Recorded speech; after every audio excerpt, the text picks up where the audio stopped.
Alrighty, hello gamers, what's up everybody? I am back. Welcome y'all, welcome. Welcome to a very special stream. I mean, the last stream was also very special, right? We finished up Hearts of Stone. We did the whole Iris storyline. We met with Gaunter. We ultimately got the ending that I did not want. But you know, people were calling me having a Heart of Stone because I simply do not prefer that ending. My ending is just like, fuck Olgierd von Everec. I choose to have him suffer, I choose to have his soul be reaped to hell, but instead we went into hell for him.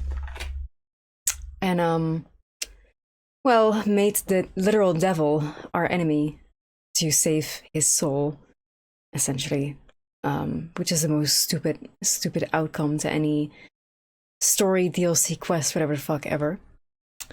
Okay, but that's what we got. Ultimately, because I didn't want to go back and do it again. And it was cool to be in his shadow realm again. Like, again, I think out of all the 3 playthroughs, now 4 that I've done, I think out of all the 3, before this one, I have always just let Gaunter Odin take his soul. Keep Gaunter, you know, not on our bad side. And have Olgierd get what's coming to him. But I did at one point during my first playthrough explore the other option as well, and I went back and went into the Shadow Realm, so it was not news to me. It was not something that I didn't know existed. But well, in this playthrough we make a lot of choices that usually I don't make.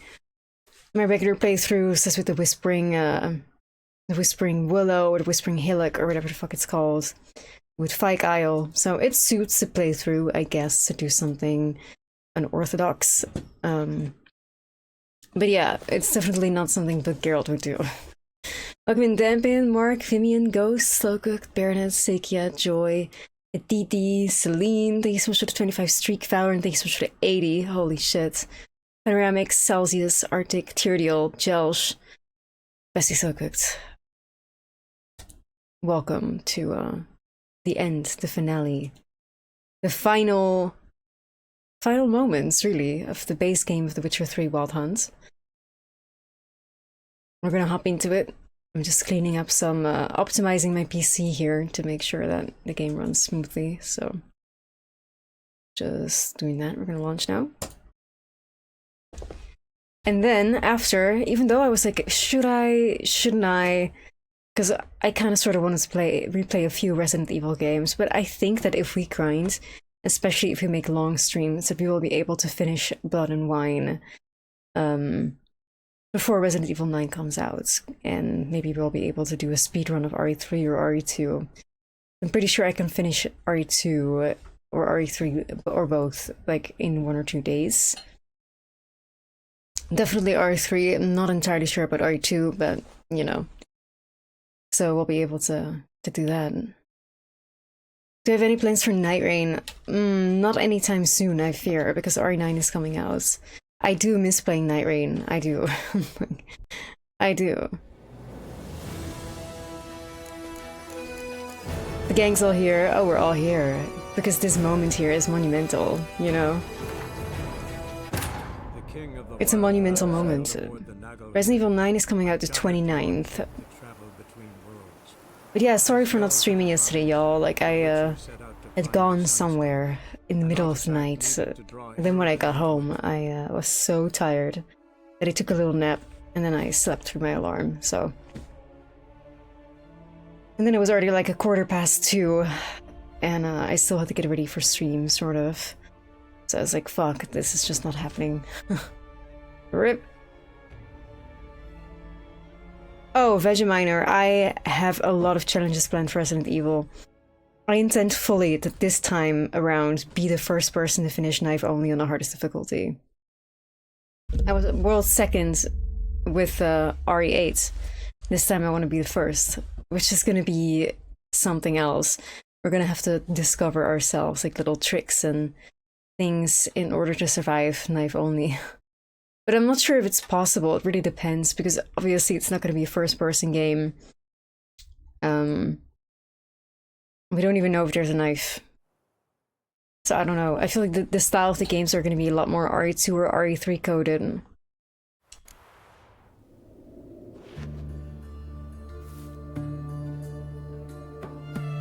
So we don't know.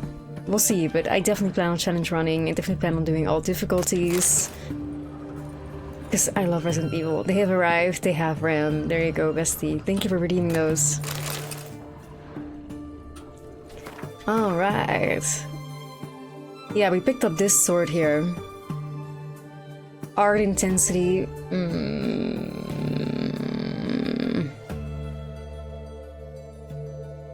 I like the chance to poison, but this sword has the chance to dismember, so like they kind of sort of balance each other out.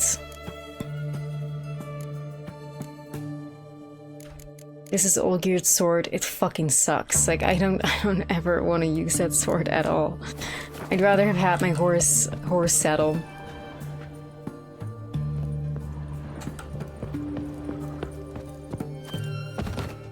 That one is so cute, Ram. Glorpy.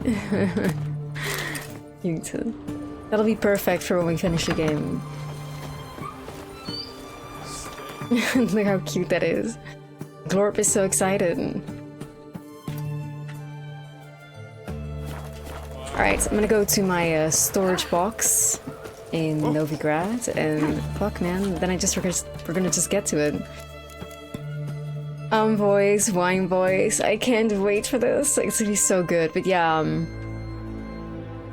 we're gonna do the Sunstone quest and ask Krach where Ermion is, so.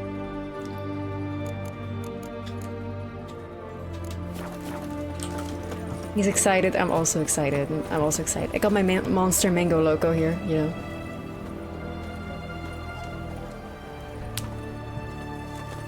Slowly waking up. Feisty, eh? But already just so delighted to hear this, like, amazing music. Like, we are so back. We're so back. Playing The Witcher is just, like, literally such a dopamine and serotonin boost. Greetings again. So, you got a job for me, an interesting one. Show me. Sell Iris to him, no we won't. I want to sell this Kilige. And, this one. And this one. And this one. Oh, now he's broke.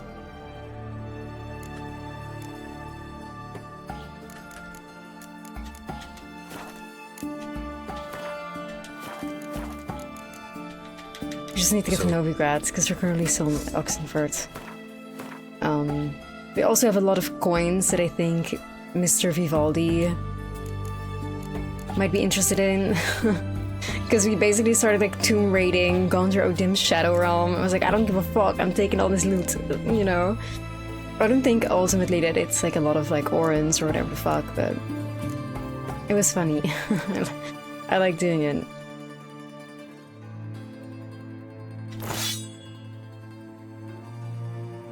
Iris is such a beautiful sword though, but it doesn't hold a candle to our gorgeous Ophiri saber. Also guys, what the actual fuck? Today, like, I was in the fucking most insane snowstorm I've ever been in my life. I did not expect it would be snowing again in the Netherlands, but like, this was like a snow... They called it a snow shower on my fucking weather app. It was insane. The snow was so crazy that, like, I was going to a museum, but the snow was so crazy that I legit fucking Ubered. Like, I ended up Ubering my way to the parking lot because I just could not, I didn't want to do a 10-minute walk through a literal snowstorm. That was the most insane, coldest, craziest shit I'd ever seen in my life. It was so bad. It was so bad. And it stuck to the ground too, which is crazy. Like, what's happening? I thought, you know, Imbolc has happened, the sun should return. Why the fuck do we have snow? God, like truly the one day I go outside the house, huh? Damn. But yeah, it's cold here, so my little heater is like going on and off. There will probably be a moment, I reckon 30 minutes from now, that I'm gonna be complaining that, you know, the heater has sucked all the moisture out of the air, and then I need to turn it off. So, in before that happens. Sleep.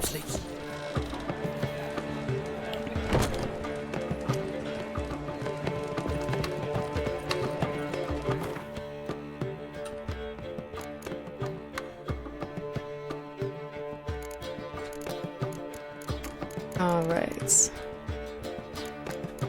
We'll keep these 2 Witcher swords in our pockets. And this we're just gonna sell.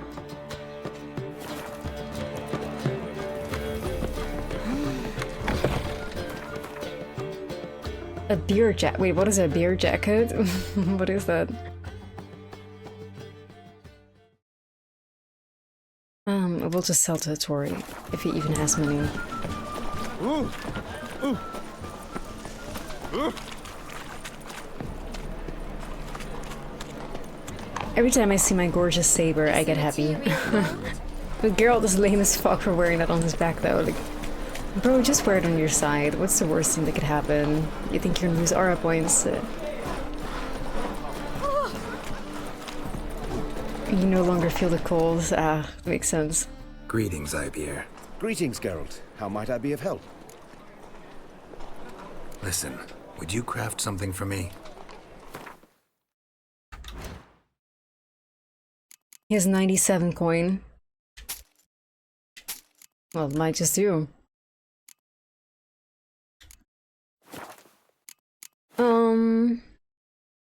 Right, I'm not gonna sit for 7 days and wait for him to get his money back. We'll just buy something from him. And, sell the Reaver boots.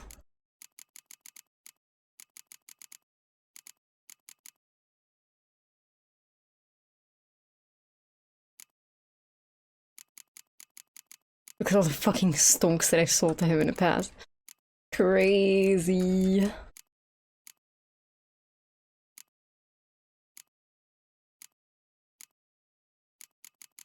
Runestones.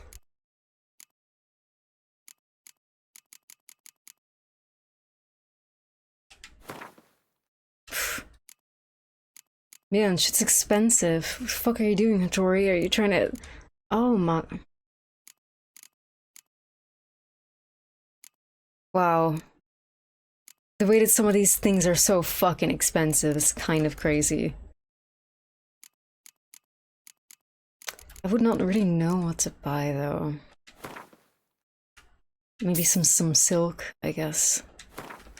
I feel like we're always gonna need that for the Mastercrafted, or well, any of the Ursine gear, so... Another scraps, maybe.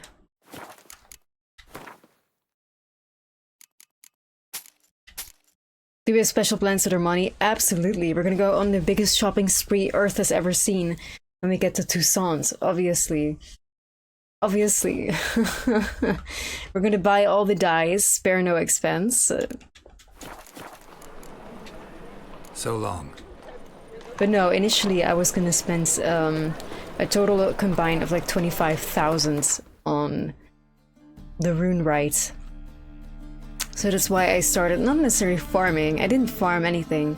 I just sold the weapons that I kept in my stock, right? Because I was planning on paying off the rune rite, but then I did it, and then it turned out that the tier 3 things that he was offering me, like, I didn't even want them. So my gear is currently, how do you call it, like, inscribed, I suppose, with everything that I wanted, but everything that I wanted was legit just part of like the second tier, so I resetted my save file and just didn't spend the 15,000 to get into the max, like, you know, everything I wanted is here. We do have an issue because our armor, but the Earden trap is currently not trapping. It's not giving trap, I fear. I think it's because we probably have to equip magic trap. Alternate sign mode damages and slows enemies in a 14-yard radius, destroys projectiles.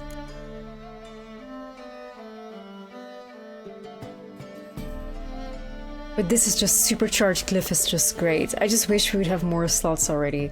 We're gonna get that in Blood and Wine as well. So that's like when our skill tree is gonna be bigger, as far as I remember.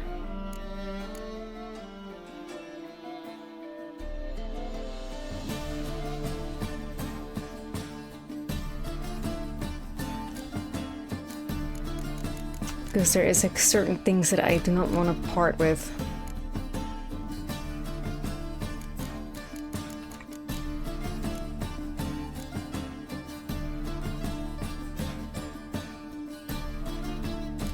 Anyway.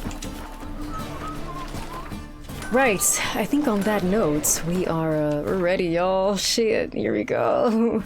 Literally the end of the game. I don't think I've ever done the game in this order. I think usually whenever I do like the final story, I'm already wearing some sort of Toussaint drip. At least this was my memory of like my last playthrough. Like the ones a few playthroughs ago, I think. I was decked out in drip of Toussaint. The final battle.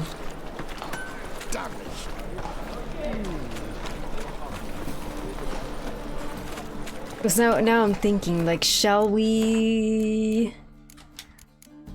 Or shall we not do the final battle right now? Before... Toussaint. What to do now? Because, I mean, I understand that obviously, like, that's like the happy ending for Geralt, all that, right? Toussaint, essentially. I'm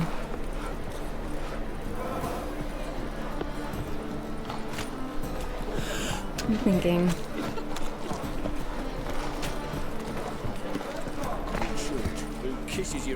But I do feel like... Hey, Teacup, how are you? Iriden, yeah. We'll just stick with the plan, because, like, whatever, right? We'll just stick with the plan. We'll just stick with the plan. Let me not, like, overthink this, and then, you know, we waste time, so... Let's just stick with the plan. Nothing doing. Sammy Riggs. Final fight with a meme weapon. Bruh, if we wanna lose on fucking this difficulty to the final fight, all we'd have to do is fucking grab Olgir's weapon and we'd be fucked, so... Easy. Wonderful.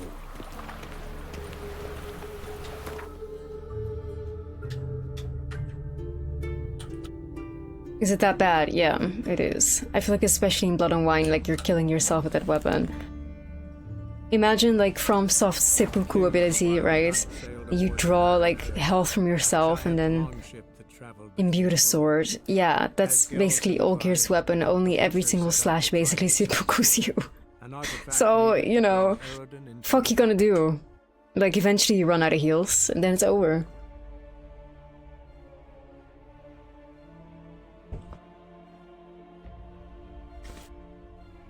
A Chaos Blade, I'm not sure what I would call that. I call it a shit blade though. 40 thought out perks. I guess it just fits the story because he himself is immortal, so he can just do it, but I'm not about that life. I'd rather live than use a mid-sword.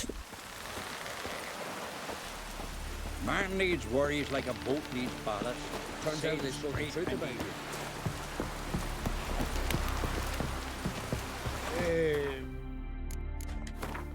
Alright. We're here, the Sunstone. Hey Dante, how are you? Ask Kroch where Ermion is. Geralt knew he could only defeat Eredin with the help of mages on his own terms. Since the King of the Wild Hunt was traveling on the Naglfar, the spectral vessel known from Skellige legends, somewhere between worlds, our heroes had to summon him back and somehow cut off his escape routes. Such a feat could only be performed by a group of mages acting in concert and aided by a legendary elven artifact, the Sunstone.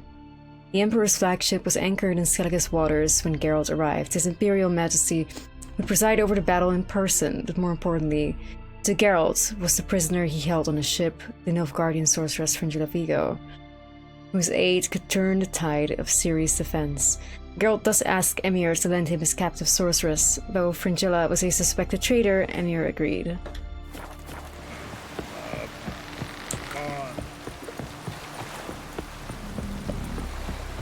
Last night was... Oh hey girls, hey Yen. Oh my god, it's been a minute. Hey Ciri, and hi Philippa Alhart. You sexy bitch. Geralt? Bye, Thanks, Yen. Yen. See you later. Alright. Let's go ask Kroch where Ermion is. Friends we show heart, foes. Wolf, did you see? The black dogs in their rickety tubs. They bay at our gates, seek to strike fear in our hearts. Saw them all. Where's Ermion? Went to see Lugas. An uncrate on the throne remains a thorn in his arse. Now he's seen the Black Ones, it pricks him even harder. The druid's gone to reason with the dim-witted knob. Think I'll join Ermion. Need to talk to him. Go. And when you see that bloody twit Lugas, be sure and tell him...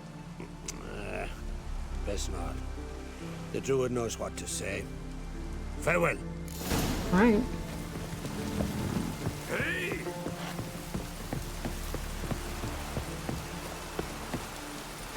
Geralt. What the actual fuck, bro? Get back into the fucking... Oh my gosh. I can imagine all the girls standing there watching Geralt struggle like this, laughing. That's crazy. Like he was just jester maxing in front of them. We serve her who is virgin, mother, and crone. How terrible.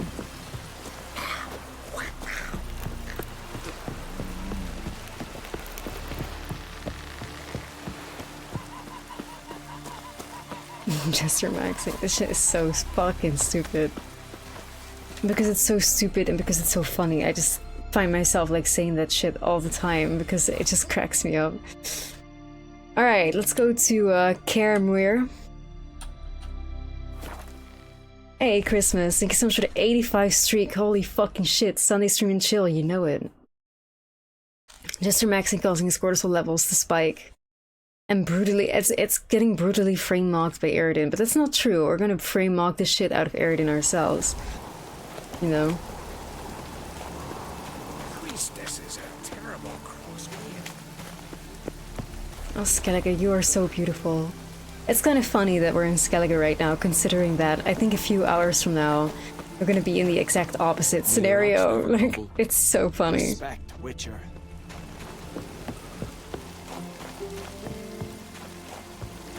Alright. Ermion, aka Mousesack in the books. I'll not kneel before an Oncrite, never. That clear to you? You prefer to aid the Black Ones? I'd sooner right the rights of bleeding Moorhog than let Crack rule all Skellige. And your men, what do they say? Will they follow you when the Jarls call you a traitor?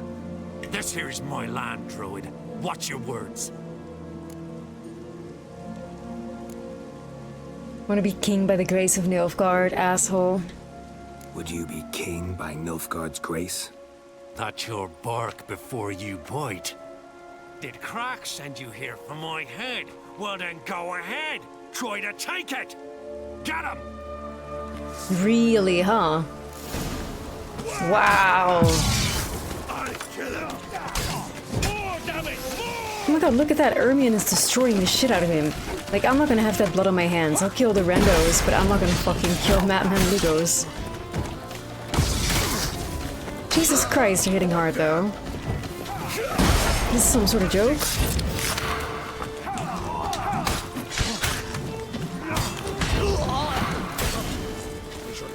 Shut up and fight.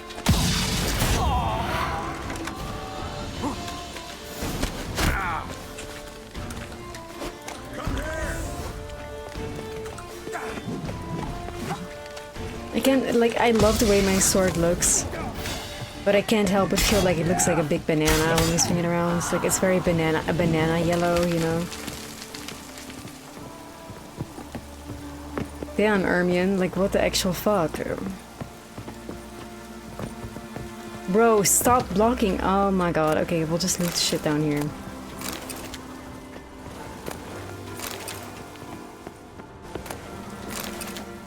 The fact that we just, like, basically brutally executed, like, fucking Madman Lugos is kind of crazy.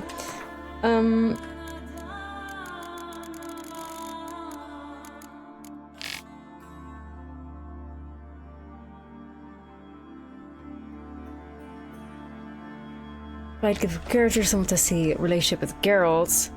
Ermion agreed at once to travel to Kaer Morhen and help Ciri from the Wild Hunt's forces. When persuasion and reason failed, Ermion would at last resort to last resort return to violence. Became a foe to be reckoned with. Madman the Ghost found out personally when, in a fit of rage, he attacked Ermion and Geralt. As he had in the past, Witcher and Druid stood side by side and fought a common enemy. Like, how stupid are you, bruh? Like, do you have a death wish? I think Ermion is such a bugged because he needs to go outside. Like, we can't talk to him right now. He is somehow triggered by something or somebody up there. Oh, there we go.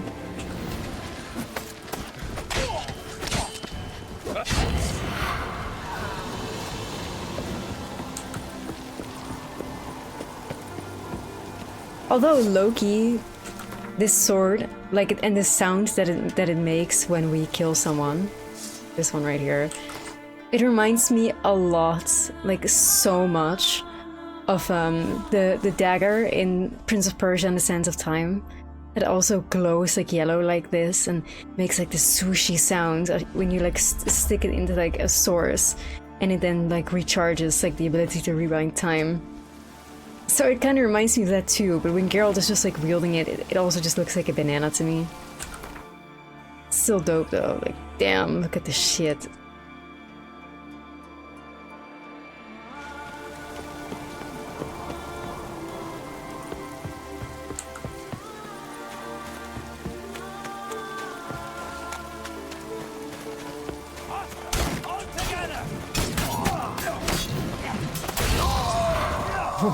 Bro fucking exploded. Oh man, this combat will never get old to me. Never. It's just so amazing. I'll watch thee die with pleasure. Like, do you hear that sound? Like the weird like sound. It's just like, yeah, this is the dagger of time. It is. I'll watch thee. Oh my god, like those dismemberment kills, bruh.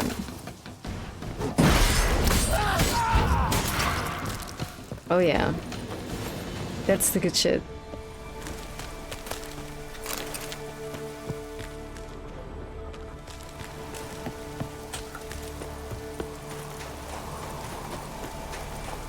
Alright, we just casually wiped out an entire Skellige clan, I suppose. Very normal behavior.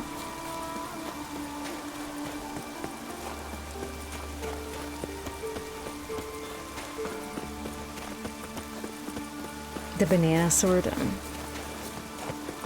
Casual localized genocide, nothing new for the Butcher of Blaviken.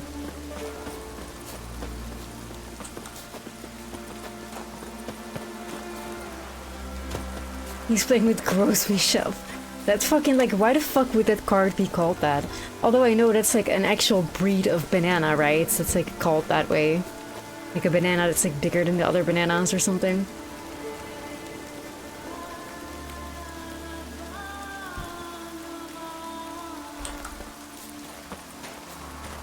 So like, who the fuck would know that? And also, why would it be used in a video game? Plantain, no, a grow Michelle or something. It's like an actual fucking thing. Because like a plantain is not a banana, right? Or is it?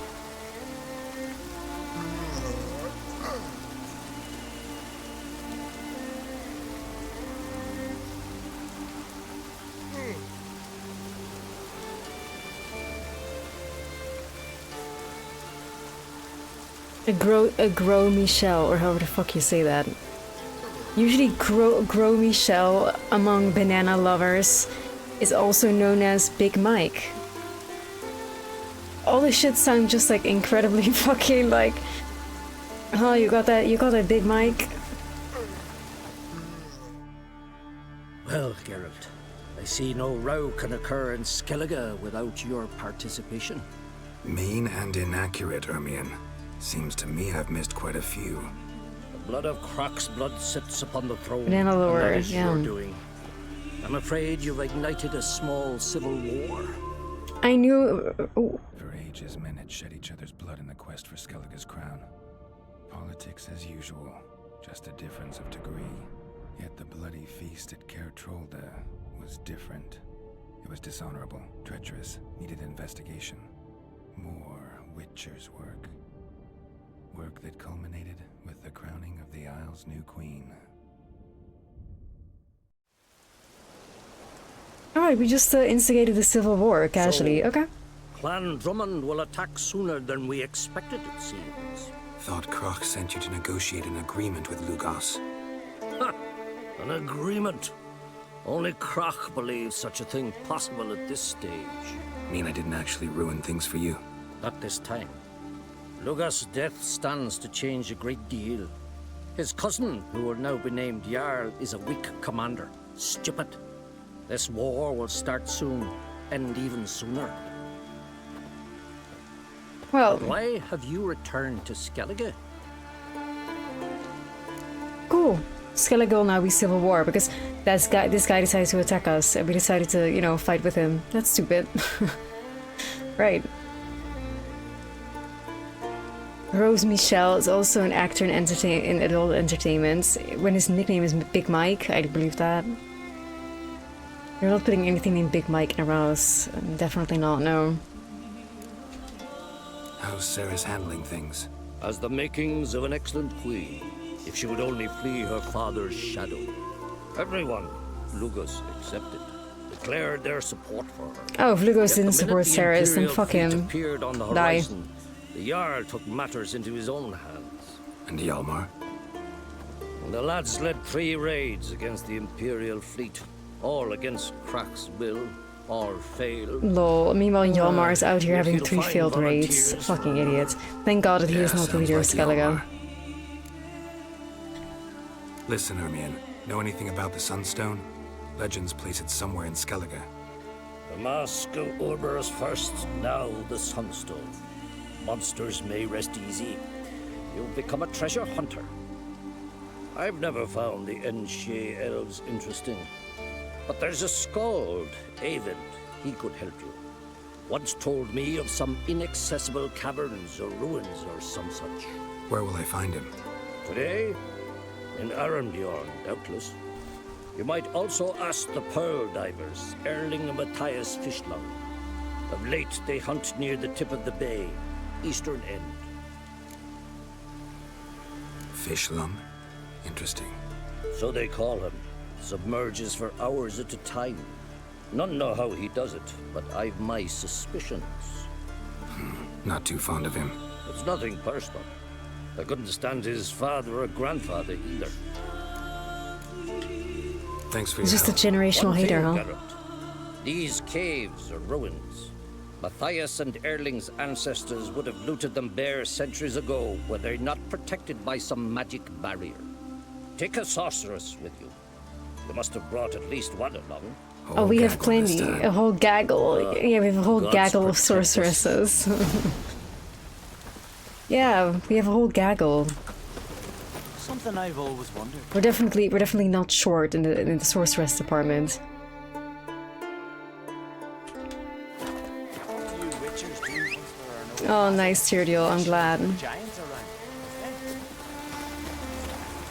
Move it! A secret third option, the Big Mike. Well, whenever the day comes, Milk, that you put a Big Mike in your mouth, tell us all about it.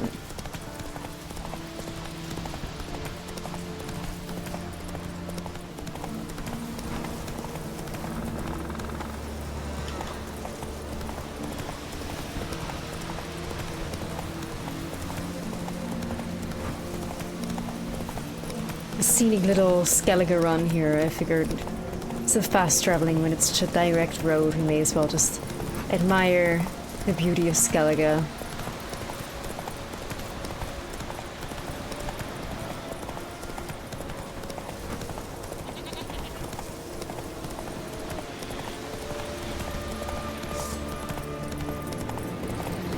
The mountain looks so beautiful behind us.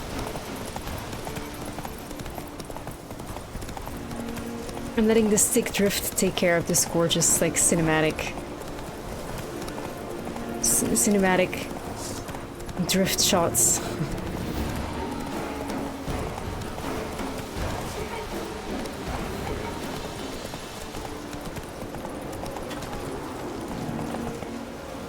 Alright, talk to the bard known as Avent.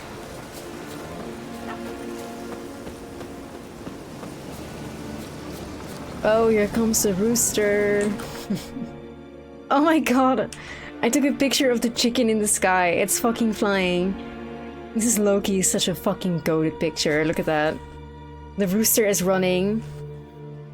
The hen is mid-flight. This is Loki, like, epic as fuck.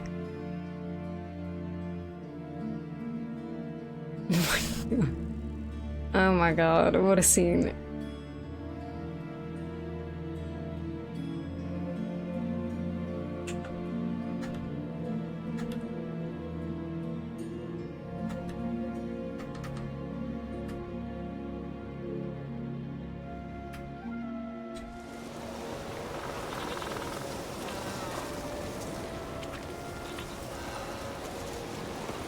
Cows.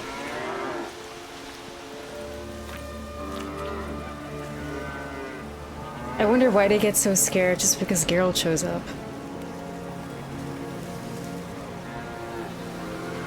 I think they're afraid that they're gonna die.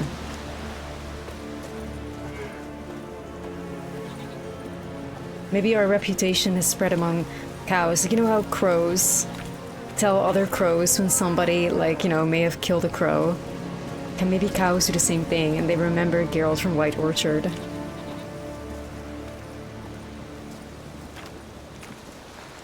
Pinchy, yo, at the 35. I wish we could, like, ride the cow. Is that possible?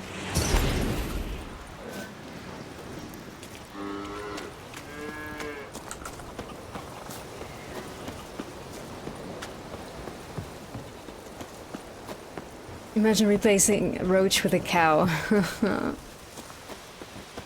Yeah, that's the guy from White Orchard. Legends say he butchered a billion of us. Alright, Avent. The bard, is he gonna sing us a song? Oh shit, oh is it this one? Oh my god. Nilfgaard's fleet. Fleet? Oh, aye. This is so funny, I remember this very well. Important matters on my mind. This is like a Moby Dick By my reference. calculations, today's the day Gevorg, the legendary white whale, will swim the waters of Skellige. Gevorg. Been waiting for this my whole life. He's a whale. What's this whale about? He's to appear when spectres descend from the heavens into the waves. The serpent wakes the sea's wrath, and an icy monster devours an isle. Be the first bard to compose a ballad about him. Legends don't happen to mention a curse of the Black Sun, do they? Black Sun? What are you on about? Never mind. Let's watch for Gevorg together. You can tell me what you know about any elven Yeah, runes let's in go watch for Skellige. Gevorg, aka Moby.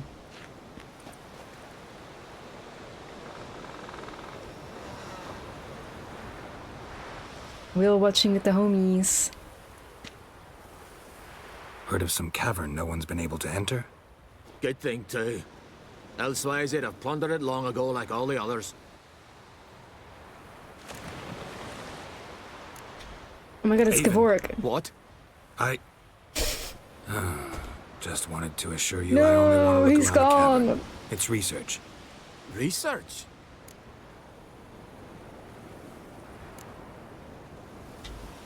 Writing an adventure novel. Gathering material for it. Mean to write up the coming of the White Fleet? Prime idea. Yeah, let's not spill the Perhaps you tea to a could bard. use my translation of the Song of Gilban and Dillion. Gladly, gladly. So where's this cavern? Gotta sail east from Kertrolda. Never tell a bard Caverns in the cove, truth, you know. Only accessible from the sea. Like Björk So says, long. don't let poets lie to you, but don't Good luck trust with the poets in white general. whale. It'll show today. I'm sure of it. Like, let's not, you know what I mean? Let's not. Because they're gonna compose a song or a ballad about it and then you're cooked. Right.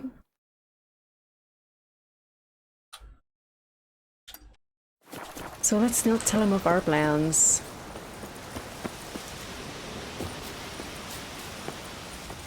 Like, Geralt is so stupid, like fucking having Dandelion as a friend, and then he wonders how everybody knows everything about his life and love life. Like, the number one yappers. Wow, look at this guy's jewelry.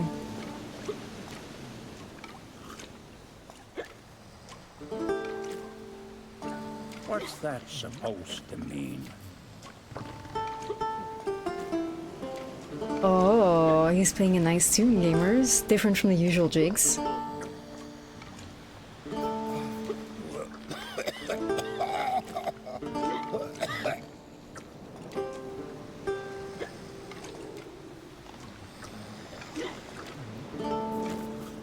Wow.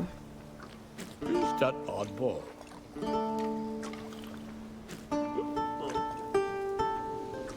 Ask if he can play Wonderwall. A cow that sleeps, welcome in. Okay, can you play Wonderwall? I don't think he's gonna hear us. Careful now. Careful now. It's a cute fight though, instead of like the usual very upbeat jig. This one is a bit more low-key and relaxed.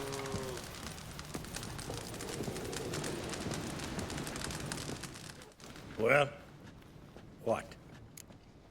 It's kind of funny to me how, like, Show we me need what to you've take a got. sorceress with us to find the Sunstone.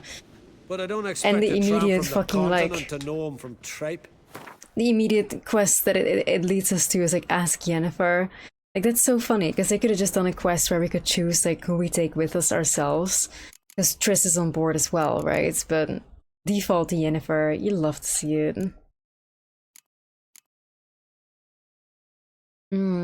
I'll get some chicken. Some chicken for the road. There you go, girls. See ya. And thanks for the service. Really warm and kind. Will you list with me? Call that Another walking. time. You can have a little piece of chicken as a treat. Sure, gave the black ones hell. Eating lean. Alright, let's go ask Yen. Yippee! Hello, Yennefer, beloved. Ghost with the fucking the chimkin images. Thank you, Ghost. You're so real for sending those. No such thing as bad Games. ships and bad weather. Only work with Alright, Yen, here we come. From this day on, I own the sea sword. devils. Heard the nymphs were biting yesterday instead of the fish. I'd rather verify it now. Otherwise, I'll continue to wonder if he's not about to stab me in the back. Uh-oh. You've something of a persecution complex. You needn't come with us. I hadn't intended it.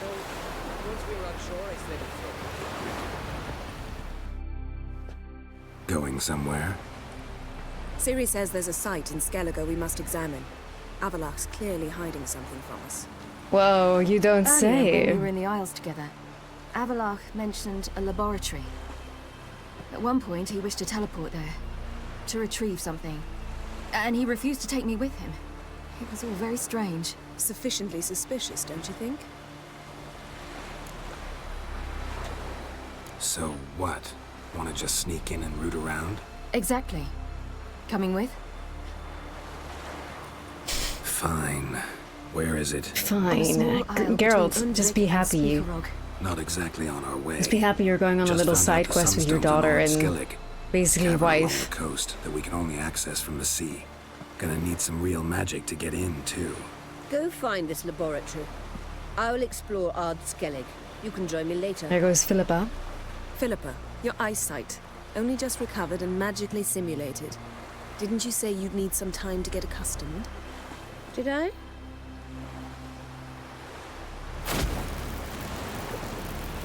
Oh man, I love her. Like, Philippa is so good at like Irritating she can be. Come, Ciri. irritating. I think Philippa is fantastic at what is it called? Like a Spartan phrase? Spartan phrases?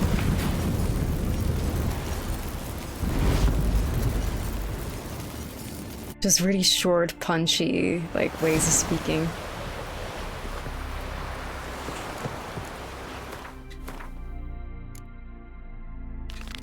Obviously, we're gonna do Child of the Elder Blood, right? Be for real.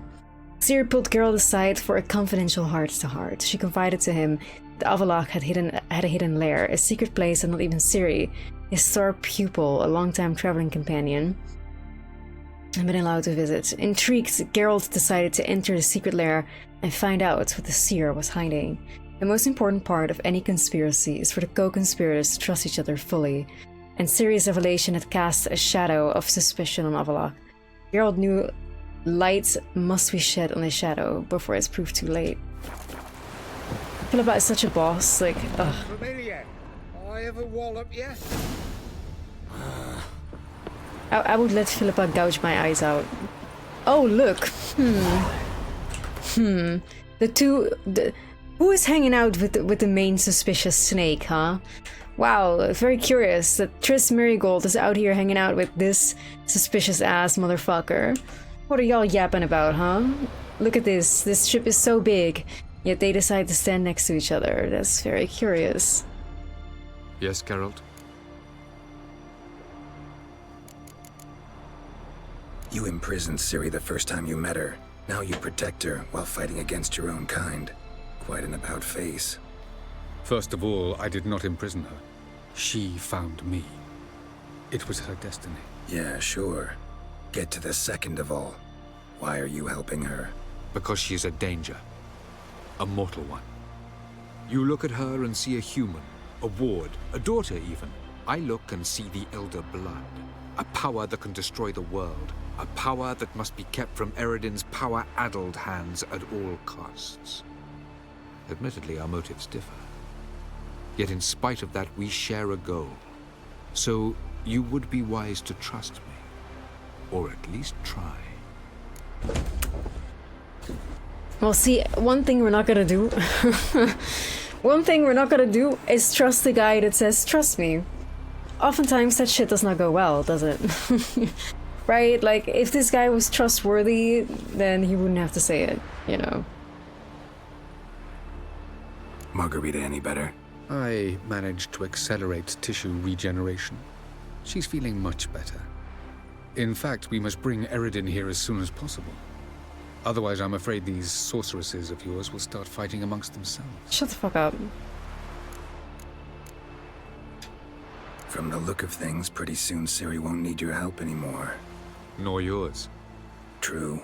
She'll do whatever she wants, and I'll support her. What about you? Ready to let her live her own life? I shan't force her to do anything if that's your question.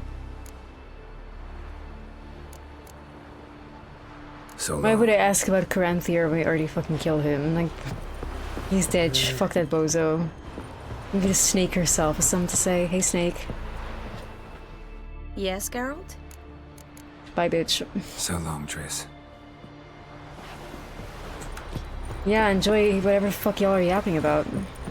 Ramen supper. Oh, yay, Rita. Fringilla. Yes, Geralt? Looking good. You look good. For a captive of Emir? Is that what you mean? Seems like he's shown you surprising leniency. No interrogations, no torture. Or did you just tell him everything he wanted to know? If I'd told him everything, he'd hardly still need me alive, wouldn't you say? Anyway, we shan't speak of it. I and what concerns me have not been a concern of yours for some time now. Cantarella. Who is she really? She mentioned you knew each other. You ran into her. Her real name is Carthia van Canton, Asira's former collaborator. She's very talented. Spied for you? Not just for us, probably. I doubt she wishes any harm upon me or other sorceresses, but one must be very careful what one says in her presence. Seemed like you told her quite a lot about me. You ought to feel flattered then. That makes you famous on both banks of the Yaruga. Alright, Fringilla. So long.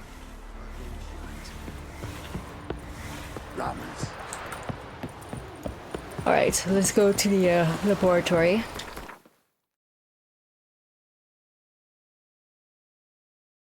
Oh, well, how convenient that we have, like, a a marker there. Wow, that's just wonderful. The rocks never crumble.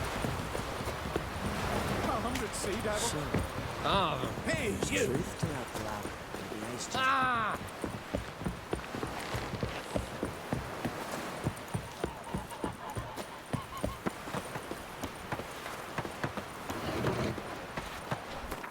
Alright, let's go.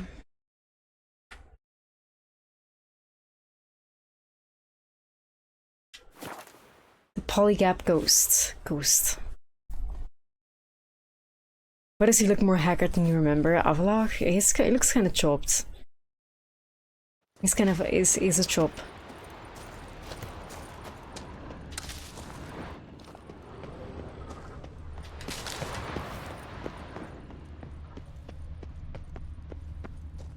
Alright. Oh, Yen and Siri. I love doing quests with Yen and Siri. Yay. Families all together. The entrance is very well protected. I believe we'll find something interesting inside. How will you lift the barrier? Atlan Kirk's inclusion should do the trick. Remember the spell? I remember you teaching me. And to think I thought you an overbearing cold shrew at the time. Now, this is no time to get soppy. Oh, I love their interaction. Yay. So, any incriminating letters? Closets full of skeletons? You've not even opened the door yet. It's a highly complex magic barrier. Let's try it. Gee, I think those golems on either side will not come to life, for sure.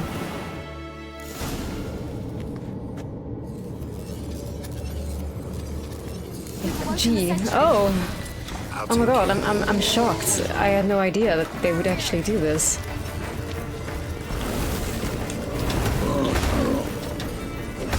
That's crazy.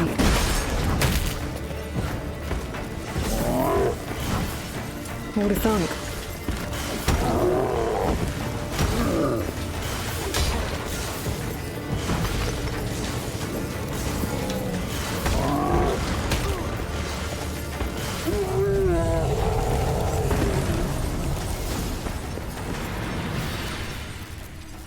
Didn't realize Ciri aged that much in the course of The Witcher 3. Wait, what do you mean?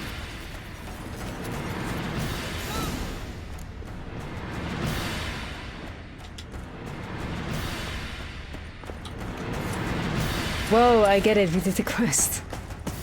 Calm the fuck down. Pretty cozy. Jeez. Doesn't look much like a lab at all. That proves nothing. We must look around.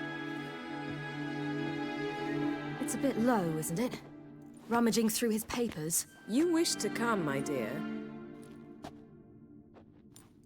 Portrait of Ciri, I think. Ooh, what a creep. That's not me. Like, Avalok was out here, like, just fucking It's definitely you. drawing Ciri 600 times over. Sure Avalok's only interested in you for your magic abilities?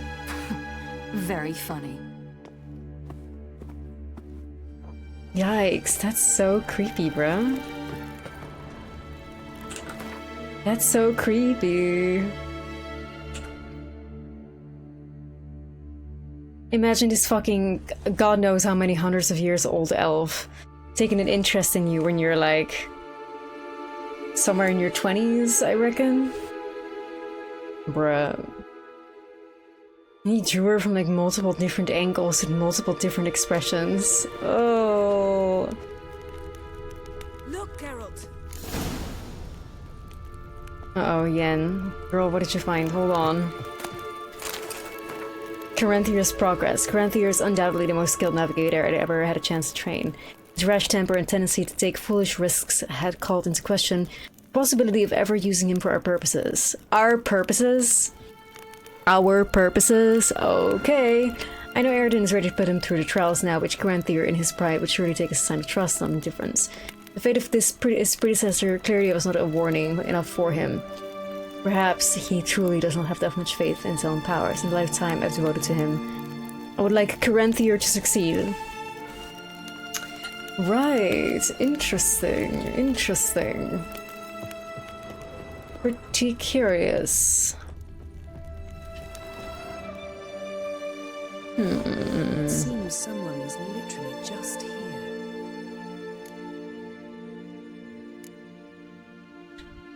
Avalak's assistant, maybe? No. Somehow it doesn't seem like Avalok to have one. A distillate? Smells like... Verbena. Uh-huh. Aha, what? No, nothing. Sometimes you really get on my nerves, you know. Herbs. Oh my Not god. very incriminating. Fucking Geralt and You've not Yen, examined bro. the entire laboratory yet.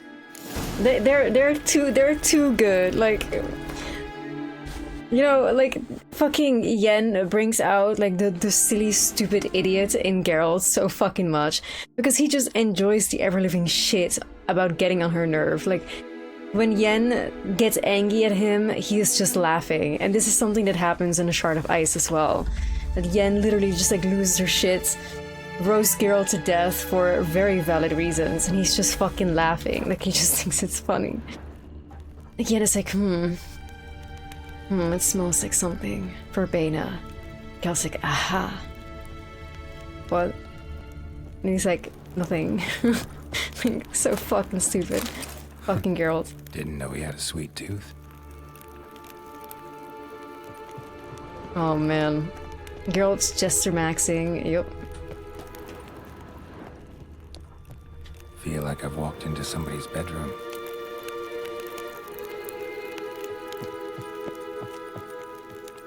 Is it creepier than the dude who watched her while Ciri was passed out? I think it's equal levels of creepy, for sure.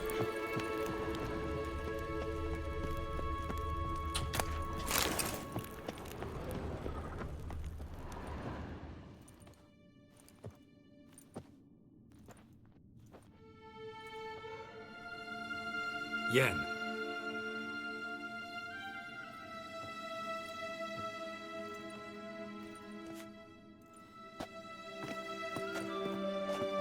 Fuck.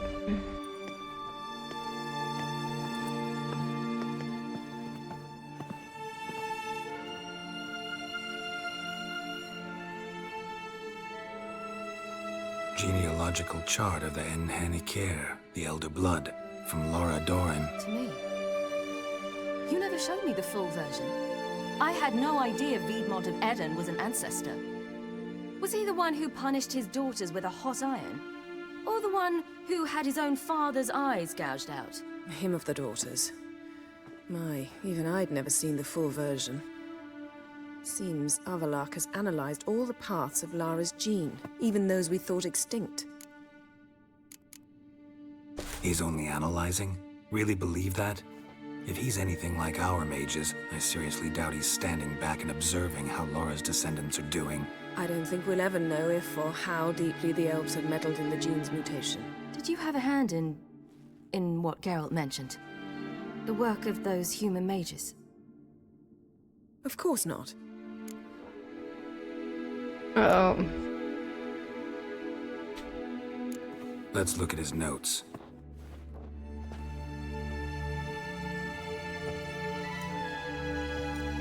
Gods.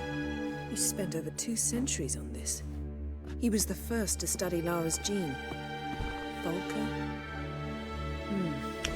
Some entries about Ciri. It's clear Oh boy. later that things get interesting.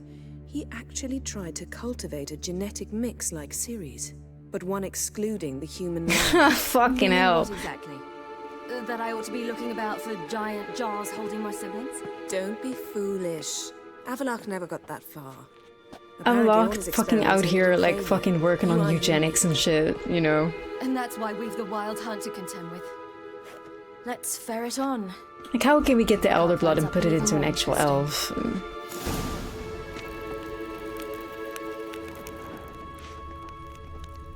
Creepy, disgusting Vilgevorts, yup. Causing the death of Oberon. When Oberon Murstach, whatever, died, we lost not only our finest sage and leader, but also our best chance to renew the gene of the Elder Blood. Like, it's so fucking like, he's like, oh, well, like, we, so I'm interested in Ciri because, well, the Elder Blood could destroy the world, you know, so we gotta keep her in check and teach her so that she doesn't destroy the world and, you know, then she can do what she wants. Meanwhile, it's so obvious from fucking everything that he wants to bring the Elder Blood back and then actually use it to his own purposes and his own extent for the benefit of the NL elves, right? He just doesn't like that the gene is in a human. Prior to this, success seemed possible, even imminent. I had interpreted Cyrilla's willingness to attempt to beget his child.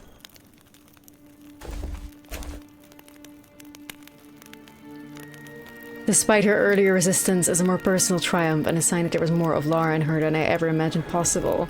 To beget his child? You lie.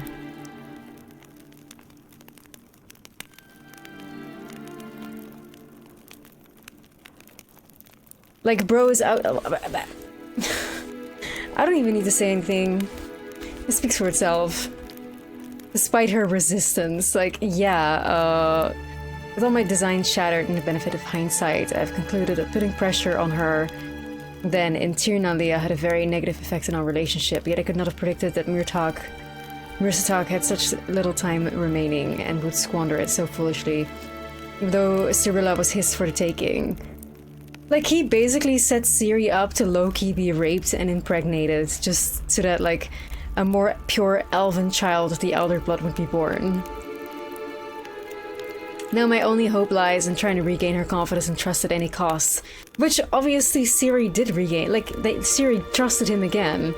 Bro, Ciri should have run for the motherfucking hills instead of, like, being set up, essentially, to be fucking raped and impregnated. Like, this guy is just like, oh yeah, I'm just gonna do that. And Ciri is like, okay, well, that sucks. And now she fucking trusts him again. Like, girl. And she's fucking standing here like, this is cooked, but yeah, I mean, bestie, you live, you learn, but don't just give your trust to anybody. Goddamn. Perhaps this was not a good idea after all. Yeah, I would say that, Ciri. Sheesh.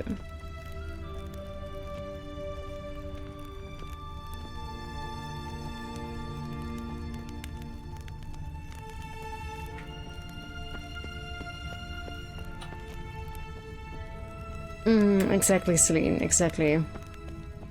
It's still so fucking shocking though, right? Like, what the hell?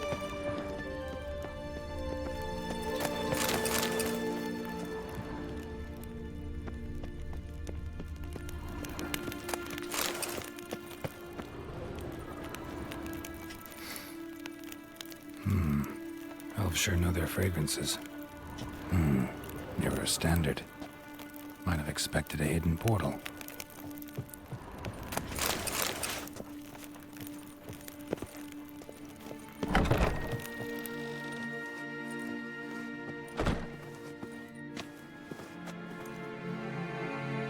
Hello?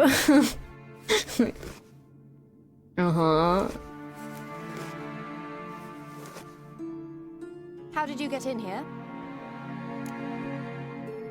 Who the fuck are you?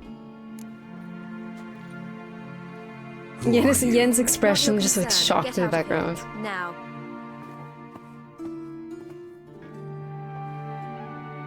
You? I remember you. From Tirnalia. Remarkable.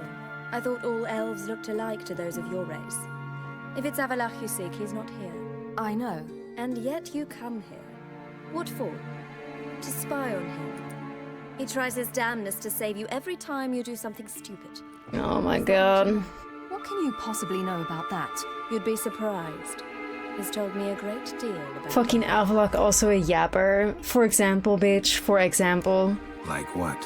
He said you shared Lara's features. I don't see whatever it is he sees. It seems a bit like trying to drink water from a mud puddle. Damn. I imagine that belief somehow helps him with his task. What task? Do you think he trails you everywhere for pleasure? Even I grow ill at the sight of you. Bitch, why the fuck is she so mean? For no how reason. those like you still believe you're superior to humans. In Girl, any way. please. She's no human. She's a degenerate half-breed. Girl yawning. You have no choice but to use something like that? It's humiliating. Girl's just like, I'm bored. This bitch is yapping. And I'll... What? You'll change nothing. She must do what she must. Then Avalach will finally be free of her. Yin should have just slapped the shit out of her already. Somebody should have fucking decked this bitch. Like, on God. He hates me so deeply. Why didn't he tell me to my face? I'm not gonna say this because it's like, you know, if somebody shows you who they are, believe them. Avallac'h means that much to you. What's that got to do with anything? If they despise me so, they should leave me be.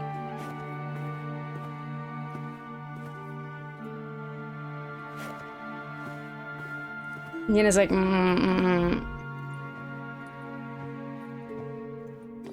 But like, I'm not gonna gaslight Ciri into being like, oh, she didn't mean it. What? Do you fear I'll level this place like I did Kaer Morhen? Shame I can't do that at will, because I'd really like to now. Nogur, hi! Yo, welcome in, Raiders. Go for it, Ciri, go for it! Welcome in, guys. Aristotle, what's up? Durpin, Luminance, welcome to the end of The Witcher 3, y'all. Let's go. Fakers cut deep, it's true, it's true. Nogur, how was your stream? I hope you had a good time. G Pike, welcome in. How was it, Nogur? How was it? So good to see you, bestie. The way Geralt just like suddenly starts destroying. Oh shit. Oopsie. And Ciri's like, oh. Like this is like the facial expressions are so good. We're never gonna get this shit in Unreal Engine 5. Brain Gone just yapped. Those are the best streams. Glad you had a good time.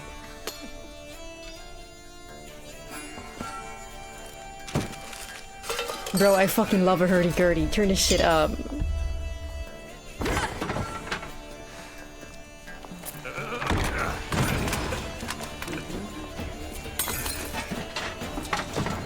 Yes, just witnessing this destruction.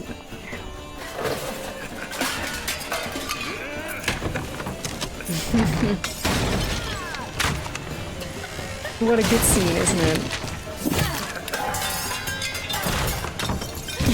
this absolute degeneracy.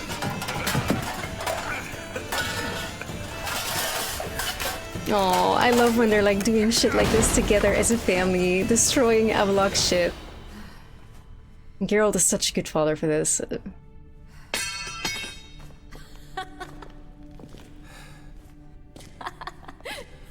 Oh, gamers, look at them! Oh. Even Ciri can't, like, fucking Yen can't help but, like, smile at how happy Ciri is. That's better. Let's get out of here. Oh, I love them so much, man. Fucking Yen, and fucking Yen drew a beard on his portrait. Like, of course she had to participate. Like, she could obviously not participate in a very, you know, non-elegant way by just throwing shit around and destroying things. But she did her own thing, you know, she did destruction in her own very subtle way. Fucking drawing a beard on him. Oh man, I just love all these characters so much. They just have such personality. Fantastic, but Nogur, thank you so much for the raid. Feel free to raid and run if you have to. I understand y'all are all EP. If you're EP, go EP. Okay, and otherwise, feel free to join me for the end game. And we're heading to Toussaint as well, so great times ahead. And thank you so much again for the raid. Choco, welcome in. Thank you so much for the 17 months. That's crazy. Welcome in, bestie. How are you? Timeless family activity of breaking and entering. Fuck this guy. They should have destroyed more. They should have went to the bedroom of that bitch and destroyed it too, you know? Because fuck this and fuck that. Just good to rewatch, I know, right? It's honestly low-key one of my favorite scenes. And believe it or not, this is like paramount in what Ciri's fate is gonna be, the end of Ciri. Like what's gonna happen to her. Whether you let her destroy this place or not is like a really big factor into Ciri's ending.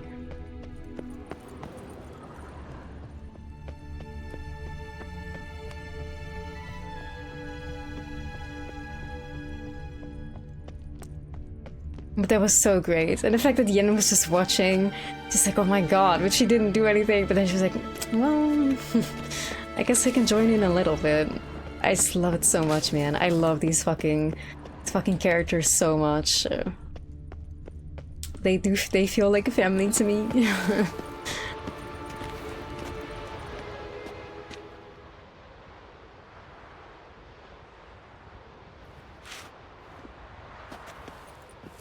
Must we return to the boat right away? Something else you want to see? Not here. on Hindersfjall, in Lofoten. I met a young man, Skjal. He was a creep, girl. And I'd like... What is it? Ciri, Skjal is dead. The Wild Hunt. Everyone? No one survived? Skjal died later. You sure it was him? You'd met him? I was there. I saw his body. Will you visit his grave with me? I'd like to... Yeah, yes, yes, like, yeah, we know it was him. You know, we know it was him. I'll go with you. Thank you. Could you open a portal to Hindersfjall? I can. Let's do this. Come back soon. He was alright? a creep though, Ciri. God dang. But okay, girl. Like, Ciri's naiveness is showing. He was a hardcore creep. Or just the naiveness of the writers of City Project to know what is creepy versus what is, like, romantic, I suppose. Let's look around. Should be a relatively fresh grave mound. Thank you for coming. I detest graveyards, especially wandering them alone.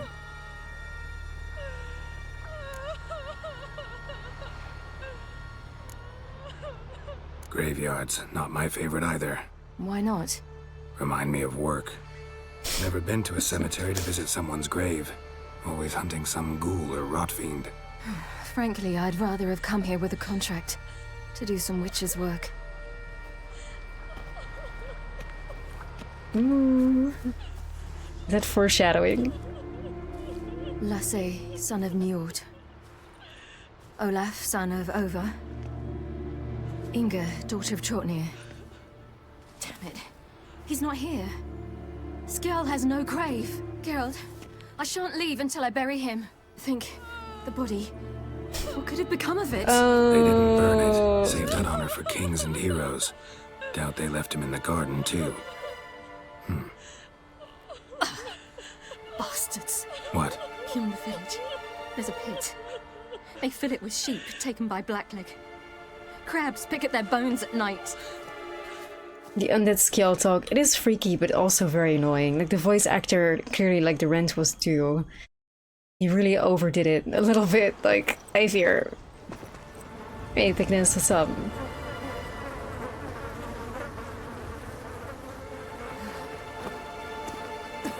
He looks fine.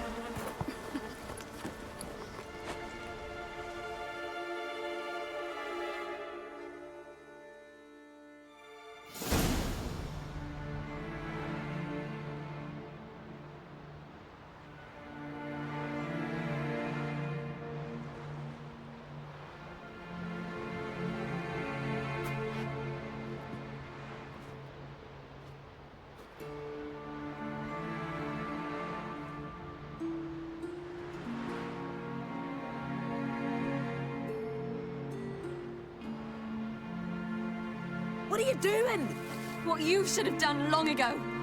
We're burying Skjal. Burying Craven? You defy the right of the elders. Begone. Leave this place. You defile our laws. We're not bound by them. Aye, and you've clearly no respect for our customs either. Craven's place is in the ditch. Damn. Skjal saved your bloody lives. The Wild Hunt was after me. Had Skjal not led me away then, why they would have reduced Lofoten to ash. What would the spectres be wanting of some lass who... I am not some lass. And anyone who so much as touches this grave will learn that the hard way. Aye. None will disturb it. Desecrating graves. Well, it's the only thing elders punish harder Buying a than monster, which one did you get, battlefield. bestie? And what you said. Can't know the truth of it. The gods will judge Skjal now.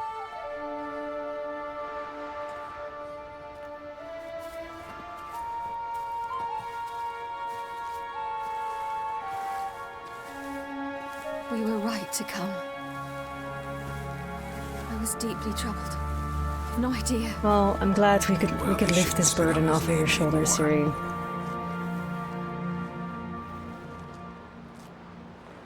She looks so happy with herself. Oh, look at that smile. The expressions in The Witcher 3 are so fantastic. So good. I just know Witcher 4 is never gonna deliver because Unreal Engine 5 is just flawed like that. Look how happy she looks, so satisfied that she, you know, brought her friend to justice essentially in the afterlife. Now, I don't like Skjall at all, but I'm happy to see Ciri happy. Back to the boat.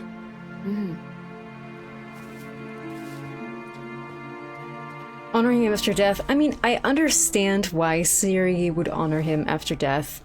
I also understand why the people of the village consider him a craven and essentially put shame on his name.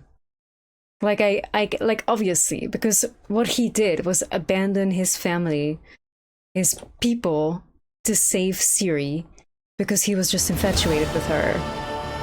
So, for Ciri's end of things, right, obviously she wants to honor him because he was so infatuated with her that he left everything behind to save her. But from the perspective of the family, imagine being Skjall's mother and you know, sister, who all got murdered because he wasn't there to protect them. The Wild Hunt can die, like they're not immortal.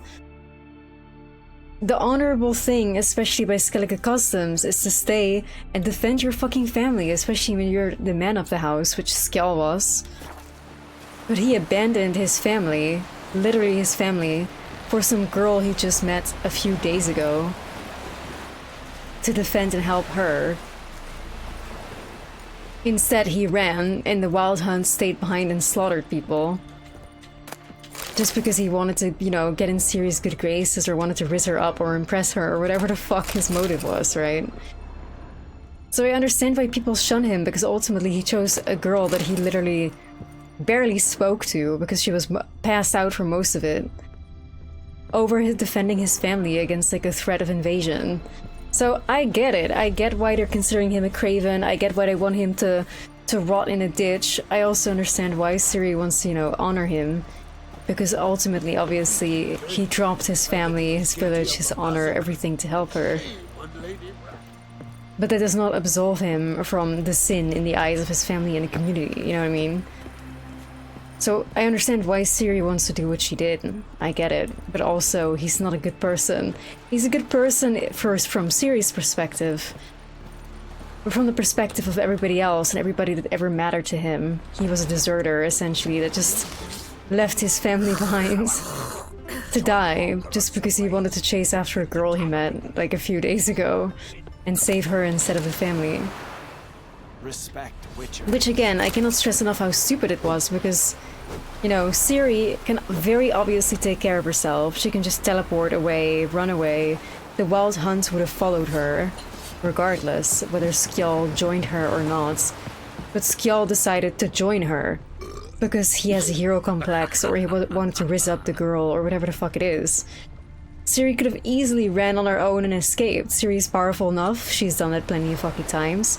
She did not need Skjall's help, quote unquote, even though he didn't even do anything. He just followed her and abandoned his family.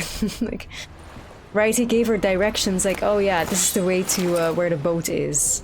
He could have just said that. He could have just said like, oh, you just follow your horse to the water side and keep going along the water, and that's where you find the boat. It's not like the boat was hidden in some crazy alcove, or no verbal instructions could be given. And if Skjall had only said just go there, then the Wild Hunt would have just followed Ciri, and Skjall could have maybe defended his family and everybody would have lived. So. They thought he was a coward. Of course. Like, he's not only a coward, but he left his entire family behind to die instead of defending them. Because he was so desperate to rizz up a girl who can very much well take care of herself. But he wanted to follow her anyway. Like, I don't feel sorry for Skjall at all. I don't. There's not a single situation in which I'll feel bad for him. Because if I was Skjall and there was this girl, no matter how drop-dead beautiful she is, that clearly has battle scars are all over her and clearly has dealt with this shit before, because I do think Ciri confided in him about the Wild Hunt and stuff. This girl that has been passed out for 2 days, I spoke to only a few times. Imagine if I lived in this village and my family, the wild hunt came, and I am the only person that's physically capable of defending my family, my sister and my mother. Imagine just looking at your village and the wild hunt is everywhere slaughtering people, and your instinct is to follow after the girl that you've met basically for a few days, even though she can't take care of herself. Instead of standing behind and defending your mother and sister. I can never fucking relate to that shit. I would defend my sister and my mother to death before I would ever chase after a girl that I've only met for 2 days. Like, if Ciri was like his longtime partner or whatever fuck, I do agree with choosing your partner over your family, because your partner is your future family and your chosen family. But Ciri was just like a random girl that was like he just met and he just ogled like at her body while she was sleeping and passed out. Like, he just ogled her. He didn't even know much about her or anything. Never crumble. If you try to hurt my mom, I'll kill you, not gonna lie.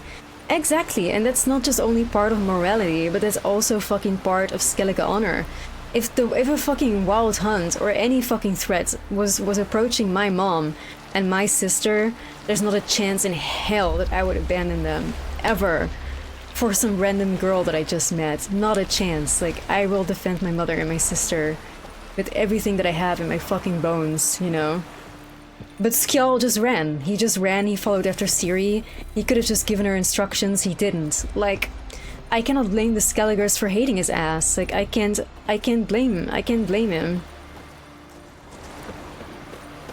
blame him, because ultimately his mom and his sister ended up fucking dead because he decided to run after Ciri. So, fuck Skjall. What if it's true love? It isn't, because like Skjall didn't even fucking know Ciri. He just ogled her body and thought she was attractive. That's not love, It's just infatuation, and he just wanted to be the hero in Ciri's story. A hero that she did not need, and therefore his mother and sister died. Like, fuck this guy, honestly. Chasing after a total stranger that you're trying to impress when in a crisis, when your family is in mortal danger. I cannot blame the Skelligers for wanting to throw him in a pit where he's gonna be eaten by crabs for the rest of his fucking life. I feel like Skelligers have punished people for less,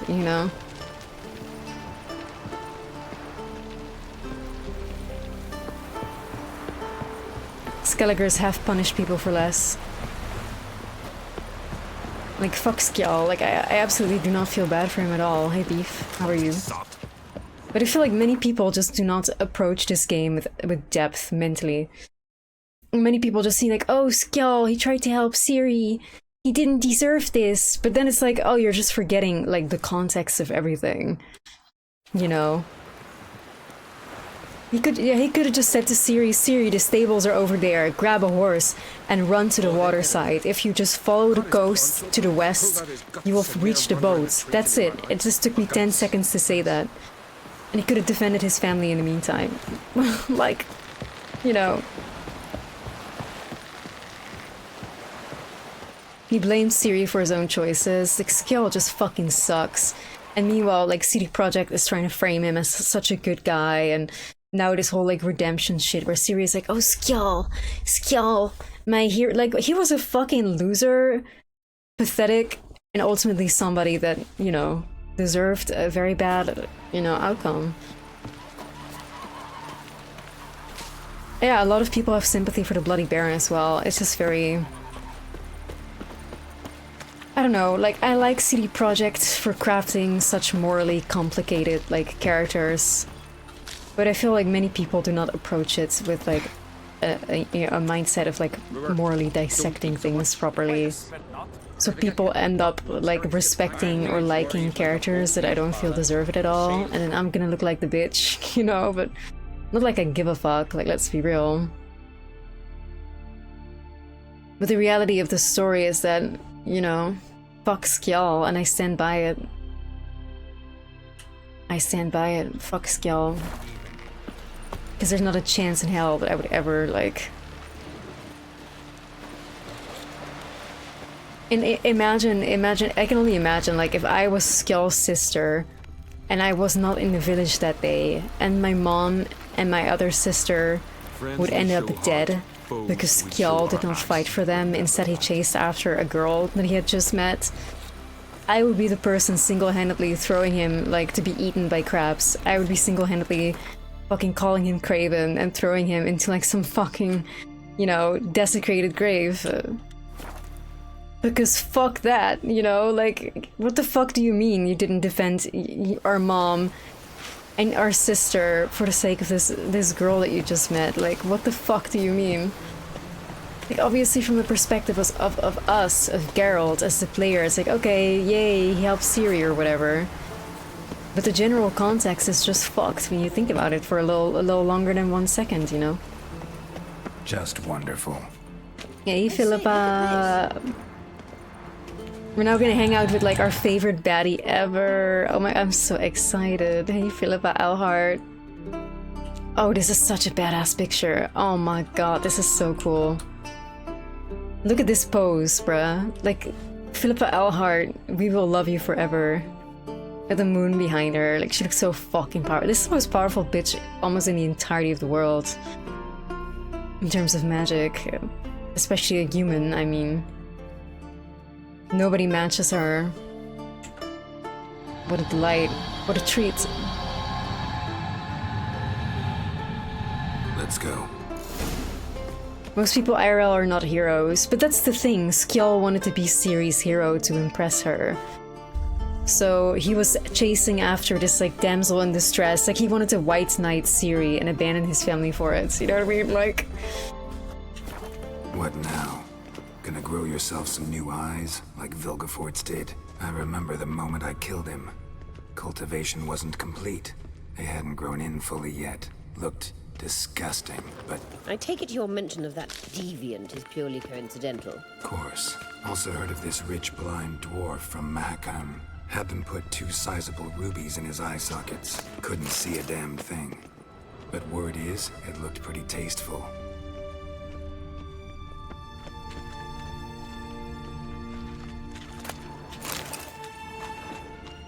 I do feel like there is plenty of people that by natural instincts would choose to defend their family over trying to white knight for this girl. You know, like...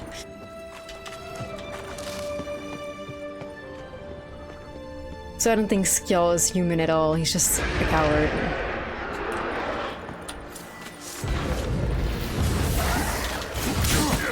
He's just a hormonal coward, like... He is.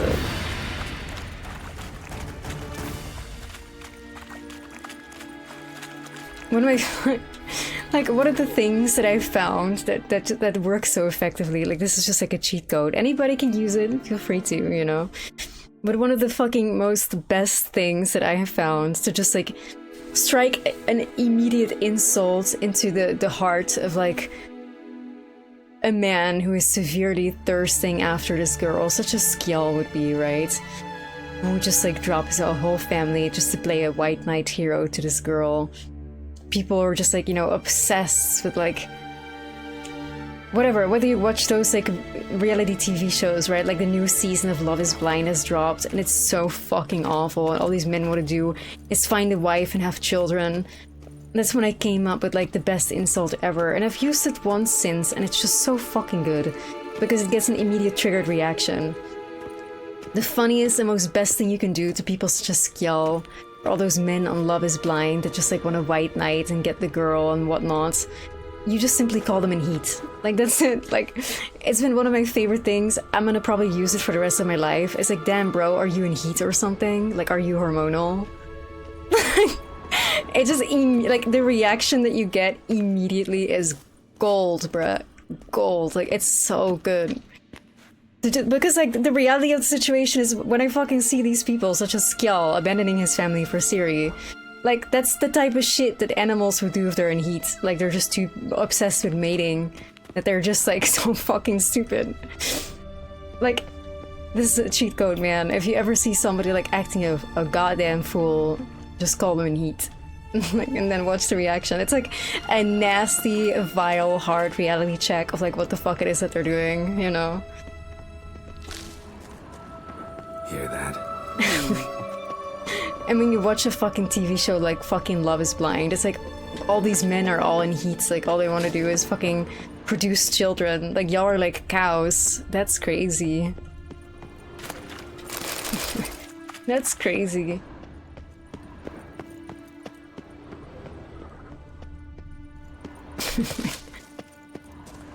Jester maxing due to being in heat. It's like so fucking stupid, but my god, it works. It works. Witcher. Witcher. Philippa? Diva?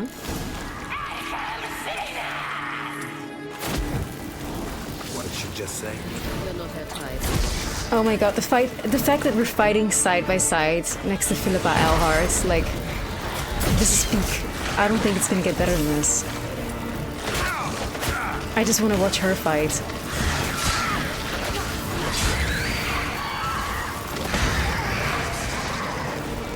World's most epic thing ever. Philippa, yank this bitch out of the sky. Do something. She's just fucking standing there. Yeah, do it, girl. Get this thing.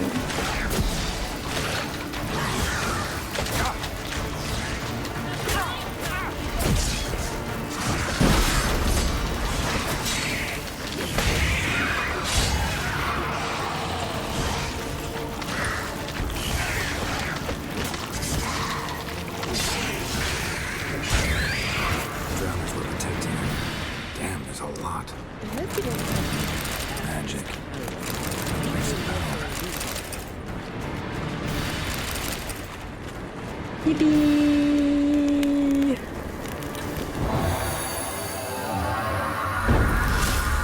Nice.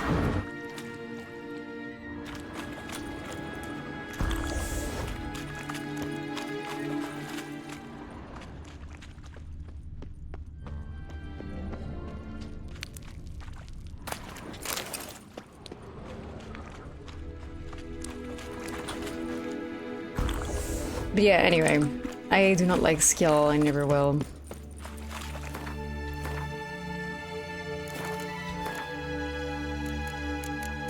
Nice, another point in the killing spree, let's go. Critical hit chance by 20% for the duration of that fight. Hell, motherfucking yeah.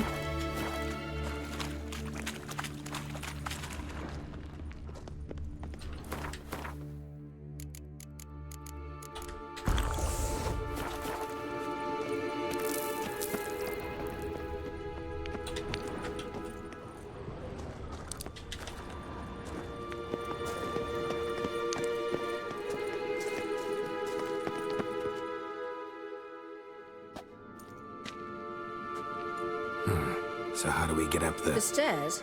I'll fix them right away.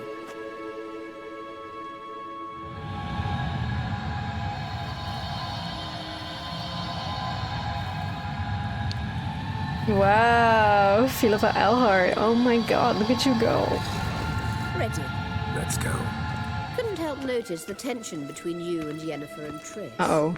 It's very hard on Ciri, I think. There are times I doubt you three realize how it looks. Triss plays the big sister to Ciri, but eagerly awaits a chance to hop in bed with you. You and Yennefer play the parents. I like how Philippa says Ciri plays the big sister. Because, like, she fucking isn't, right? And she's just doing it because she wants to hop in bed with Geralt. Like, Philippa sees through this manipulative ass snake. Philippa Eilhart, you were so wise. Yeah, so if you're angling to make it a fivesome, there's clearly no room. A fivesome? Geralt, that's weird. Why are you saying that? That's weird. Like, your daughter is involved. You could just say foursome. Why would you bring Ciri into that? Geralt...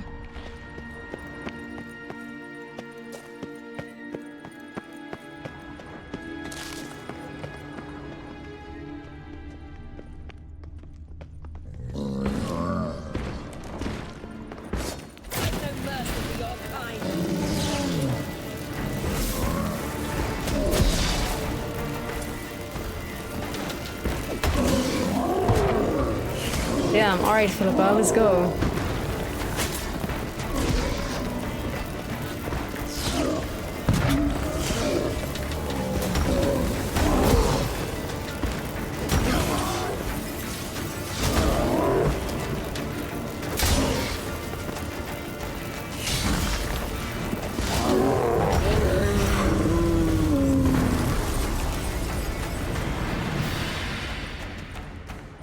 It can mean any group of people. Well, we can assume that it's the individuals that were mentioned before he made that comment, you know, but it's fine.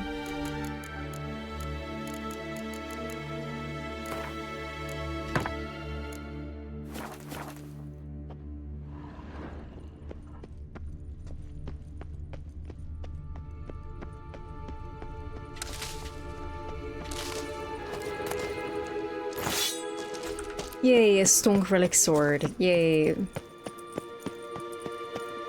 We're probably never gonna use. Igni, Irden, Chance to Stagger. Crap. CD Projekt just did not think that one through. I don't think so either. It's fine though. It's fine. It's fine.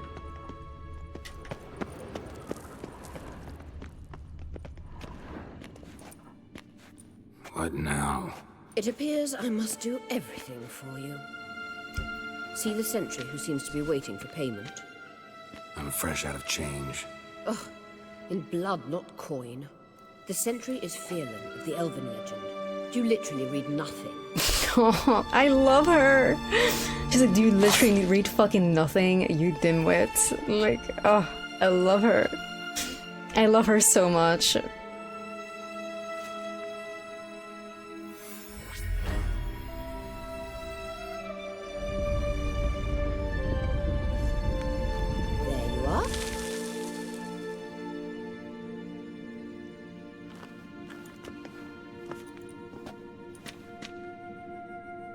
God, she's so beautiful, and that like thing around it, like her eyes, is such a vibe. Yennefer must have tremendous pull with the Emperor to get him to guarantee the lodge's safety. What's your take on it? My take? Obviously a leading question. No. Geralt, I'm tired. Let's sit and chat a bit first. Is foreplay that important to you?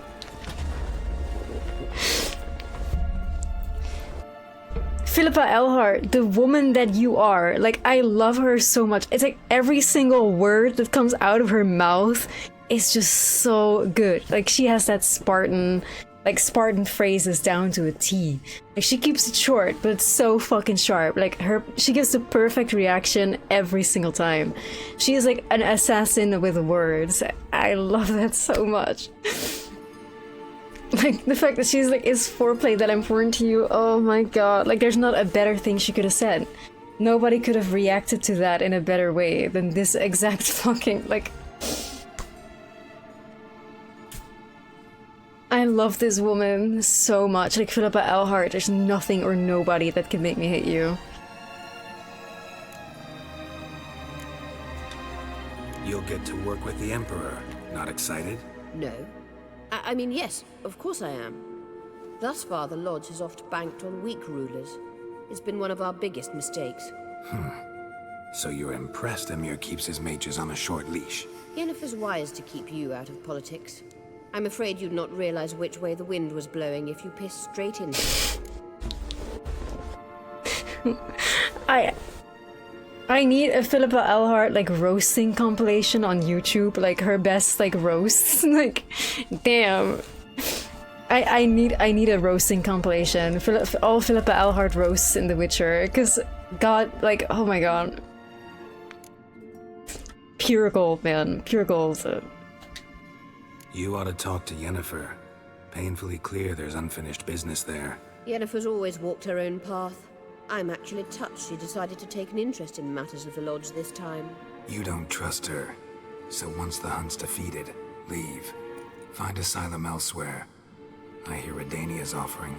I'd sooner stick my head in a Zoogl's spiky orifice. Thanks, but I've other plans. Hey, Alina. Spit in my mouth, please, and thank you, Miss Philippa. Honestly, can't blame you for that one. This deal with Emir. It's sorceress business. Pick someone else's brain. So she's not told you anything? What about personal plans? Has she mentioned anything? A possible advisory position? Beside a young, promising empress? Stay away from Ciri. She's an adult, Geralt. You keep forgetting. She can decide for herself. So, onward. Yeah, let's keep going. Don't you think it's time you stopped interfering in Ciri's life? No. But you do know we're not a pack of wolves you can just drive away from her with your sword. Sure you are. And yes, I can, if the need arises. Geralt.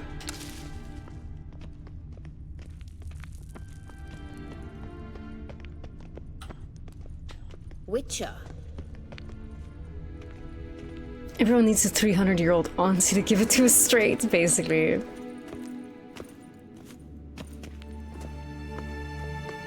Wait. There's something here. Feel it? No, my medallion. A ridiculous bauble. Don't make me laugh. Tuning into elven magic is just slightly more difficult than sniffing out a malodorous fiend. Watch this. Arahan Luma! She makes Geralt look like such a fucking amateur, man. That means the Sunstone is here. Don't stand there looking stupid. Try to shift the mirrors. Oh, I love her so much.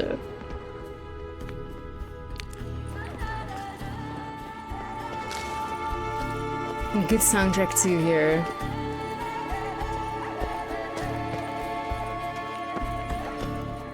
Yeah, I'm sure Geralt's cortisol levels are spiking to dangerous heights.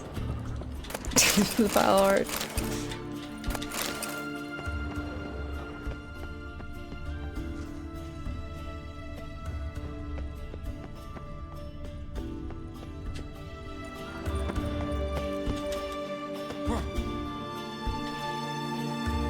This is such a fucking, like, Skyrim coded.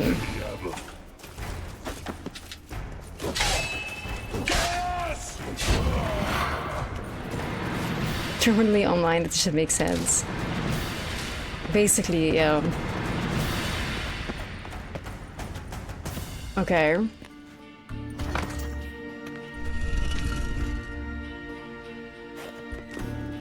Set up the mirror system properly. Right. Whatever that involves.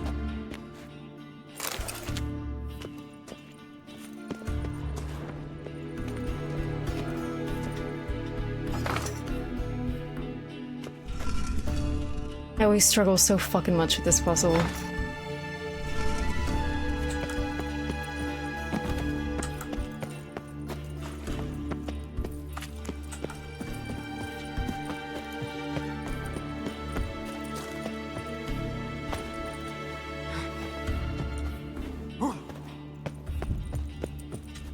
But it's so funny how hard CD Projekt tries to make Philippa look unlikable, and then there's like fiends like us that absolutely go crazy for a woman like that. It's so funny. That's why ultimately, you know, you should always be yourself, because there is gonna be people that are gonna like your freak, just like we love Philippa Eilhart.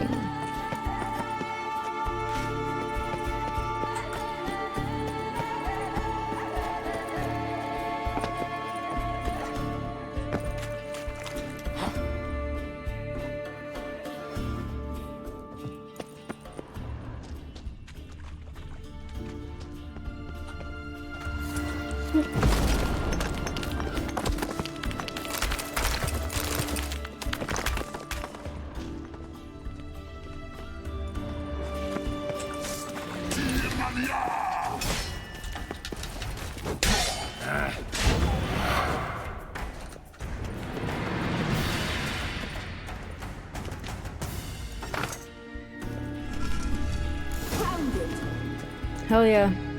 Nailed it, gamers.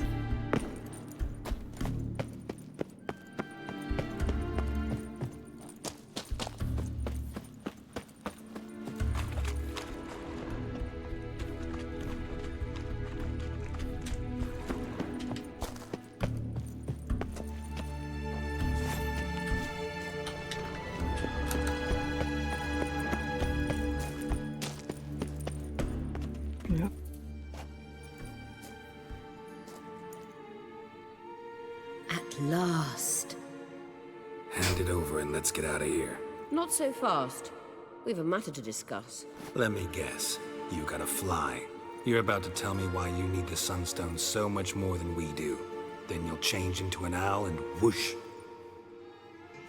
No idea where you got such a ridiculous notion. Ciri's safety is most important to me now. Oh, God. But I wish to talk to you about the future. My future.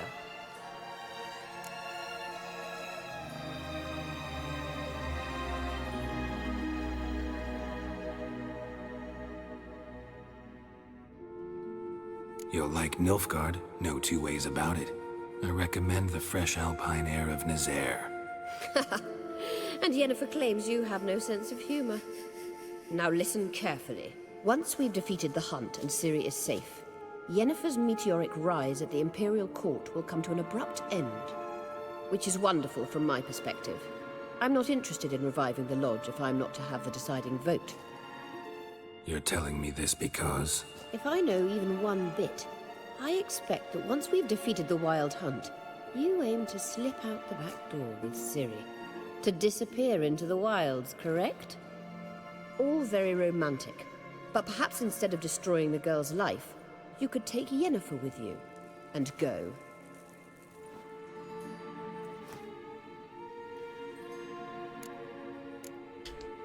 You want to take Yen's place at Emir's side. And at Ciri's.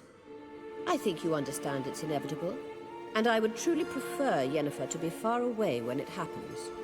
Holding her in the Imperial dungeon would be costly, and it would give the wrong impression. Any other words of wisdom, or can we go? You may go. I know you've things to do. The owl that just flies. Lol.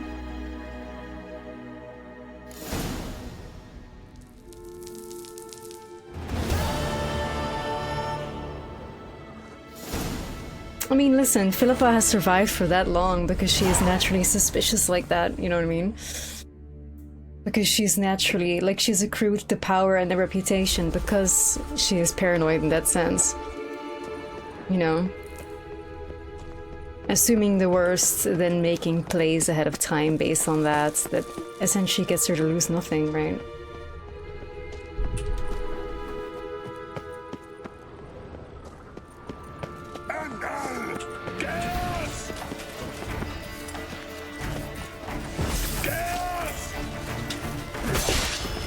For somebody like Philippa is like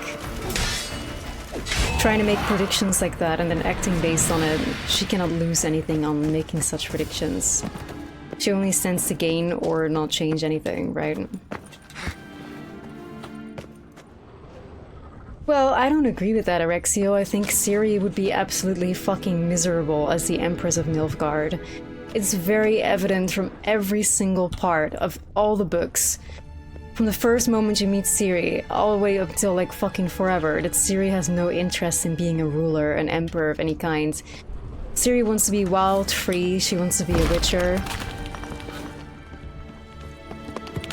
She wants to grab her sword and do contracts. She does not want to be an empress. It would not be a good life for her. She doesn't want that. You know, to us it may seem like being an empress is like, ooh, so lavish, so great. But Ciri, even back when Ciri wasn't yet orphaned and she was still with like her mother and Queen Calanthe, she already was fucking miserable with doing the customs and all the fucking like, you know.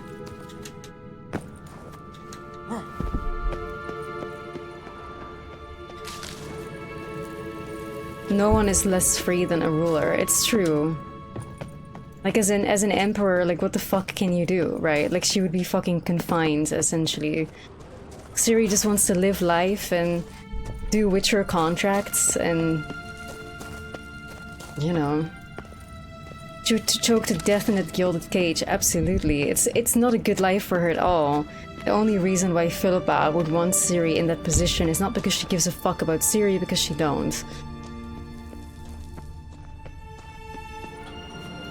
I think Philippa says that because Philippa believes that Ciri is more easily manipulated than Emir.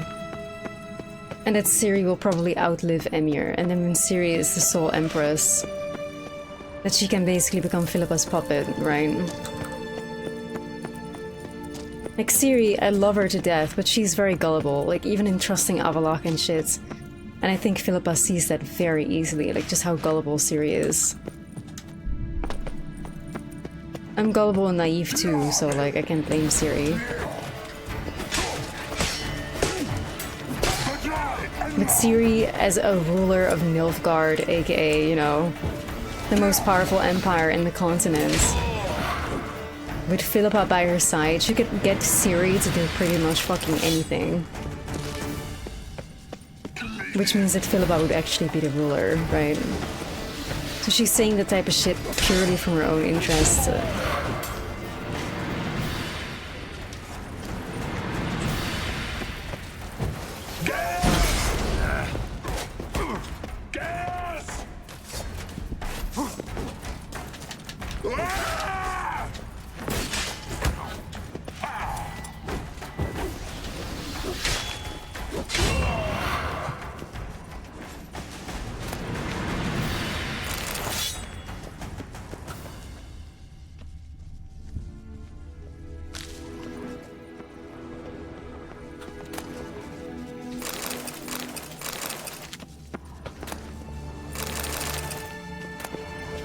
Yeah, Ciri would be fucking miserable as a ruler, absolutely miserable.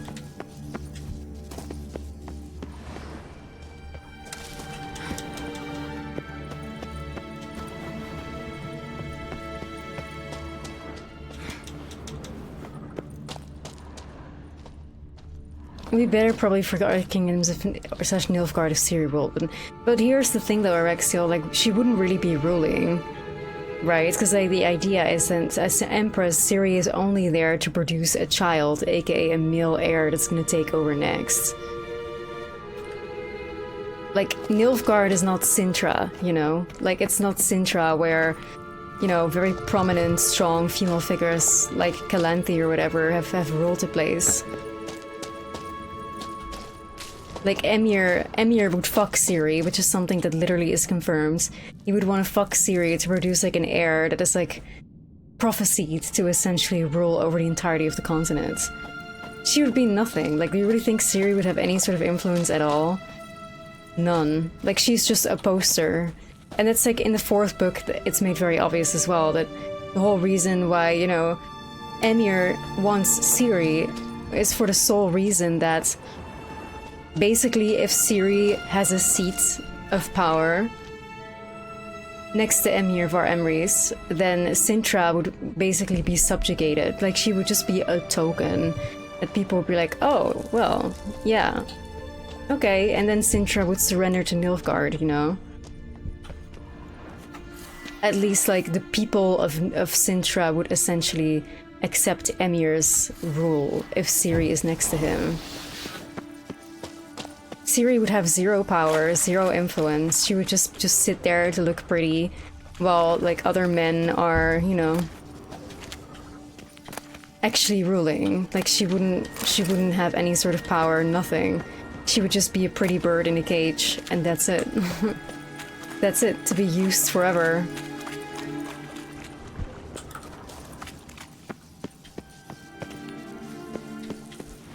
I think there's some people that would absolutely willingly be rulers, such as Philippa Eilhart. Some people love power and they love control and they turn entirely corrupt. I think there's definitely people that would love some good old power.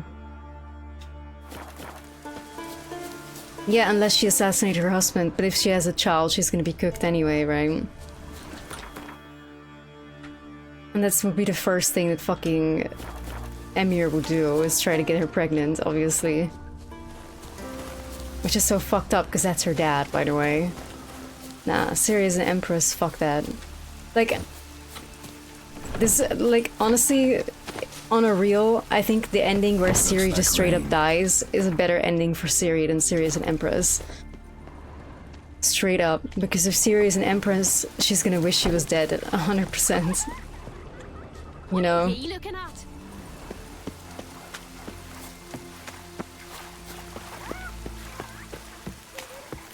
I can't believe I've never been here, it's so pretty.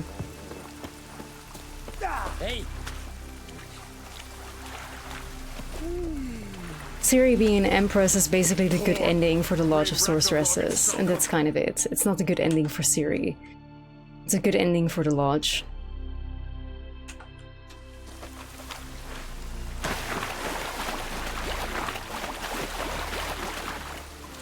Wow, the water is so pretty.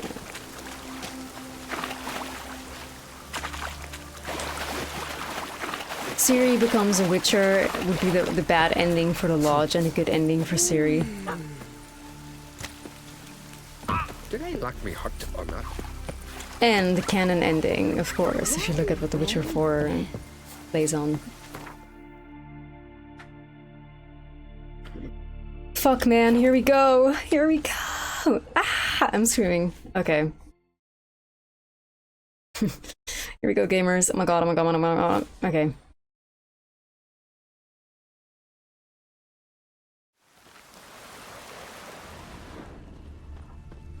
No such thing as bad ships or Mommy bad said women. you're a hero.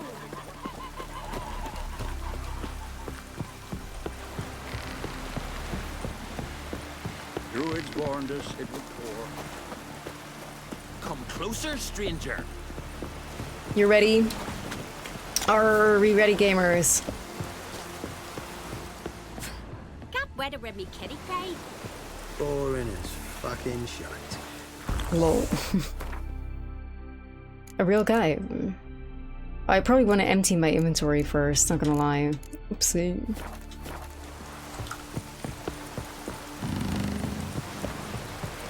Ah. It's raining. Put on your tunic. Hey!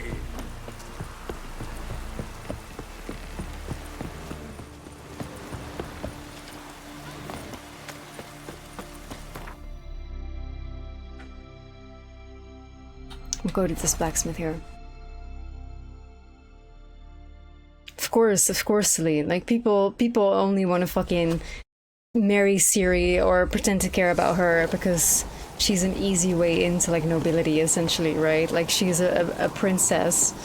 So, you know the tea, you know the vibe. The lion cub of Sintra. So you're back. Wouldn't mind.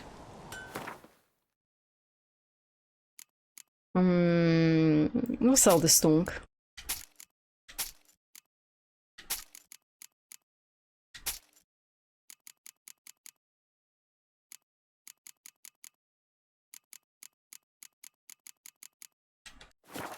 We have a nice bit of pocket change for Toussaint, for sure.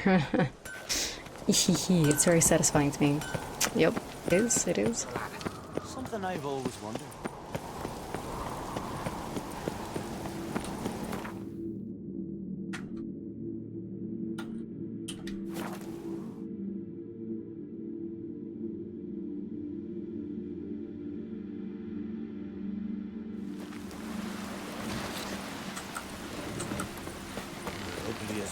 Alright, here we're gonna go for real. We're gonna buy all that wine, we're gonna buy all the armor, make all the armor, buy all the dyes, you know.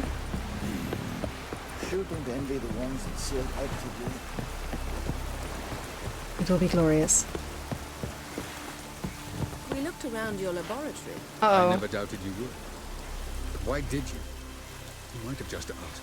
To hear you reveal all about your experiments with the Elder Blood gene, unlike... Yen is calling him I out. have hidden nothing that could be useful in our struggle against Eredin. As regards the Elder Blood, you're all aware Ciri is exceptional. I am alone only in knowing to what extent. Or maybe you're just obsessed with her. I'm obsessed. We saw the drawings, loser. We saw it.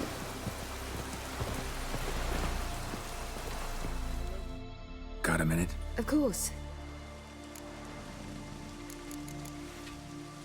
All right. We'll talk later. I mean, we know Avallac'h was alive during the time of Lara Dorren. I honestly just think, like, personally, that Avallac'h has some crazy-ass crush on Lara Dorren, and he just wants to bring Lara Dorren back, essentially, in the flesh. Or as close to Lara Dorren as he can get. Because he's a fucking creeper.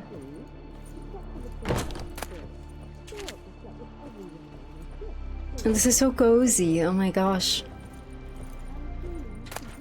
A cozy bed, Yen. Come on over.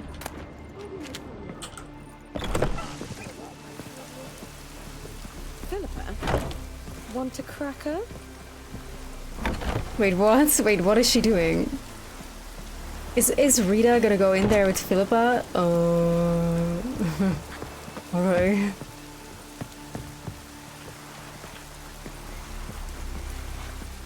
Oh, you make a fine sailor.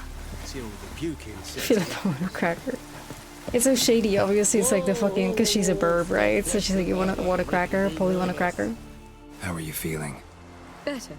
I thank you. If you'd not arrived in time, things might have ended considerably worse. I am your debtor. Thank Yennefer. It was her idea, her plan. Thought Margarita Loantil would be among the last to get nabbed by witch hunters. Were it dependent solely on me, of course I would have. But you forget I had my students to consider. I knew the hunters would eventually reach Aretusa. It was but a matter of time. So when I heard Triss was organizing escapes to Kavir... Hey, Trapper, enjoy the lurk. Thanks for saying hi, welcome in. I gathered my novices and we rode here to Novigrad. Sadly, we were caught and thrown in Dayrod before I could contact Triss. Didn't see any other sorceresses in there with you? Because they'd already been executed. Burned. Alive. One after the other. The most talented girls in the North. Radovid was saving me for last. Aww. If you're here, what's become of Aretusa? The day I arrived in Novigrad, I received a message from Biruta Ikati. A short, curt note. School overrun by Redanians. The libraries burned.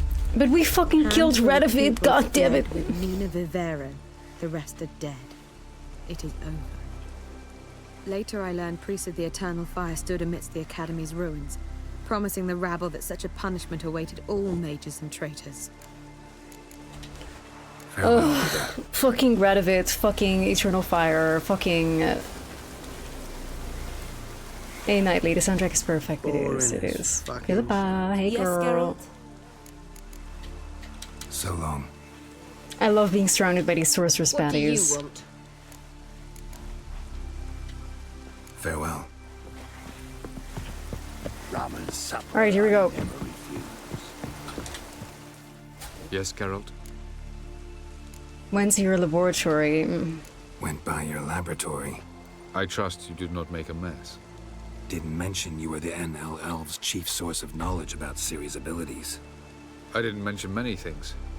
Fortunately, they're no longer important. To you, maybe? Your experiments with the gene, Elder Blood, that's not important. I pursued those studies to protect Ciri. Right, my ass, Lara bruh, my Doran's ass. blood Like, go fuck in yourself. whomever's veins it courses.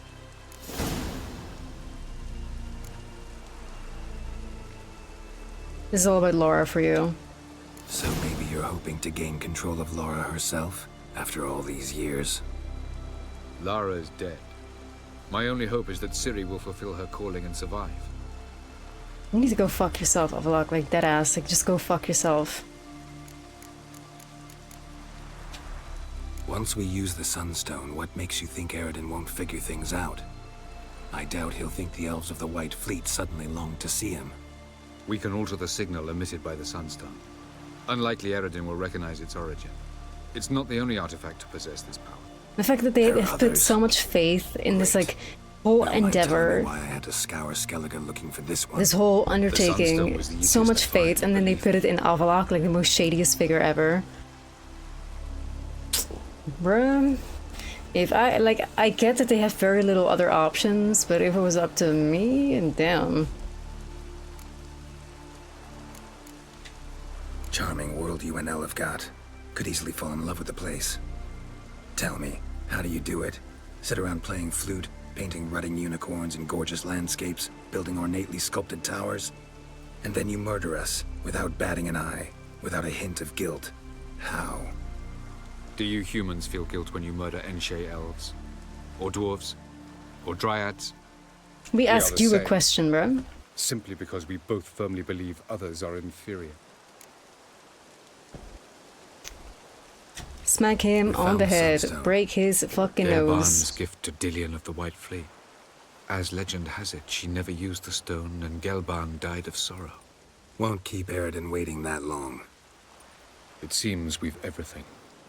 We can go. Keep in mind, once we commit, there'll be no returning. Alright. This really is it, y'all. The end of The Witcher 3. The finale. The conclusion. Here we go. I'm ready. High time we set sail. Undvik awaits. In that case, let's go. Are you ready? I am. Only because I know we have blood and wine after. Otherwise I'd be like, I don't want to do this.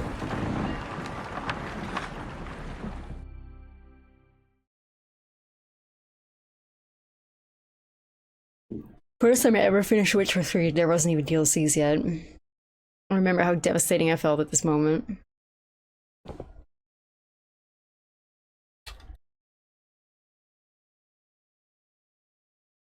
Like not wanting it to end, but wanting to see the end, but not wanting it to be over, you know? You will position yourselves on the cliffs. Here, here, and... Thank you. I believe we know how to form a circle. Yen. Even those of us who lack eyes for the moment. I simply wish to avoid... Oh, Geralt. We were waiting for you. Avrilok really so fucking stupid. So fucking stupid that he thinks he can give orders to like sorceresses. Like, bro, are you dumb? Like, are you fucking dumb, Avrilok? Because like you seem dumb. You seem like a dummy. That's nice of you. You were about to explain your plan? It's simple. Which does not mean it will be easy to execute. I shall activate the Sunstone. If Caranthia answers the call, the Nagel Fair should appear in the bay shortly afterwards. The Lodge must then prevent the ship from returning to the world of the NL, while the Imperial fleet blocks its escape by sea. The 7th Imlet's Infantry Regiment under Duke Varatra must then board it. With your help, naturally. So what about you, loser? What about you? Where will you be? Waiting in reserve. If something goes wrong, I shall react. Like a general commanding troops from a hilltop? Gonna signal us by horn or use messengers? Exquisite irony, but what did I do to deserve it? Everything. Have I given you cause to doubt my intentions? Yes. Ladies and gentlemen, less talk, more action, please. Sisters, we must scale the cliffs.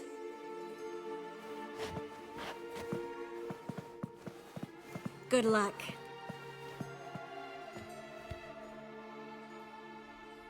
Plan's missing one important element. What about Ciri? Cyril will wait, at a safe distance from the Nagel Fair.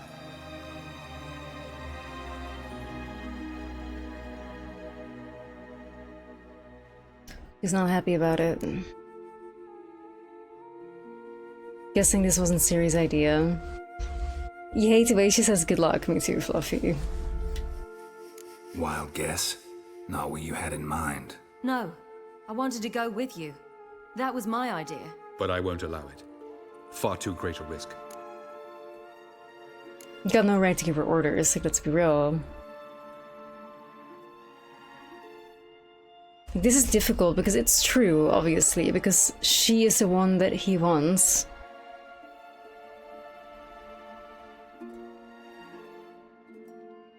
But like, who the fuck gave you the rights to control her, Avrilok? I feel like if we are in front of our child and we agree with this like fucking weirdo man who has already subjected her to his control and we support his decision to have control, that's a bad look.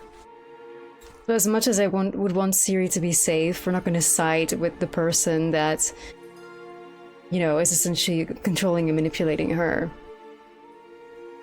In front of her own daughter, like, the fuck?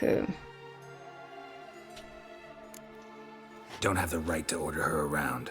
Amusing. Cyril said the same thing, only at much higher volume. Go fuck yourself. I do in fact have this right.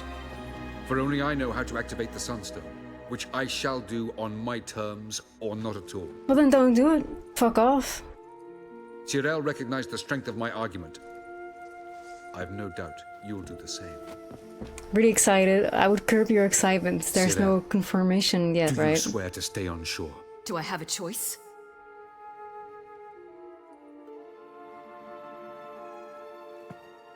Where are you going? For a walk. Or is that not allowed either? Because I could break my leg. Fuck this guy. Oh, yes. The elder blood can be fiery.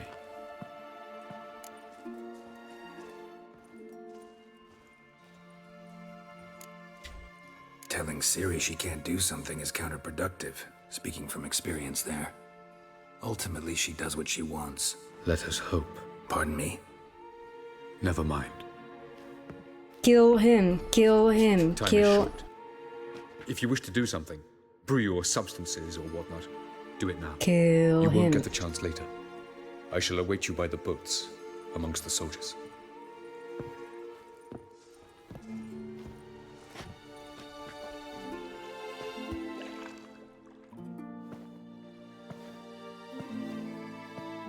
Oh, look who's returned. Hi, Yen. Yen, why are you here? To see you. Something happened? Not yet, but it might soon. We may not survive this. In fact, our chances are slim. Try not to panic, right? True, things get rough. Like, let's just be real here. Don't worry, it'll be alright. Well, we are here to battle Eridan and the Wild Hunt at full strength. Could be like Sodden. Could be worse. Nothing could be worse than Sodden was. Listen to me. Once it's over, if we survive, I wish to leave, go far away, and I'd like you to come with me. Where? Wherever. To Povis, beyond the Dragon Mountains, Zerrikania even. As far as possible from politics, plots, and so-called high society. Meanwhile, Philippa Eilhart thought that Yennefer was gonna want to be like, you know, the right hand to the Emperor, essentially. Whereas Yen actually just wants to have a peaceful, happy life away from politics with the man that she loves. Like, it's so fucking funny how consistently every single person in the entirety of the universe of The Witcher, minus Geralt and Ciri, know the woman that she actually is. You know? Like, they all think that she's this power-hungry, like... Even Philippa Eilhart, who should know her very well, thinks immediately that she wants to be the right hand to the Emperor, the advisor, all that shit. Meanwhile, Yen just wants to, like, escape and be away from all this bullshit and just be happy. Probably read some books, fucking chill, you know. She wants to just be happy with Geralt. As they've already tried before, like they tried living in peace before, like in Vengerberg and stuff like that, right? Like that's all she wants ultimately. She just keeps being dragged into stuff. She just wants to be happy and be at peace.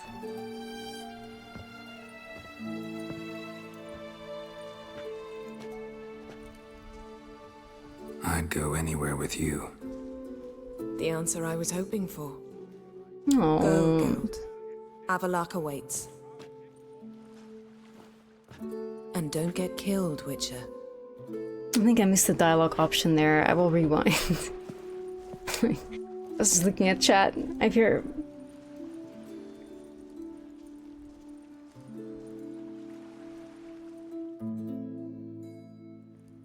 Some people have seen Power and are sick of it. It's true. Do a quick rewind there. It's like a dialogue option that I hadn't yet done. We'll just have to skip through things quickly, but it's fine. Wild Hunt sailed aboard the Naglfare, a giant longship. But yeah, like... I think this, Yennefer saying this should not come as a surprise to anybody who's read the books either. Artifact needed to draw Eridan into a trap. Again, it's just so tired of the bullshit. The bullshit, the politics, the mess, the drama. Like... I think that was a big reason as to, like, why she stepped away from the Lodge of Sorceresses for a while. Like, she just doesn't want to be a part of this kind of shit.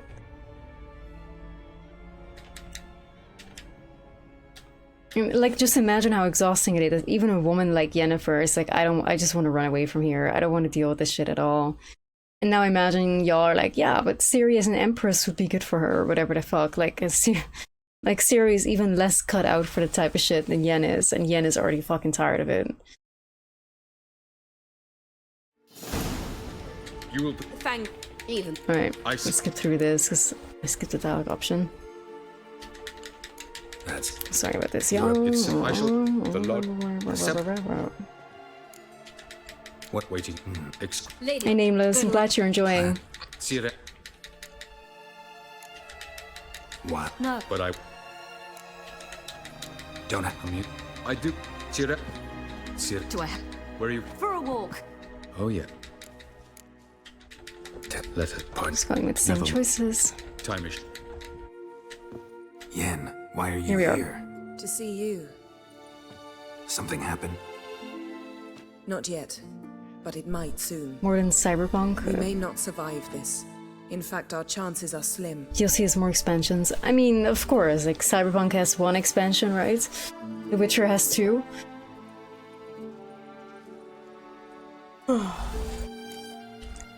Well, we are here to battle Eridan and the Wild Hunt at full strength. 2 is more than 1. Could be like Sodden. Could be worse. Nothing could be worse than Sodden was. Listen to me. Once it's over, if we survive, I wish to leave, go far away, and I'd like you to come with me. Oh.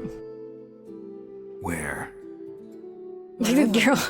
Girl just like, where? Beyond the Dragon Mountain. She says, honestly, one of the most romantic things anybody has ever told anyone. And Geralt's only reaction is, where?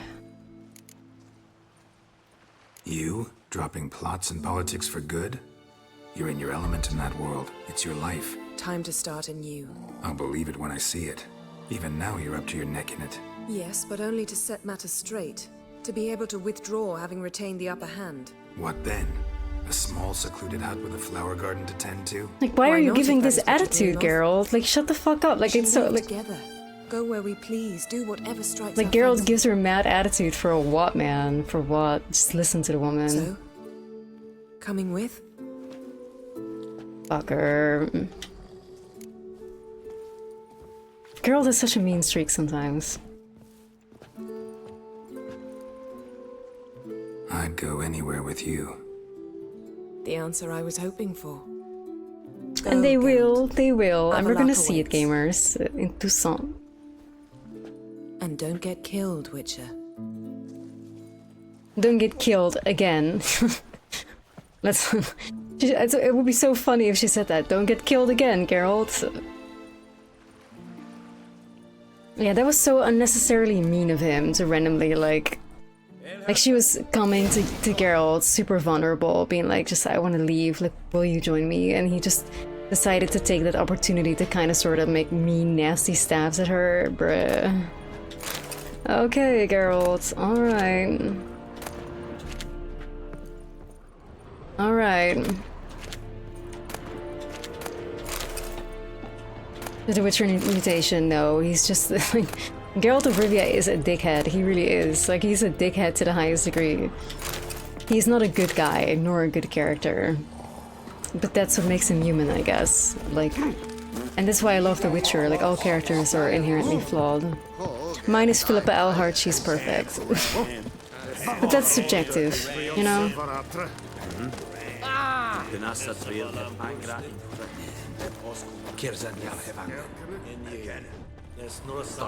Are you here to spy or haggle? Show me what you're battling.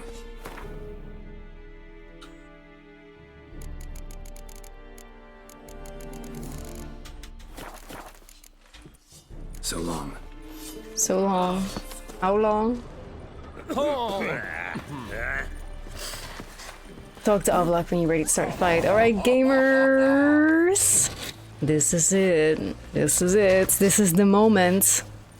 The finale. Before that, I'm gonna take a small break to go eat something. I don't want to go hungry in the middle of all this that's about to unfold. And it's a lot, y'all. So grab something to eat, something to drink yourself as well. Popcorn, tea, coffee, I don't care what it is. Grab it. And I'll see you guys back in a few minutes. 5 minutes or so. You can't go to a fight on an empty stomach. Okay. BRB.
Hello gamers, I have fueled up. I have made my IRL battle preparations, not baddie preparations, damn I wish.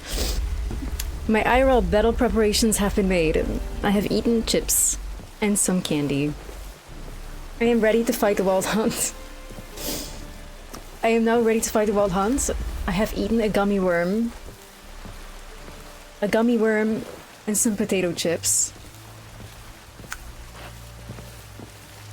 Never have I been more well fueled for battle.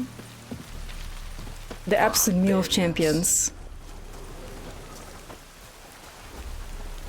A single gummy worm and a lot of chips is all you need to defeat the wild hunt.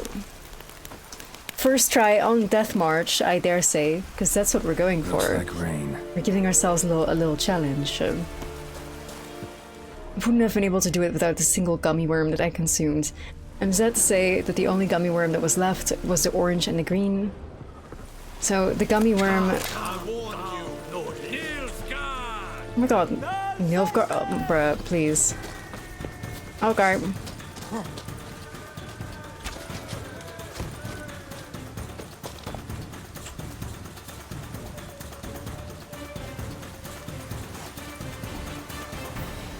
A sour... No, a regular worm. I don't do sour... I don't like sour candy. I hate sour candy. Like, ugh. Like, why would I want to suffer when I'm trying to indulge in a sweet treat that should make me happy? I don't like sour candy at all. I think sour candy has, like, some of the best candy usually beneath the sour layer. But I don't want to fucking suffer in order to have my sweet treats. Like, why would I do that to myself? I don't understand, like, sour candy enjoyers. I don't get it.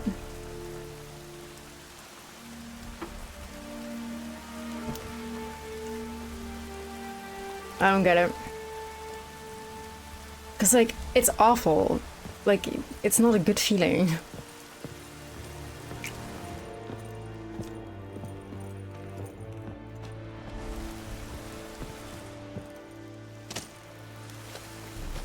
When did Yennefer first appear in The Witcher? The final short story of the first book.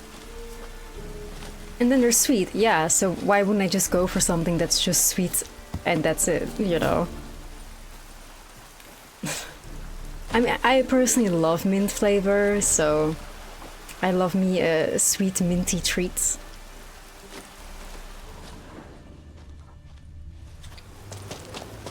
Some people must love citric acid and suffering, I suppose.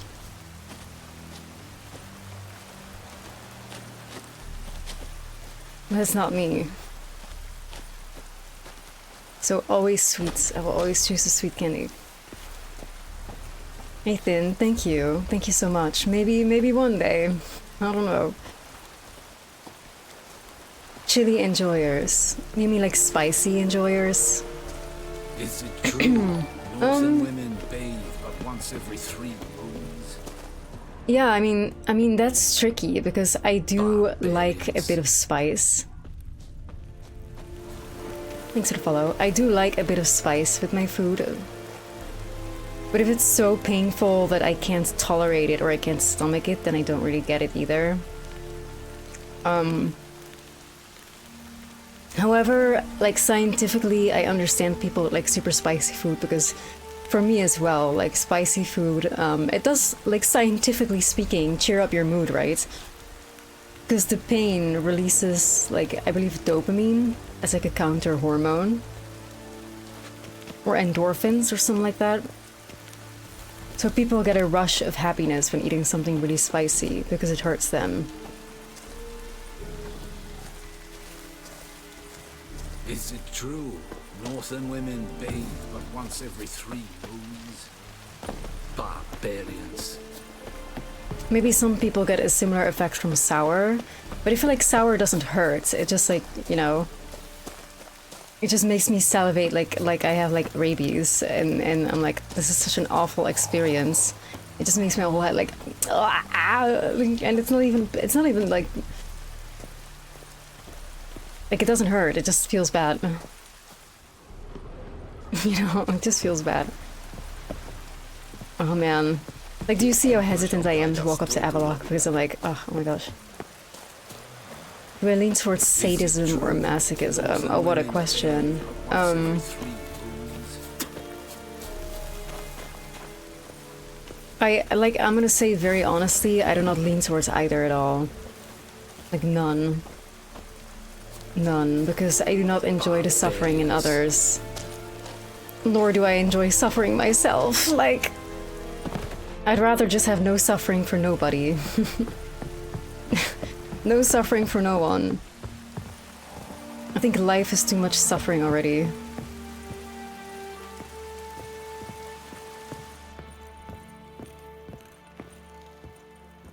But, I mean, I can enjoy, of course, like, seeing people who've wronged me or enemies of mine, like, go through horrible things. Then I'm like, yeah, this feels good, this is pretty karmic. But I don't think that's sadism, because I feel like sadism is hurting people, you know, with your own hands, essentially, like doing something to them, and I never do that. Like, if the will of the universe and fate have it be so that my enemies suffer, I will enjoy how that works out, but it's not like I would ever set that up to happen or something. There's no enjoyment in it, no. I would not find enjoyment in doing something myself to people that have wronged me, because I feel like I would just be filled with guilt. People like being degraded and others degrading. Some people do, not everybody shares kinks like that. I would say, you know, the fetish to be degraded is probably inherent in at least 50% of all Twitch viewers, based on how certain people chat. You know? A humiliation fetish, I dare say.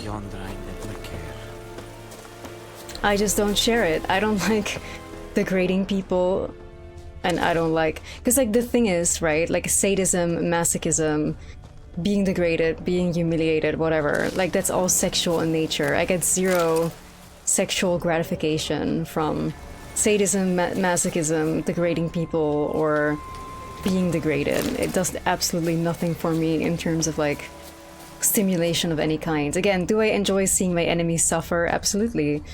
Do I get sexual gratification from it? Hell no. It doesn't make me feel like... It makes me feel more like a sense of justice, I suppose. And I absolutely will enjoy my enemies suffering. But just not on my hands. More like it just worked out that way. Degradation is a huge turn off for me. If somebody shouldn't... Like, if somebody ever tried that with me, they would end up in a ditch, he thinks. Pironta Bestie, hello! And also, Twitch chat in shambles, as if, you guys know it's true. 50% might be a bit low, die live, I do agree. I do agree. Also, happy VIP Bestie. Yeah, I mean, many people have very complicated fetishes. I could never be a pay pick either, like... I don't know, man. I don't know. Whatever floats people's boats, I suppose. How's it going? Well, we're heading towards the end of the main quest, but, like, I don't want it to end, so I'm just standing here, staring at Avalok, like, wee-boo, wee-boo. Observing him from afar, because I'm just, like... stalling. So now all of a sudden we're talking about fetishes.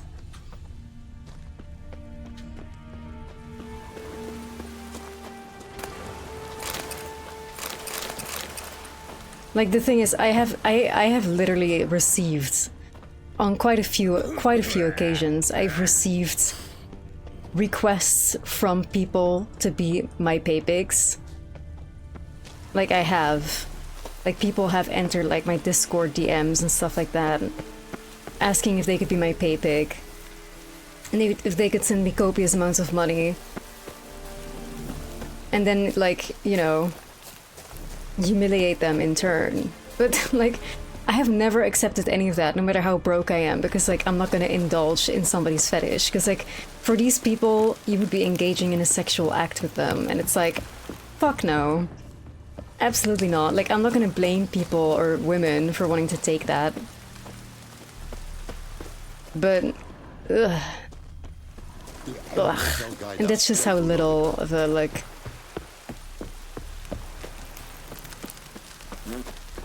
Ugh. No. Listen, I messaged the wrong person, I told you. Right, Alistair, right. Yeah, like Ruffle, that's the thing. I feel like, you know, nothing in this world that's of monetary value comes for free. Like, there's always something expected in turn. I'm a woman of integrity, it's true, like, you know, the struggle is real, especially financially with me always. I still live with my parents because I just decide and I choose to do Twitch for a living. Now I know I should branch off to like other things as well that I can do on the side of Twitch. But even at the worst fucking times, the lowest points financially, have I just rejected the pay pigs, you know? Like, right. And that might be very stupid to some, but...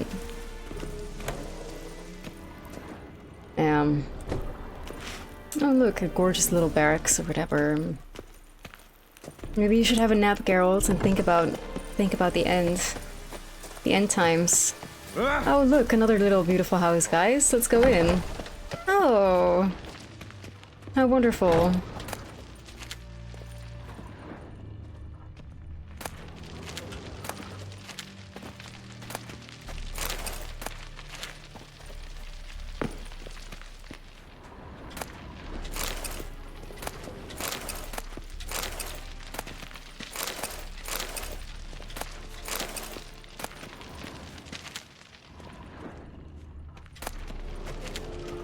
It is in general thin, yeah, it is for sure.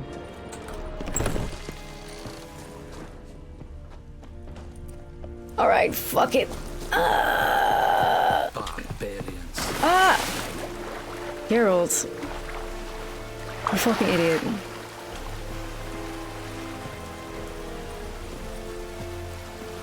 So, Geralt. Ready? Here we go, fuck me.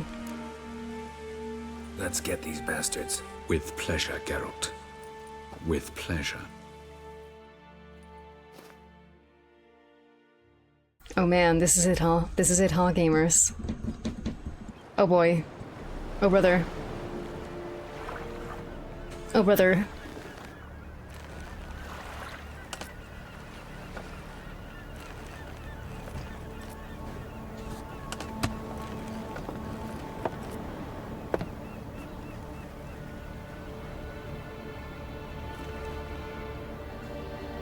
I give you my heart? What kind of spell is that? It's an old love letter. Ancient. As I said, this stone was to reunite a pair of lovers. Never thought I'd say anything of the sort to Eredin. En verilith Sirenad, Leda Eich Blaine, Ida May.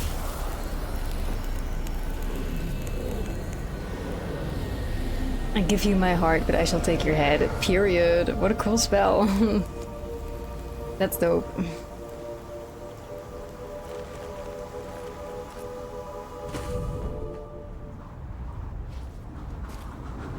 The elven bauble worked.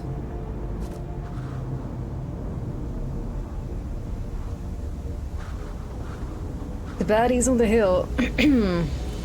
They approach.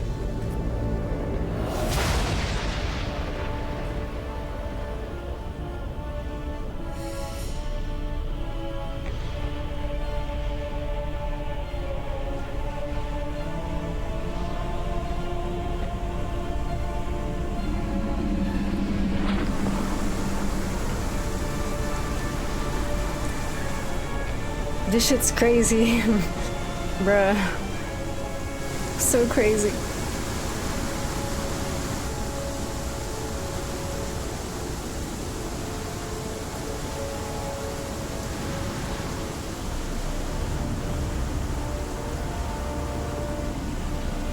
Bring a sword, Geralt.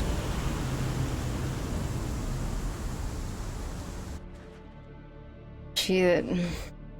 Now why is it gotta be us to solve this? You know?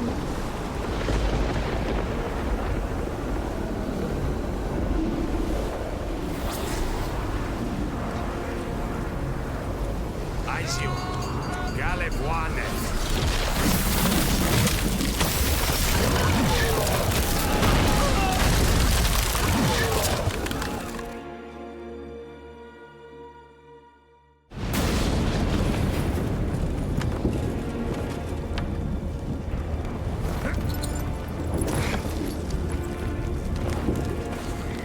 Follow me.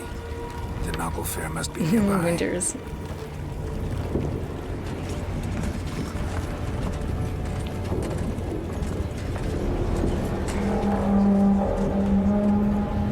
Yeah, like only the scariest looking ship you'll ever see.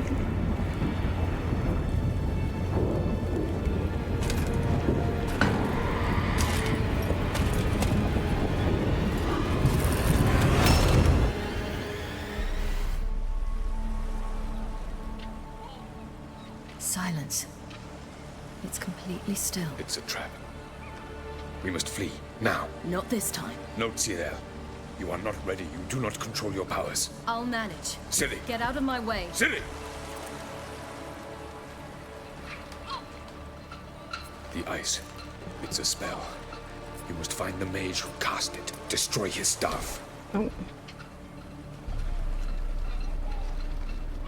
I'll not stop with his staff.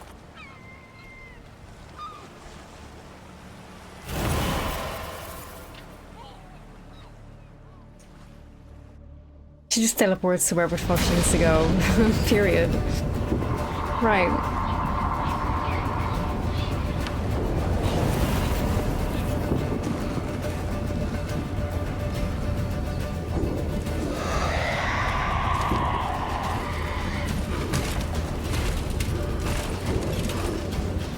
I just crack up at their fucking armor, man. It's like, how more do you want to telegraph that you're a baddie, that you're the bad guys? Like, full-on fucking skeleton armor.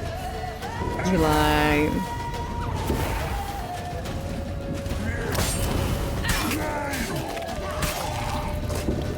Damn, Siri. All right. That went better than I expected.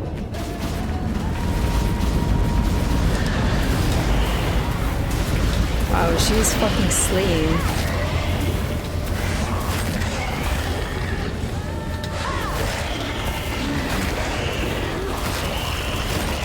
Holy fuck. She's this powerful now. Imagine The Witcher 4, like...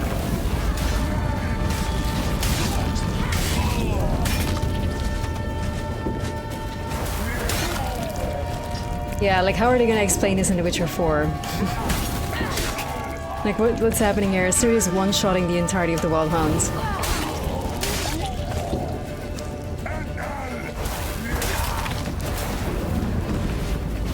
She's like blazing with the Elder Blood. Look at that.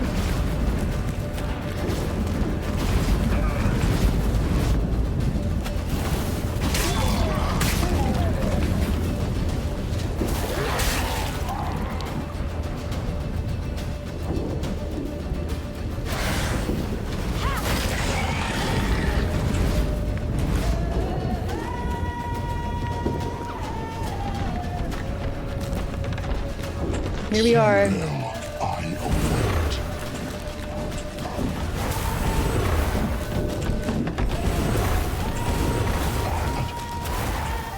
Can fucking link up to him. Lock on.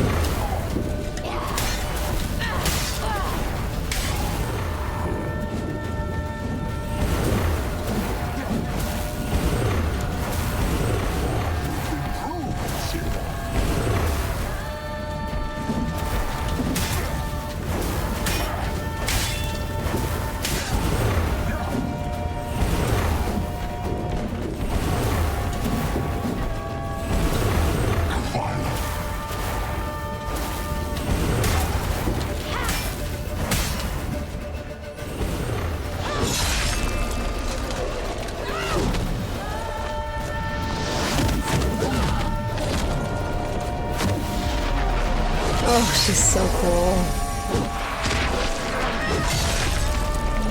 Oh, hell yeah. That's our girl, gamers. That's our girl.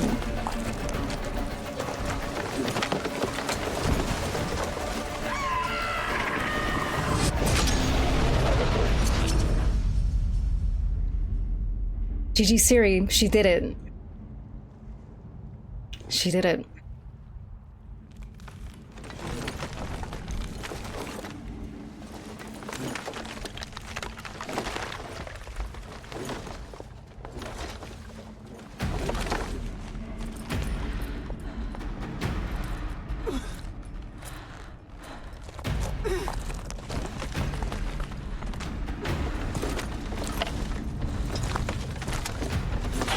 Almost, Silla. Almost. Yeah. Junkyard.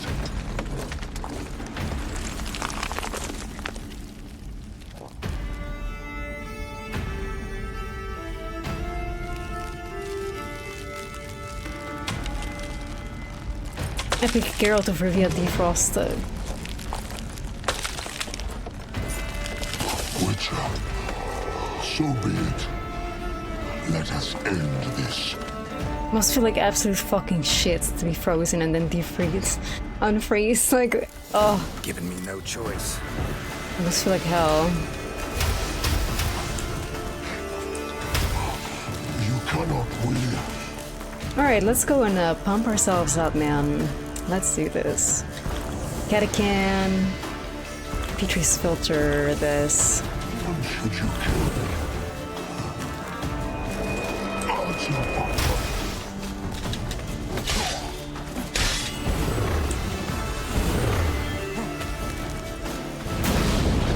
You see, it's not so simple.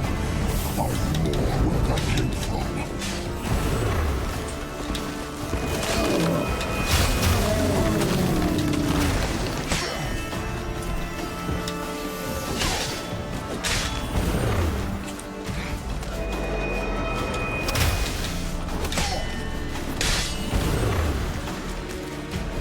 What kind of bomb can I throw at him to make him suffer?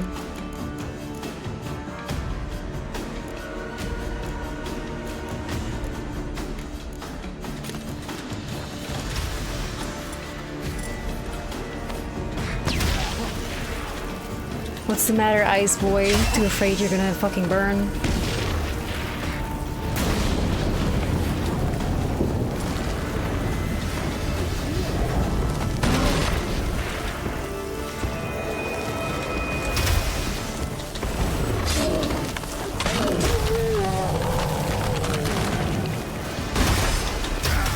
Oof, shit.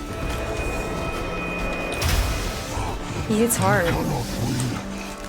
Even should you kill me.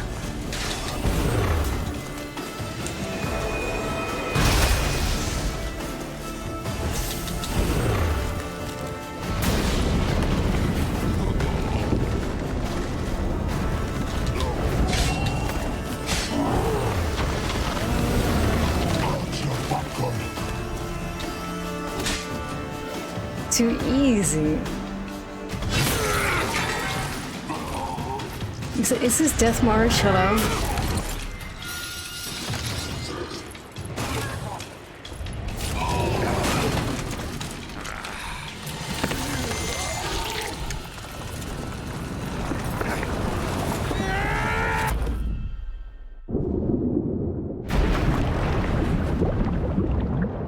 Bro.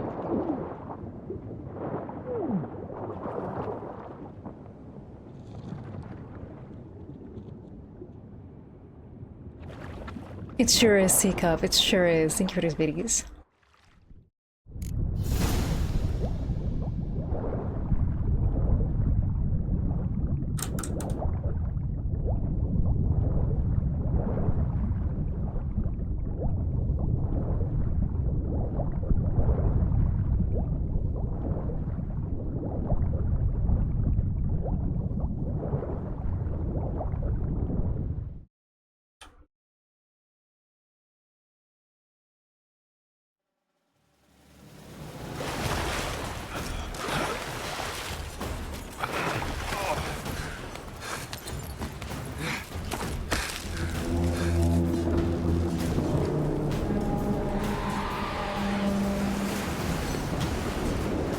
Siri, what the hell? No! Couldn't teleport herself too far, I guess. Damn, alright.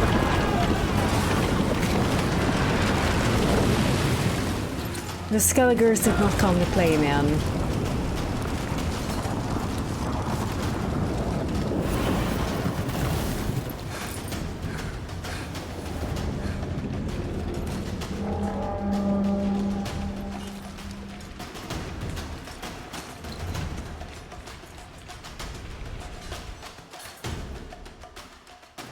I love that idea. Like, what if we put our ship on fire and ram our ship into the big ship so this big ship catches fire?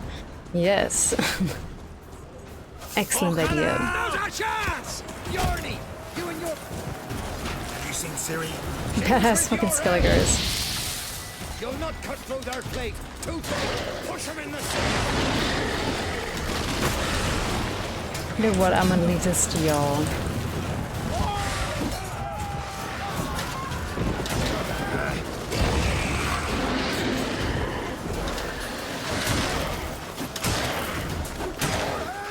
You know damn well the Skelligers are gonna talk about this battle for like the rest of Skellige's existence until the stars fucking disappear.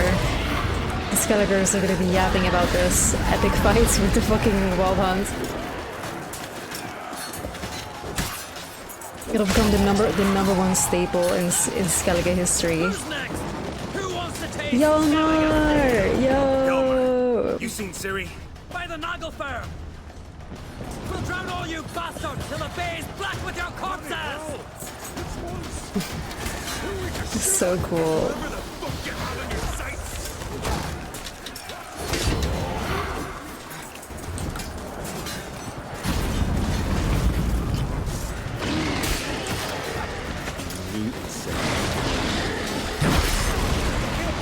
Thought they hurt though.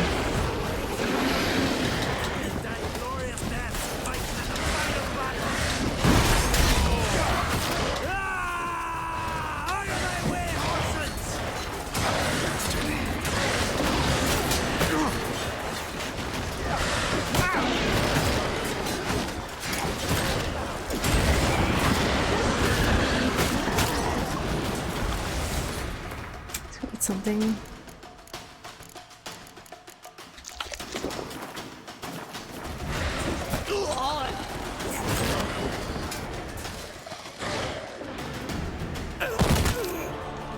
God, no!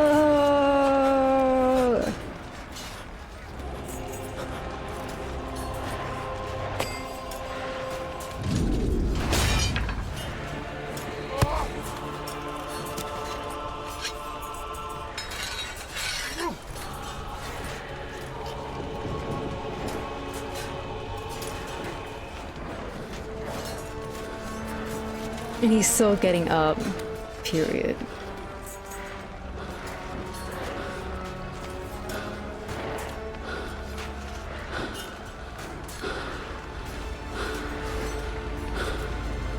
Any last words?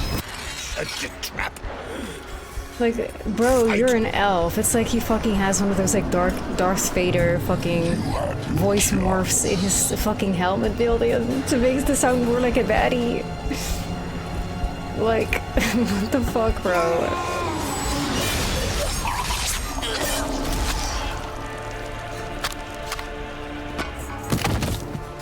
Oh, shit. Gosh. Witcher.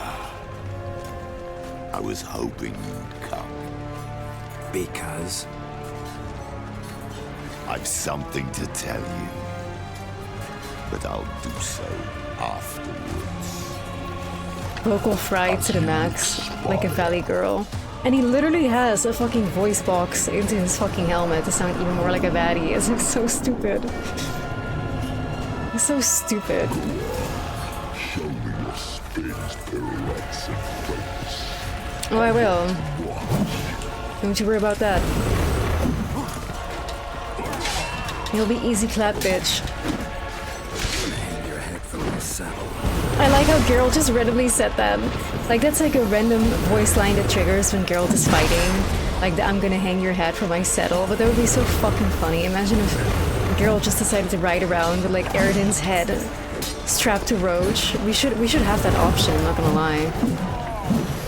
We should have the option to behead him and then take him as a trophy.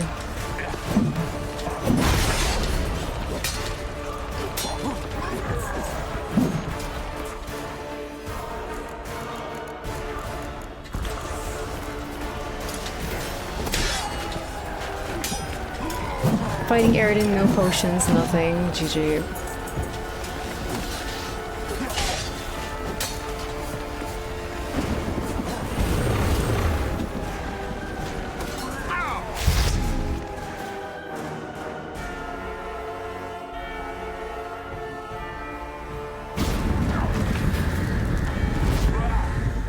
Perfect, the fucking blood moon in the sky. Alright, now we're fighting. Now this is a battle for real.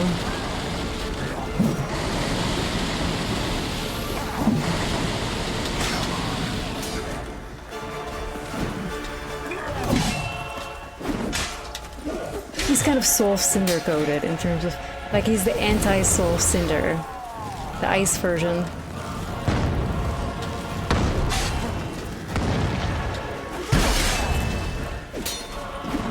Let's see, what kind of shit can I throw at him to make his life a little miserable? Dimeridium, maybe? Like, I don't know. We're just gonna throw everything we have at him because it's funny.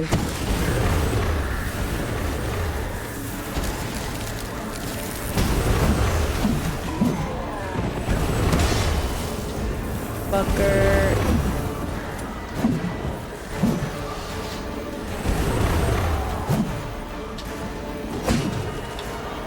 Show me what you got.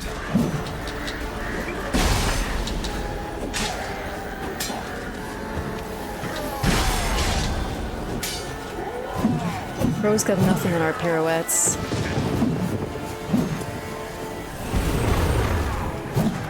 Six more Tony. Oh, no.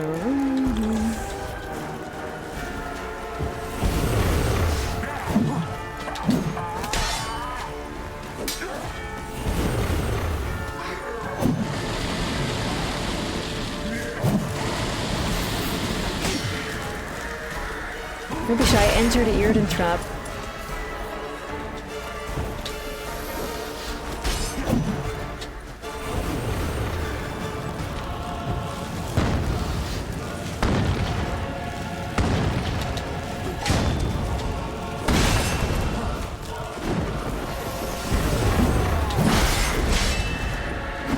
I'm a little bit worried about my heals, so like we gotta hurry up before we die of toxin.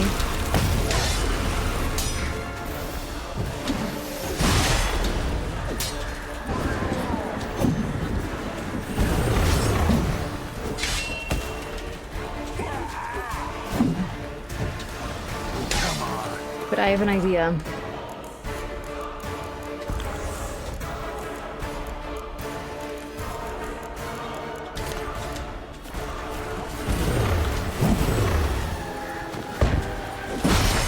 Let's go. We're just healing ourselves by standing in the poison. Exactly, exactly. Now that is the OG, the pure gamer strat, right there.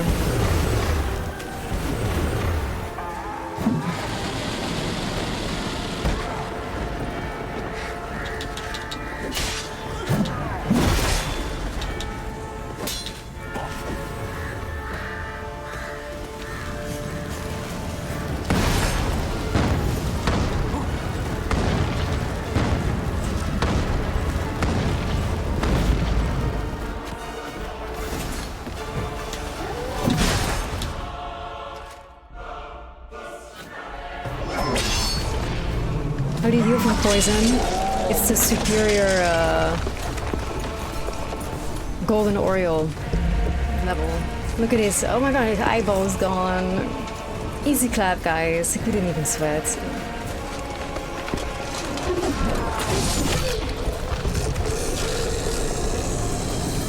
So far, I first tried like every single big fight on Death March. I'm so proud of myself. The only things I've died to is wolves and random bandits.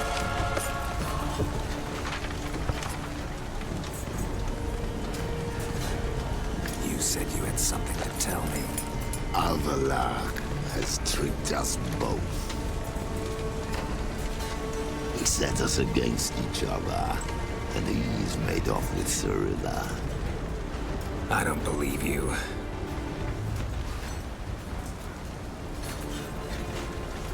Really, Geralt, you don't? Not after seeing that library.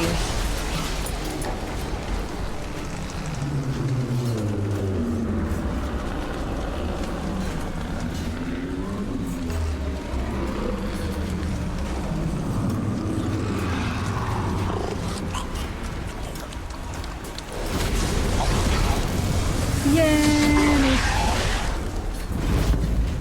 MVP. That's our woman.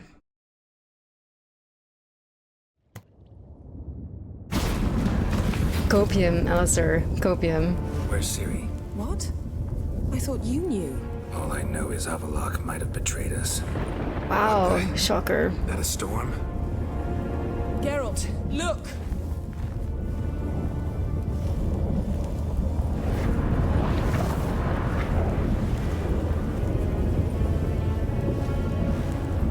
Who would have guessed that Avallac'h would betray us?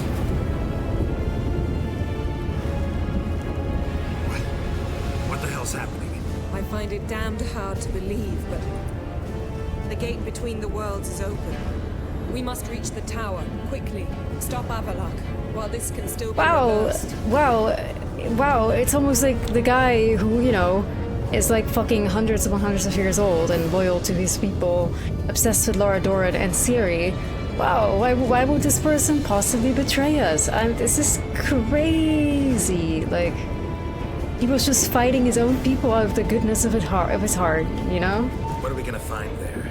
If the tomes are to be believed, nature's laws will cease to hold.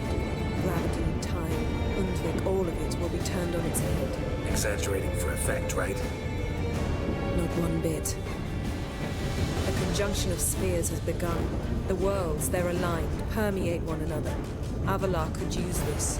Bring the NL here, or something. Bro, a whole planet in the motherfucking sky. Shit. At least we know where to look for Ciri. Follow me, and stay alert. Time for mommy and daddy to, you know, get to work. We need to focus on Ciri. What do you think Avallac'h wants from her? Same as Eredin. He will use her to open a gate between the worlds. It's crazy though. Eredin's words rang in Geralt's ears. Could Avallac'h truly has betrayed them? Could Ciri still be in danger, even if the Wild Hunt destroyed once and for all? With a moment to lose and paying no heed to their wounds or exhaustion, Geralt and Yennefer plunged back into the post-battle chaos ravaging Undvik.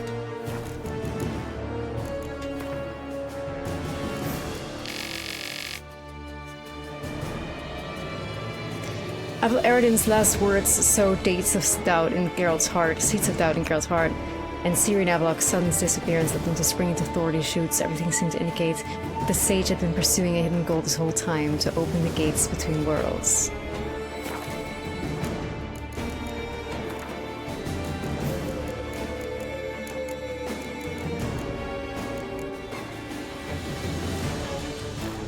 Finally, Killing Spree 3, 30%.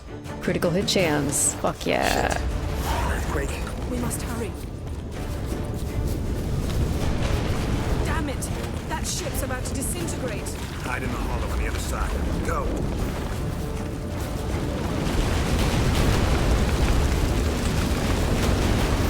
This is so crazy.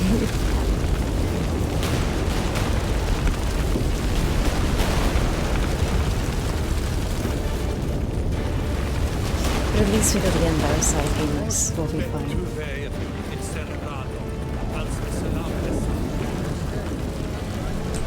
Grab the horse. We'll save time.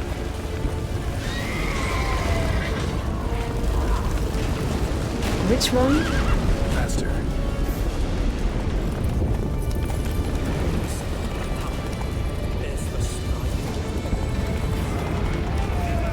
That giant showed these giants in battle, just like the mountains. This is not yet. The conjunction is just beginning. Bruh, look at the chaos that the conjunction of the spheres is causing again. Like, all the monsters are just entering the fucking world en masse, bruh. The gates between the worlds are growing wider.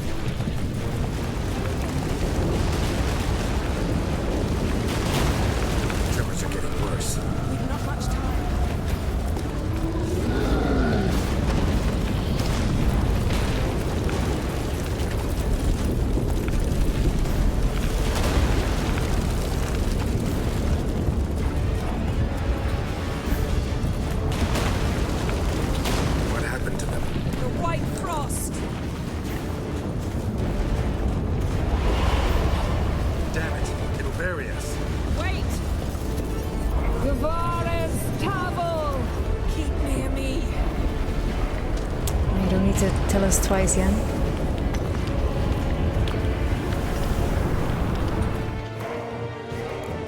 I kind of want to find a moment to meditate though, because like we have ran out of everything.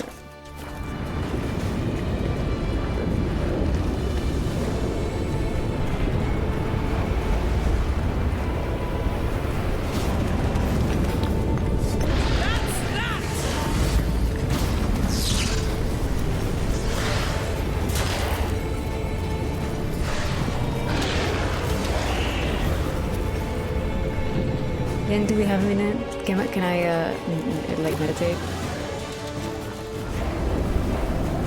Great. This music is so epic. Fucking look at this. Like, how fucking cool, man. This is so fucking dope. My gosh. It's so it's like such a good climax. It's climactic as hell. Like, holy shit, you know. This is how you do the end of the game.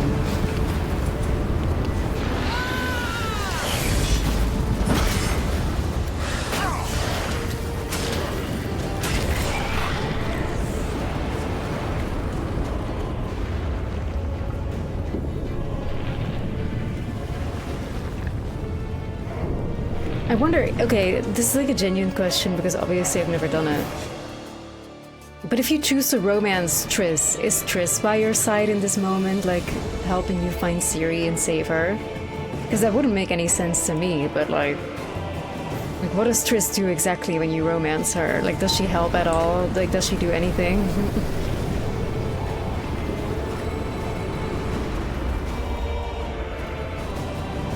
It's still Yen. Lol. Lol. That's so funny. Can you dismantle it? Dismantle? No, I can make a tear at best. But only for Or shitty romance. Specifics, Yen. Will we both get through? No! You must go alone! I'll come back. With Ciri. I know! Agarid! That I know is so powerful. Like, she knows damn fucking well that he can get the job done. That's pure fucking trust, man. Yen, though. I'm fine! Now go! And give Avalok my heartfelt regards! Ugh, I love her. What a fucking MVP.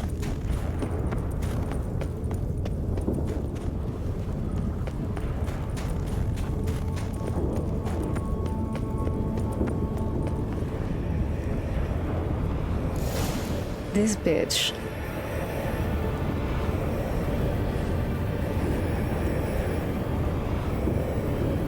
Just put that sword in his back immediately, Geralt. Like, don't give him a chance to talk. Stab him with the pointy end. Geralt. So unfortunate. I'd hoped you wouldn't have to witness this. Stop with that shitty fucking voice, bro. Nearby. Listen. Shut up. I've heard enough of your bullshit. Draw your weapon. Let's get this over with.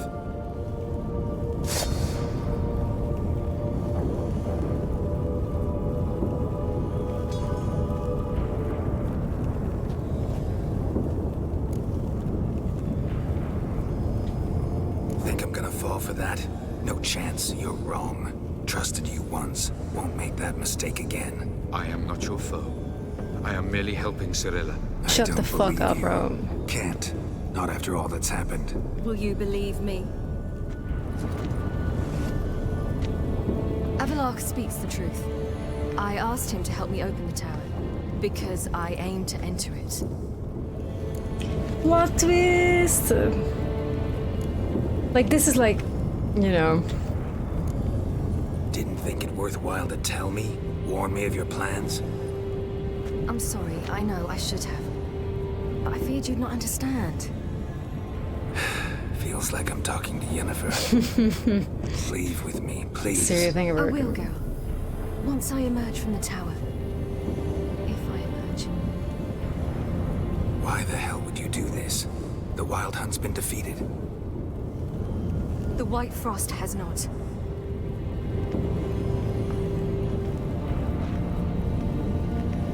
The prophecies are truth. I still want Avalok to die. seen I worlds fucking hate bound in him. ice. I know what awaits you. Yeah, girl, we've been there too. Only but the Elder Blood can stop the White Frost. Only I can stop it. I don't care. Let's go. I feel like that's legit like the #1 book Geralt answer. I don't care. Let's go. You don't have to make the sacrifice. There's no annihilation coming. Avalok's put nonsense in your head. Oh.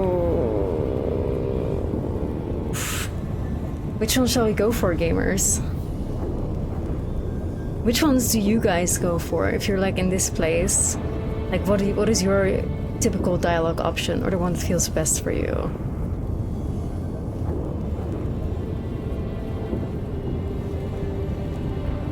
Two, you don't have to make the sacrifice.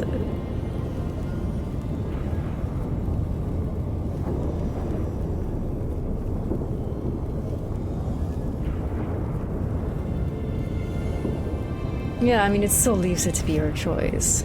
There's no annihilation. Either Geralt chooses to be like a climate change denier.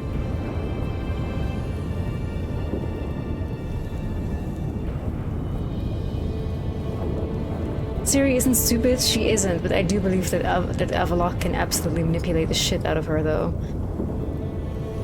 Like, I usually choose between 2 and 4, like Avalok's put nonsense in your head. But I do feel like saying that makes, like, it's kind of like a dig towards Ciri, that she would be manipulated like that, and this is not that moment, you know? We'll go for the most popular choice. You don't have to make this sacrifice. You're wrong. The White Frost is inevitable.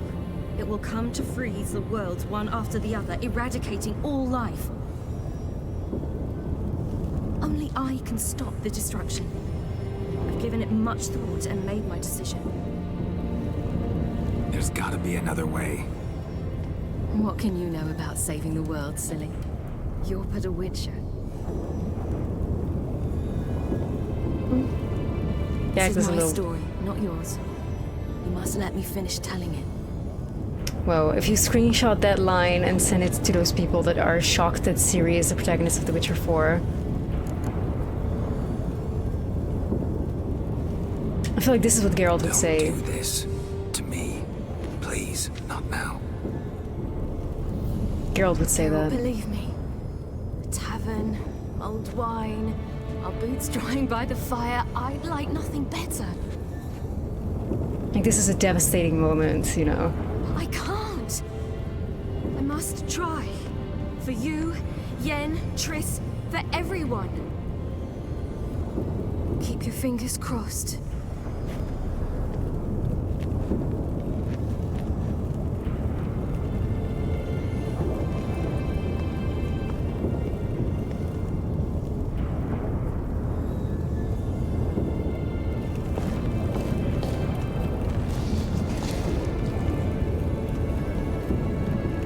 Oh, I remember being so fucking scared when I first played this game.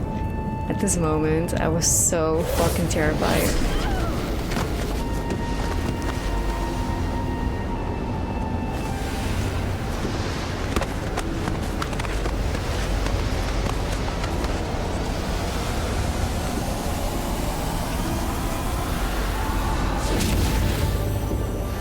Bro, the flashbang's crazy. I'm hurting.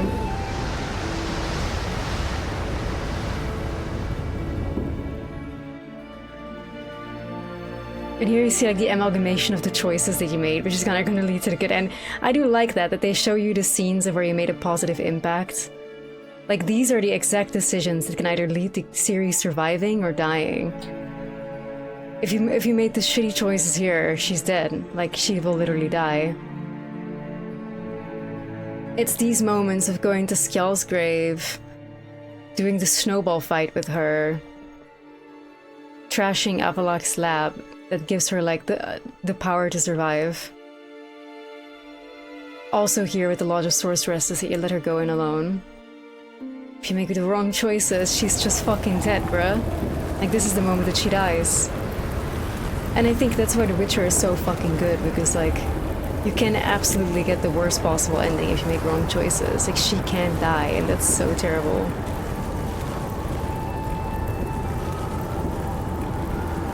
And I just love the fact that it's those moments that Ciri experiences true happiness and love from her family that ultimately give her the strength to go in and win, you know? Because more than anything, those kind of choices not only show her how much she is loved, but it also shows her, more than anything, confidence in herself and her capabilities. She's going in with pure confidence and strength. Like if you, for example, backseat her and going to the Wild Hunt, I mean, to the Lodge of Sorceresses, for example, then she will feel insecure, right? Because Geralt has to help her. And it's like all these little things, like that you let her basically get walked over by Avallac'h if you don't allow her to rage. During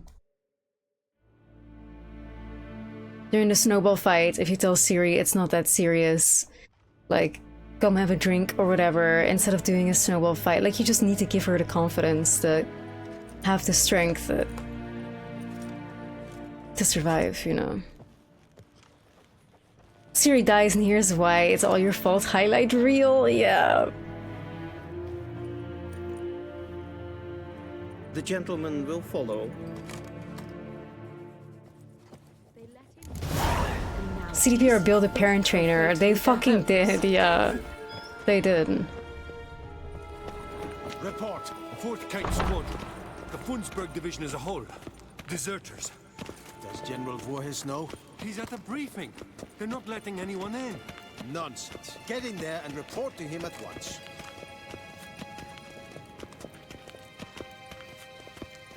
Yvain Kersher is Daithwin Adden incarnate mortal. I fucking hate Avallac'h though. I hate him. I hate his like eugenics ass, like shit fuckery. I hate his obsession with Lara Doran. His Imperial Majesty awaits. He's a creep. I hate fucking Emir.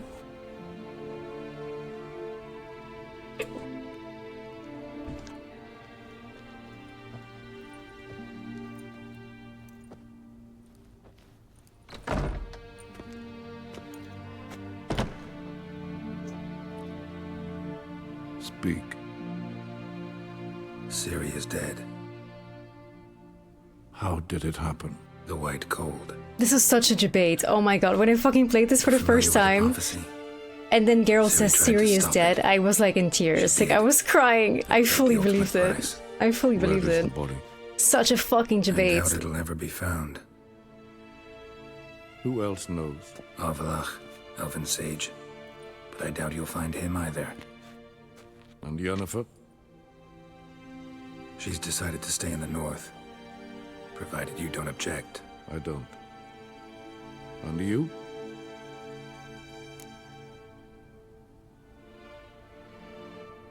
Plenty of work for witchers after a war. I'll travel east, maybe north. Did Cirilla say... Did she ask you to convey anything? The fact that he believes it so easily, though, is kind of like wild. But I mean, he's been there. He saw the destruction of everything, I suppose, right? So that makes it easier to believe. But you weren't a good father. Like, didn't talk about you. I feel like that's worse. That's worse. Like if Ciri says, "Tell Emir, he was not a good father to me," then Emir would be on her mind. But in the fucking reality, Emir is not on her mind at all, and that shit will hurt more. Opposite of love is indifference, exactly. We didn't talk about you. I see. If there's nothing else. There is, but you may go. Witcher, I do not wish to see you ever again. Likewise, bitch. But yeah, like, oh, this is such a debate. Like, the constant plot twist at the end of this game, on my first playthrough, I remember I had my heart racing. I was feeling, like, so nervous. I was feeling so sick. Like, first, like, Ciri goes in, you think she's fucking dead, you know? First you think Avallac'h is a baddie, he's the enemy. Then boom, it's Ciri's idea. Then boom, Ciri goes in. Then boom, Ciri is dead, and all of a sudden you're saying it to Emir, like, oh my fucking god, what the hell? Like, it just like pulls you in a million directions. I wonder if we're gonna see something in The Witcher 4 about like Emir being pissed because Ciri might still be alive and he was lied to or something. Because like it won't be long until some Nilfgaardian spy sees her. With a wagon? We'll manage, mate. We thank you for your concern. Aye. You don't look like no wheelwright, that's sure. Change is coming. Well, that's the truth of it. The Nilfgaardians have fled, the Redanians have barely arrived, and bandits sense the void. Practically feel they have free reign. Barely got away, then busted a wheel and watched our horses run off into the wood. Sure you don't need any help? I believe we will manage. Where you headed? Nearest inn by the looks of it. Yeah. Supposed to meet someone first, at the former campsite of the Nilfgaardians. You take care now. Good luck. Something ends, something begins. My story began in Temeria near Vizima, with Geralt dreaming a dream of Yennefer, Ciri, and the Wild Hunt.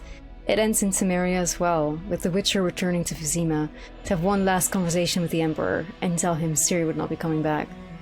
After his meeting with Emir of Emrys, Geralt set off for White Orchard, where he agreed to meet someone amidst the ruins of the old castle there. Run, Roach.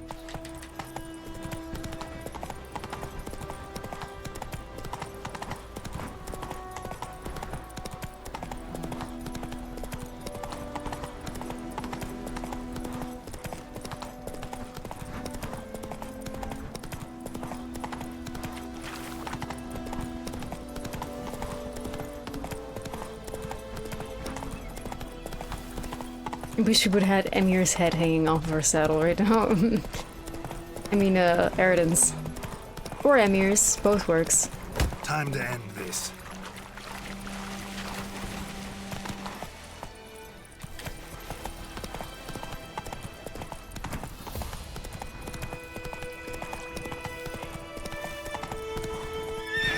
Faster. Roach, please, please. You're ruining the moment.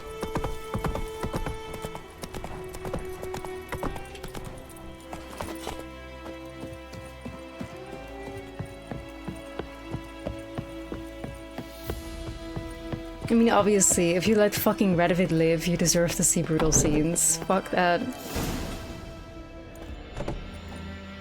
Master Ord.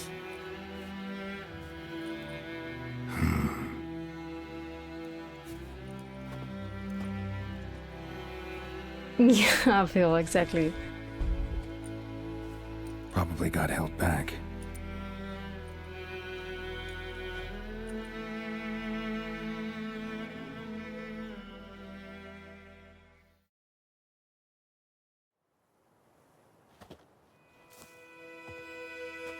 You're late.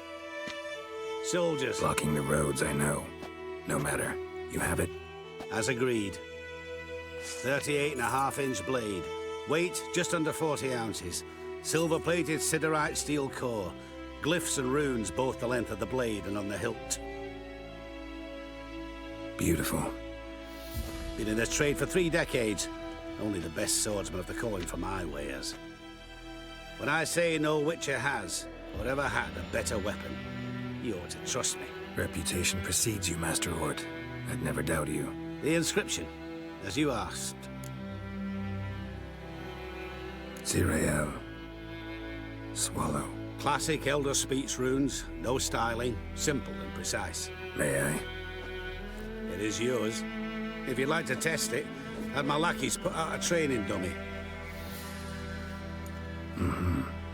Your payment. Gems only, as requested. If you've an eye out for work, heard of Striggers prowling the Maribor Forest. Thanks. Need to visit the tavern first, but after, who knows? Good luck on the path, Witcher.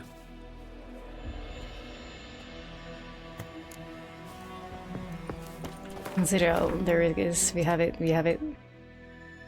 And it's kind of shit. Like, I would not use this. Like, It's shit and it's only worth 100 crowns. Like, that's the funniest thing ever to me, but okay.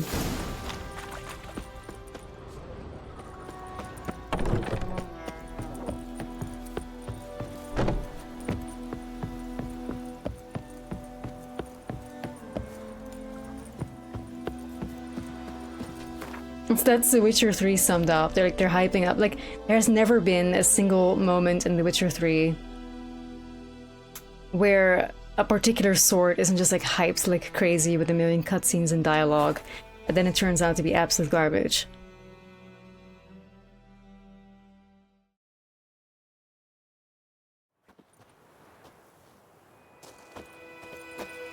Yeah, I saw that question mark too, Rexiel. We'll get to it. Damages that must be repaired. Taxes shall henceforth be doubled. All who remit payment to the treasury shall receive a... It's sad because like the whole place is now actually at war. Way to be Nilfgaardians. Spies, I mean. He's hid him a week now. You sure? Oh, aye. War has arrived. He's always been a fox. Ploughed up my furrow once, that thief. I'll show him to you. Show you his home. The war has caused damages that must be repaired. Taxes shall henceforth be doubled. All who remit... Who could it be, gamers? Who could it be?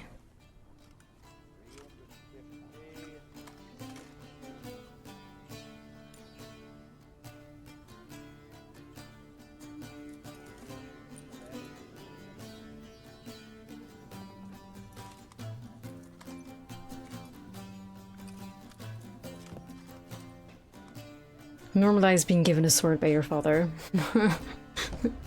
Only my dad would do that. Siri! Is it done? Yes. Wow! Oh, so epic, man. I love this ending so much I could cry. Like, imagine choosing anything else. It's so epic. And we've a new contract. It won't pay much, but I think it worth the toil. And there she is, she has her first contract. Oh.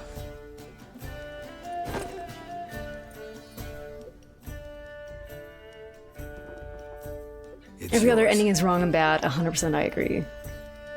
Like, I could cry, like, bro. Oh, and then she gets like a sword from her dad. Look, they even like when I see them even looking like each other and they're both Witchers, like this is all she's ever wanted, ever since she was a kid. Swallow. Oh, beautiful. Ooh.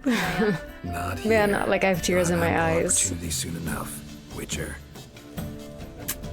Bro, like I could cry. I'm crying, straight up. I have tears in my eyes. What an ending. Like, you know damn well this is the happiest Ciri will ever be. So good. Clap. Clap, man. Clap, clap.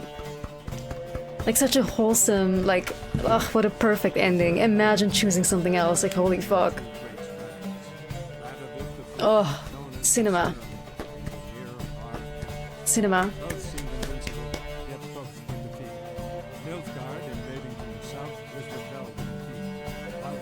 I hate this weird bug though that the voice is like super low, like we have to read the subtitles. But yeah, Dijkstra is the leader now. Let's go, Dijkstra, let's go. Once firmly in the Chancellor's seat, Dijkstra ruled the victorious North in his Victorious North, let's go, Dijkstra, let's go. He knew that to preserve peace, he would need to prepare for war. Glorpy is so cute. Thanks for the follow. Yeah, guys, like literally I cried. It makes me so fucking happy, and it's just like, even though I know exactly what's gonna happen, it's still the emotional roller coaster of like what's Ciri doing and seeing those flashbacks and is she dead, is she alive? You don't know. And then you fucking go to Emir and you're like, Ciri's dead actually, you're like, ah no! You lie, and then all of a sudden she's there in the tavern and she's become a Witcher and she's happy, bruh.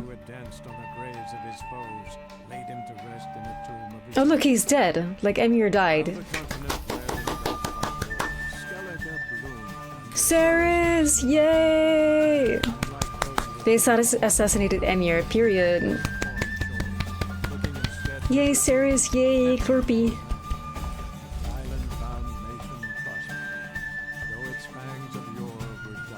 Emir dead, Radovid dead, Ceres lives, Dijkstra is like ruling. We nailed this shit. set out on their own. Soon word of the ashen-haired witcheress had spread throughout the north. From the Yaruga... Oh, yay. Yeah, it's true, Rem, it is. Populations, Geralt and Yennefer lived a calm, quiet life. Oh, yay, good for them. They breakfasted well afternoon, more often than not in bed, and passed the days on lazy strolls. Lazy strolls, long conversations, and breakfast in bed for them. Oh. Yeah, it is worth it, Rem. It's worth it. Fucking Emir dead, Redovir dead, Redovit dead, fucking Dijkstra on top.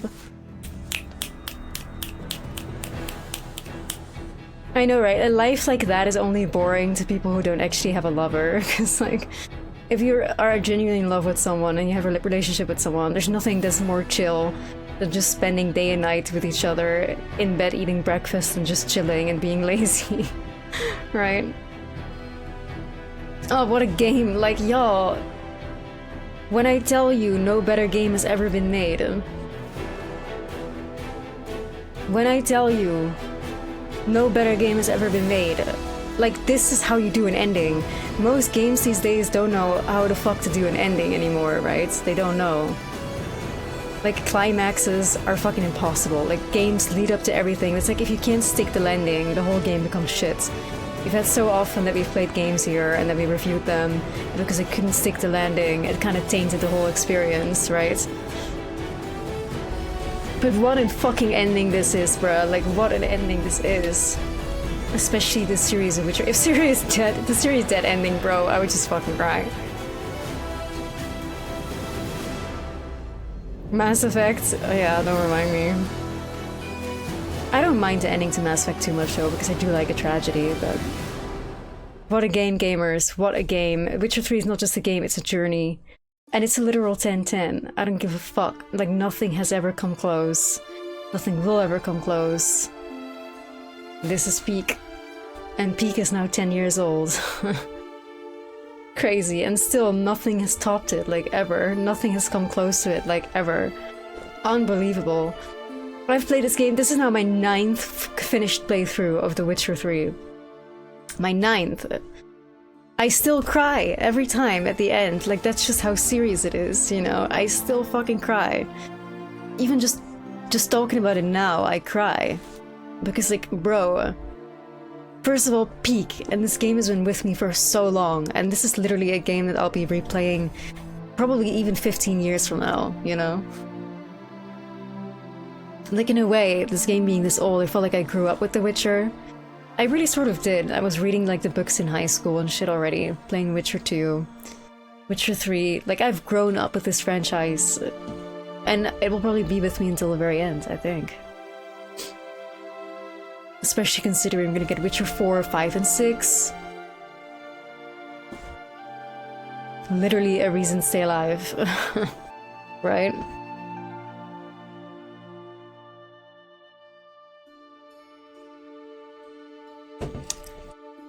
What a game, man. What a game. But it's not over, everybody. We still... Yeah, they confirmed 3 more games. They have. Within the next 6 years, they even said it. Within the next 6 years, they want to have released 3 more Witcher games. Something like that. What do you compare to Witcher 3 to? Nothing, honestly. Like, for me, it's incomparable to RPGs.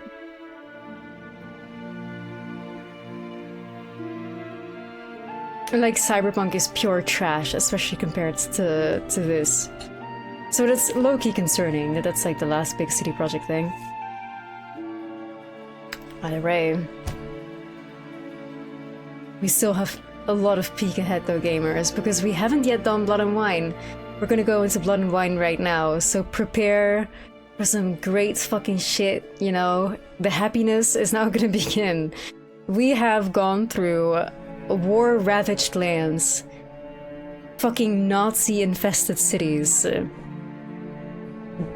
spoke with fucking disgusting, shitty as hell, awful rulers of any kinds, whether it's Redovit, Emir, absolute big fucking dickheads of the purest fucking degree.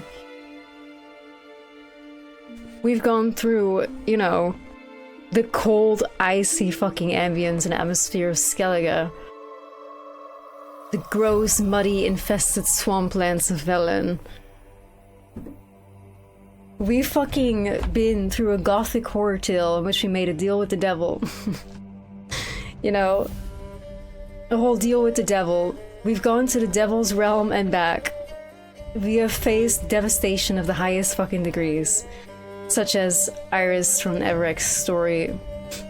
Iris's painted world, nothing but sadness, darkness, despair, literally throughout this entire game. But that is all about to end, as we are gonna enter a literal fairy tale. So, let's go to the land of fairy tales, y'all. The opposite of everything that we've just been experiencing for the past, like, what, 35 streams or so?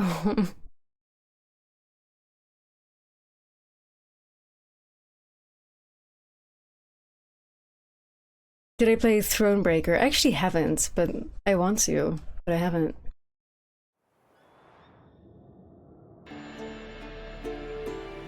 The story of Geralt of Rivia has come to a close. You can continue traveling the world in search of richer contracts and adventure. Everything will be as it was before the game's last chapter, and quests tied to the main story will no longer be available.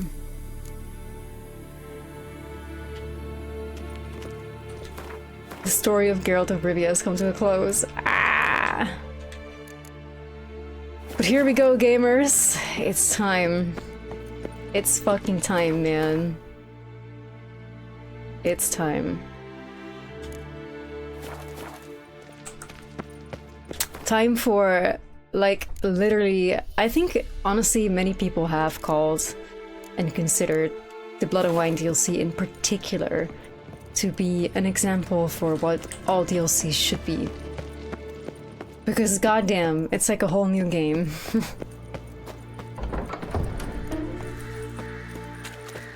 It is literally like a whole new game.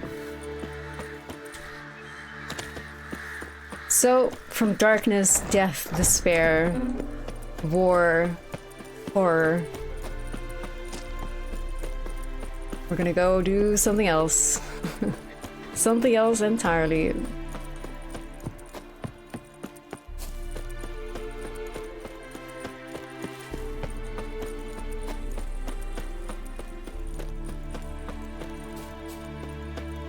Yeah, me too, Picasso, me too. That'd be great.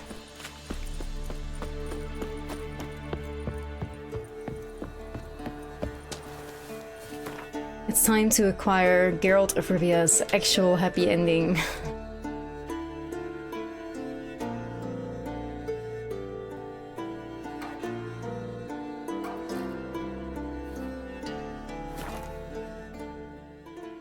You guys, like, if you've never seen Blood and Wine before, if this is your first time watching The Witcher, you are in for a treat, unlike any treats that you could possibly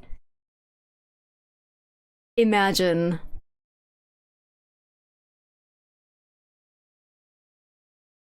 You guys are gonna be shocked. Like, if you've never seen this, you don't know half the treat you're in for. Let me change the title here.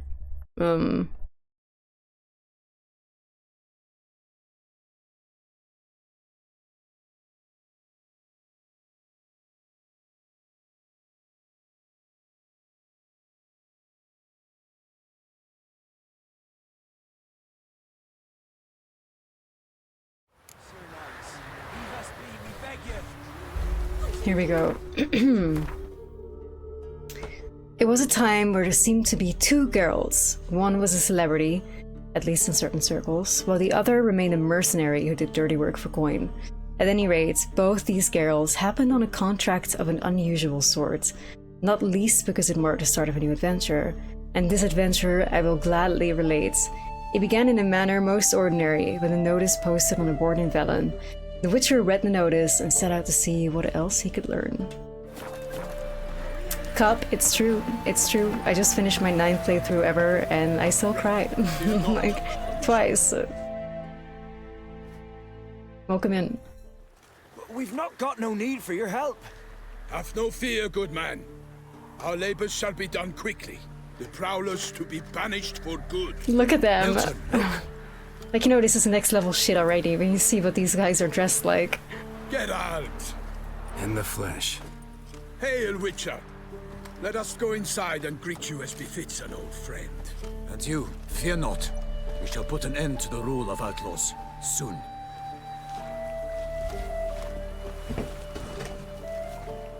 Drip the fuck out.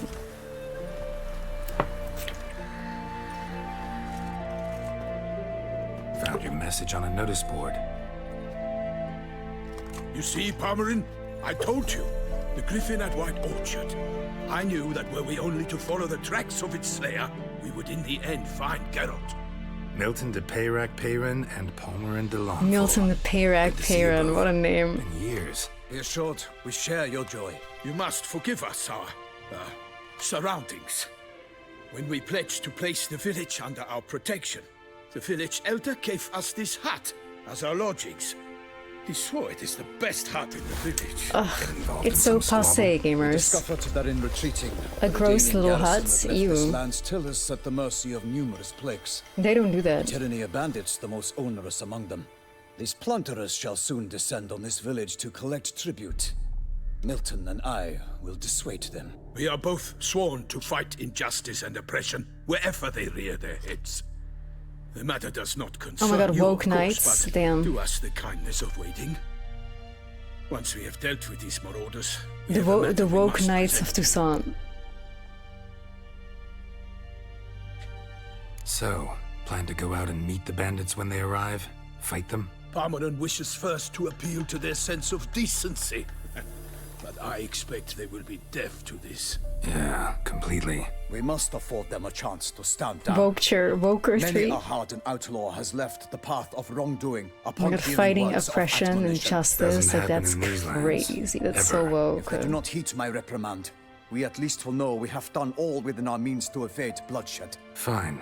Naturally, I'll help when Palmerin's rhetoric falls on deaf ears. Excellent. Then we've but to wait. This is the future the fucking disgusting liberals want. A woman leading a country and having knights that fight oppression and justice. It's crazy, y'all. Hear that? Your bandits have arrived. Yuck. Let us go out. Who wants that?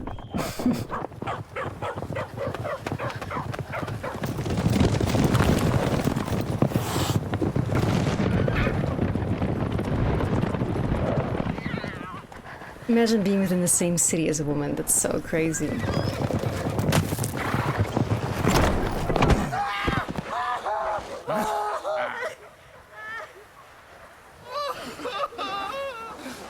The White Knights are gonna be white knighting. Let's go. Hark! Contemptible cars! Look at them. This is so Dark Souls coded though. Like it kind of is. They're like Siegmeyers. Little Siegmeyers. I, Palmerin de Launfal, call upon you to repent. Search your hearts. Do you not see that they are blackened? I love these guys. Punch and Judy here. To prey upon commoners is no honor. To loot their meager stores, abandon the path of shame, and we will spare you. I fucking love them. Like they're just like so, like they're proper knights, you know what I mean? Solera coded, Siegmeyer coded. Or we lose our patience and you lose something else. Nay, wait, Zorg. These lads are a lark. Mayhaps they know some tricks. Mayhaps. Oi, players! Can you toss balls all loopity like? They're standing there like absolutely aura farming. Holy shit though. Like these fucking peasants having all this attitude when there's just these fucking guys standing there like frame-mogging the shit out of all these peasants in their epic armor. Knight maxing, you know.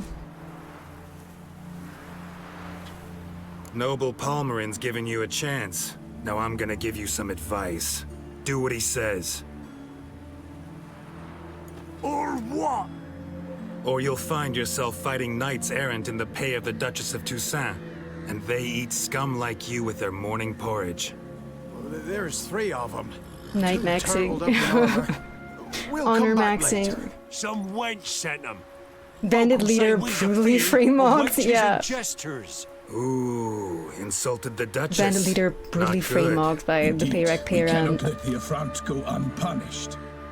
I swear upon the Heron you will pay with your own blood. By the crane, villains, ready your arms. They're so cool. Like, look at this dancing. I fucking love them.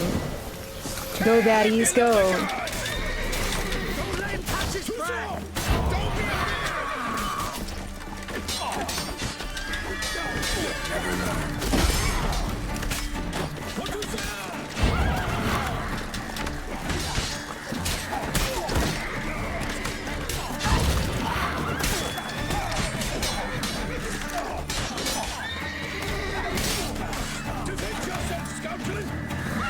I like how this guy is just called Zord.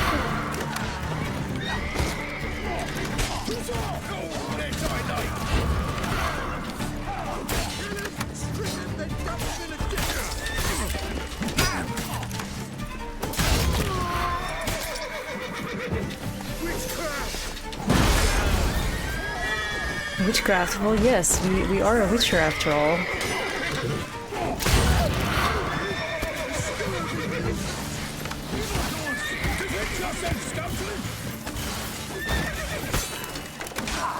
Gee. Hey, Gremlin Cat, welcome back.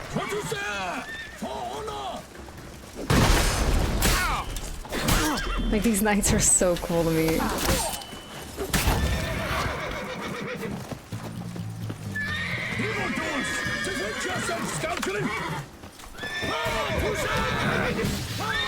They talk bad about the queen. We can't accept that. Look at how cool their horses look too, like goddamn. Why do they not emerge? It is over. We have banished the scoundrels, lifted oppression's yoke from their lives. Warned you it'd be like this. Fear you as much as they did the bandits now. Sorry, no fanfares and flowers. You're not in Toussaint. Ah, it is true what folk claim. In the north, no noble deed goes unthwarted. It is time to go home. And we shall, my friend. Come, Geralt. It's time we delivered our message. Ooh, here we go.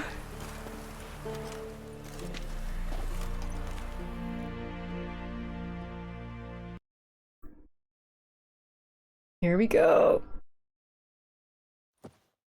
So fess up. What brings you such a long way? We are to deliver Her Grace the Duchess's message in full, with all due ceremony. For tradition is sacred in Toussaint. All right, fine. So epic, a whole scroll. Most honorable Geralt, slayer of monsters and all evils nefarious, which prey on the defenseless of this world. Whereas never have you been known to deny help to the innocent, nor leave widows and orphans to fates undeserved. Answer you now our present summons. Free us from the beast which floods our streets with blood, and sows panic in the hearts of rich and poor alike. Come to our aid, Witcher. Thus humbly beseeches you the Star-Crossed City's most gracious protectress, Her Illustrious Highness, Duchess Anna Henrietta. Lorpy, let's go. I'm so excited. Shall you answer her call? Pretentiousness, I love this shit. Like, I will eat this the fuck up for breakfast, lunch, and dinner. Really say all that? Word for I will word? inject it in my fucking veins. She said, bring me the Witcher and dare not spare your horses. Only make certain this time he comes alone. The Ducal Chamberlain added the rest. You know how it is. Yeah, I remember. I might add, be it unofficially, that a hefty reward awaits. Yet the specifics you will need to verify with Her Illustrious Highness. Might be the most fervent request that I take a contract ever. And the most polite. And now we've got all that behind us. I want to hear more about this beast. Some kind of monster? Just guessing. Most assuredly, though no one has caught a good look at it as yet. Our only sure witnesses, bodies massacred in a brutal, horrid manner. Look, some sketches drafted from descriptions given by those who claim they glimpsed the beast. Like, how the fuck can you not play Blood and Wine and smile the entire time through? Like, the entire time through Hearts of Stone, you're just like sad. It's like, fuck, like, this is so grim, this is so dark, I'm so scared. Immediately to fetch you. Slender Man Loki. Of land and fortunes in gold. should you But when you answer play the Blood and summons. Wine, it's just like, it's just a joy. Like, you're just smiling the entire time through. It's happiness. Folks say it wields black magic. Also, both victims were nobly born. Yeah, like 2 fucking Slenderman pages. A tourney? So who's watching Knight of the Seven Kingdoms right now, huh? like, the fact that Blood and Wine in our playthrough is coinciding with Knight of the Seven Kingdoms is so funny. Mentioned a tourney. Why doesn't the Duchess just call it off? Simply, it is too late. The guests have arrived. The best knights of all lands, relatives of the Emperor. The beast could be a threat to others, not just to Her Grace's subjects. Got it. Before an aristocrat dies, at best it's a scandal. At worst, a diplomatic incident. Anyone tried to hunt it? Knights errant, for example? Ha! Many have tried. Baiting, waiting in ambush, but to no avail. The beast is clever. It evades all traps and attacks of a sudden. It is like a ghost. An experienced tracker. This is what we need, with knowledge of monsters. In short, we need you. Beast wields black magic? What makes you say so? The first victim vanished between bites at a Yeah, feast. my sister loves it. My mother is watching it Feast too. goers She thinks it's noticed this. fantastic as well. They saw but an open window, then heard desperate I've cries heard from not the a single street bad below, thing about where a that show. corpse had just been found. The second killing, similar. A knight in a locked room. Servants all about the house. Guards all around the estate. Yet the beast somehow got him out, dragged him to the town square, and killed him there. No one saw, nor heard a thing. We have no fear of creatures against which sword and shield protect. But of this beast, nothing is known. Save that it cannot be traced, kills effortlessly, and with no rhyme or reason we can discern. We need to think about it. I don't know. Fuck no. We'll take it. I sometimes think back to all the contracts I've ever taken from sovereigns. Can't name hardly any where I came out ahead. You cannot be thinking to refuse. No. Just struck by a thought. How the Duchess can sometimes be... demanding. A demanding woman. Damn, what a We must set shame. off at once.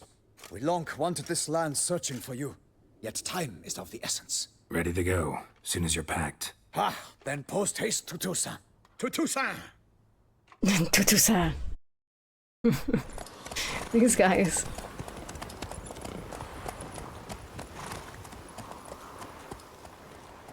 Oui. Oui. 2 baguettes.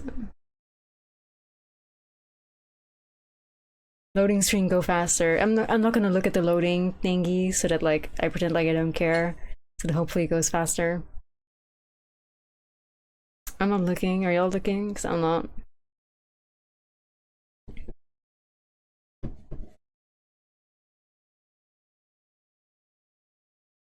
I don't care how fast it loads. It's like I'm jumping with excitement to see Toussaint, but okay.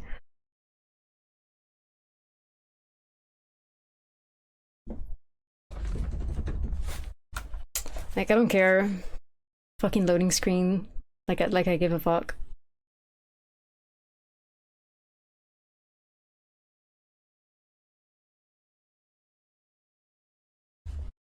Ooh. Ooh.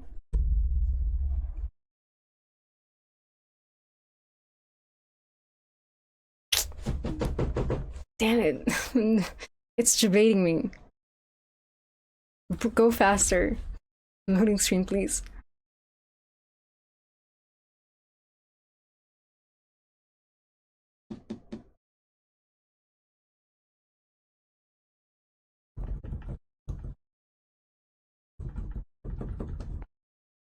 It's thinking. Oh no, can it stop thinking soon? Oh my god, a new bar has appeared? It's fucking with me at this point. Bruh. It was a debate, thank god. Oh shit, let's turn this up. Okay, volume to 100, gamers. Oh, here we are. Guys, Exactly how I remember it. you lied.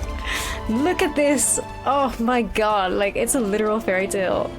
You would find Bruh. Beauclair has changed some these past years. When Blood and Wine released and I saw this for the first time, I was like, To me, place always seemed straight out of a fairy tale. bro, Knights I think I errant, nearly elven fell palaces. over. I nearly died. Like, You insinuate that we are somehow odd? I shall prove you I was like, there's wrong. no way they've done this. I pledge on the Heron. There's no way.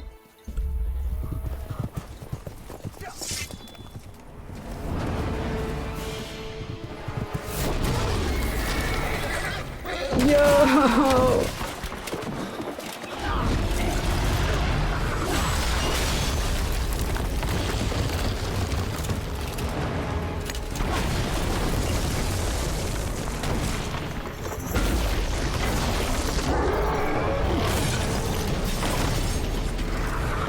Tira.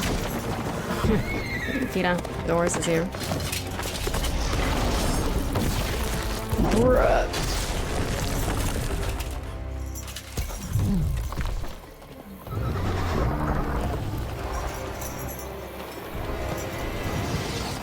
One second in Tucson and Geralt is already night maxing.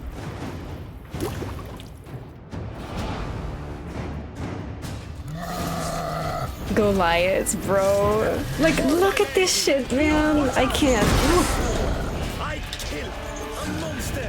All for one and one for all.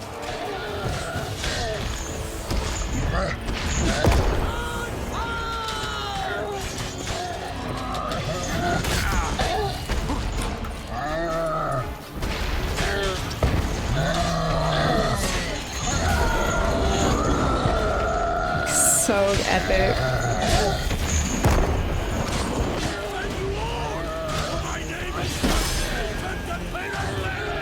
These random sheep, like...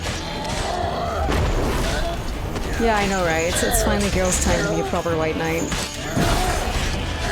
He's got the white part down with his hair already.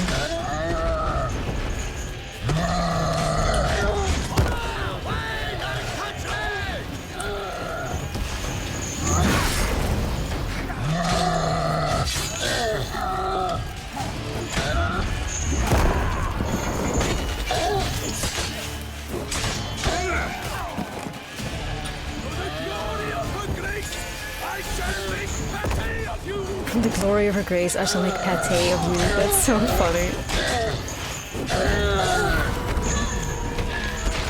Look at these sheep. Whoa. Pate, yup.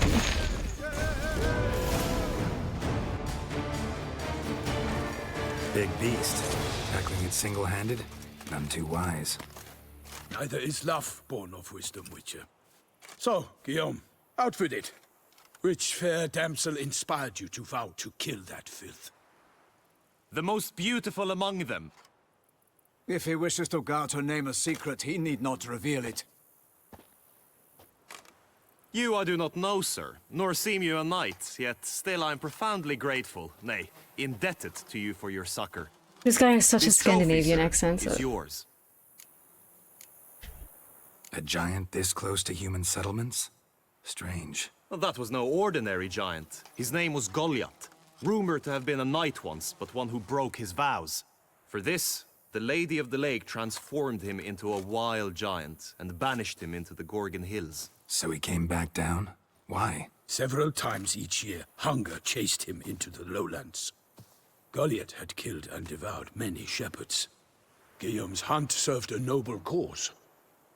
At any rate, it's a tale for more agreeable environs. I'll take the trophy. Why not? Could find someone who'll pay to buy it. Put up a good fight against the giant. Got experience battling monsters? None. In Tucson, we mostly chase bandits. But I vowed I'd bring my heart's champion the head of a monstrosity, as the famed Gottfried, known as the Giant Killer, did. The way he said Gottfried, this guy is like fucking Scandinavian. Another challenge awaits me. Yet if Geralt is to hunt the beast, he ought to know. It struck again. The river surrendered a corpse. It washed up in the meander by the cockatrice. Damien de la Tour's guardsmen are there already, securing the area. Securing the area? Bro sounds like he's Björk's brother. Trample any tracks, manhandle any evidence. Set forth, then. I shall ride for the city to inform her gracious magnificence that Geralt has arrived. We'll meet later, near Guillaume's tent at the Tourney grounds. I shall take you then to see her grace.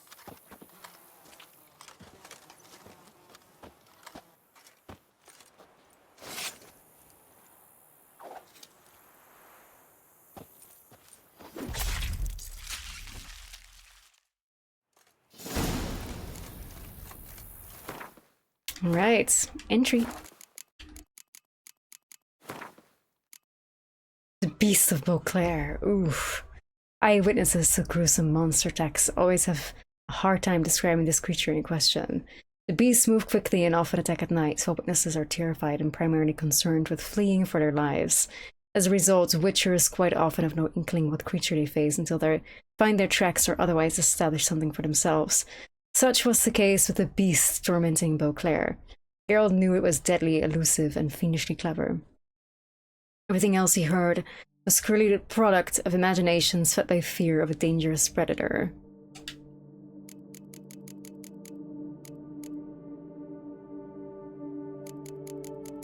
Like, bruh, like a single stream ago we were literally in Silent Hill and now we're here. Goliath, here we go. According to legends, Goliath had once been a knight who violated his vows, for which he was punished by Lady to Lake. Transformed to a giant, he fled into the mountains and would only descend into the inhabited lowlands when hunger forced him to do it. There's no knowing how much truth lies in that legend, yet it is incontrovertible fact that this dangerous giant gobbled up shepherds and sheep alike, and was so widely feared governesses used him to scare children into eating their vegetables. Though he came across as wild, unthinking beasts, Goliaths used simple tools and any item he could turn into a deadly weapon. In his powerful hands, when fighting Geralt, Goliath wielded a millstone, making his every blow truly crushing. Luckily, Geralt had some experience slaying giants, and made quick work of Goliath as well, with much appreciated help of 3 knights, Milton the Peyrac, Peyran, Palmerin the Lawnfall, and Guillaume the Lawnfall.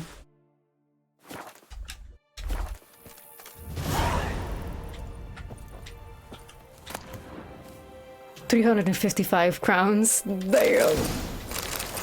Now we're in business. Like, now we're fucking talking. Look how beautiful, like, just the colors and everything. Yay. Yay, it's so colorful.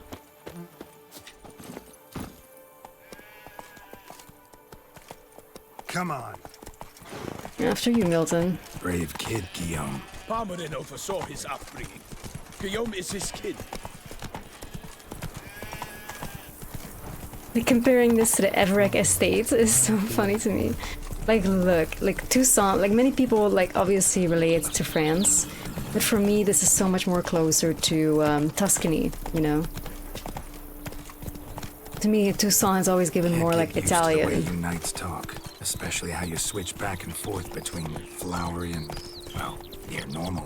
We are knights errant, in the service of her gracious magnificence. When we appear in her name or speak on her behalf, we are bound by tradition.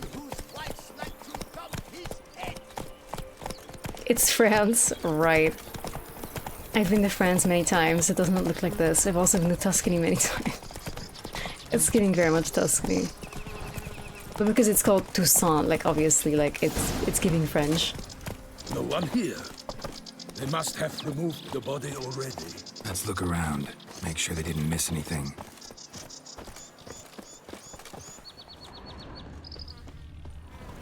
Guys, like, are you fucking kidding me? Look at this. It's just such romantic, beautiful scenery. It really is.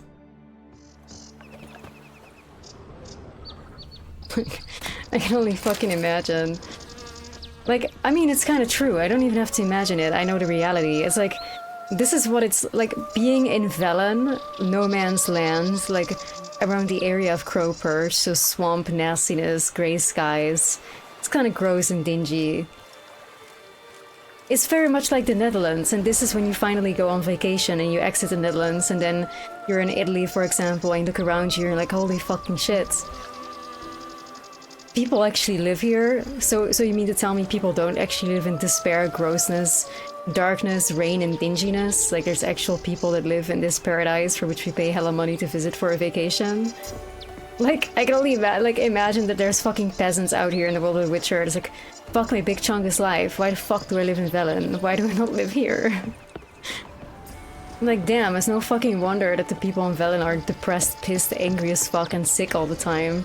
Compared to the people here that are living their best lives. Like, definitely not Rayford. Definitely not, no. There's not a single piece of nature in the entirety of the Netherlands. This is olive oil slash tomato Europe. The Netherlands is potato Europe. That's all you need to know.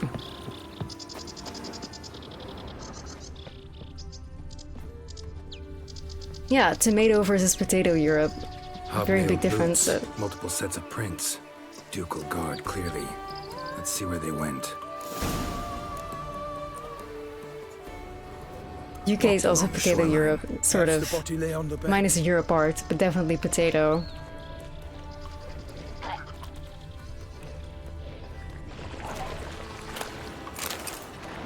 Anything taken by the current ends up in these shallows. Yes. Scurvers. Got guests. Careful. I will fend you all! My name is not Oh my god, I'm literally hearing this soundtrack, I just got like a chill like all over my body. It's so good. Like I love the Toussaint fight music. It's so fucking epic. Like just listen to this. Like turn it up, gamers. Turn up your fucking volumes. Epic as shit.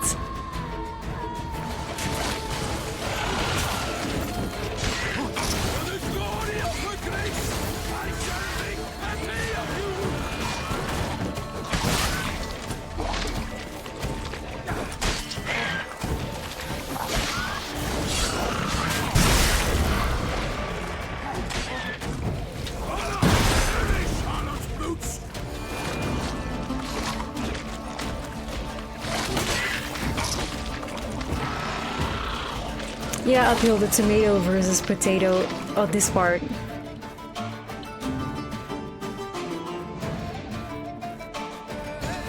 It's more like an expression of like what is a staple part of the diet of the countries. The Mediterranean and stuff like that have tomato more as a staple in their everyday foods. Whereas, you know, the northern part of Europe has potato more as a staple of food. That's why it's potato versus tomato Europe.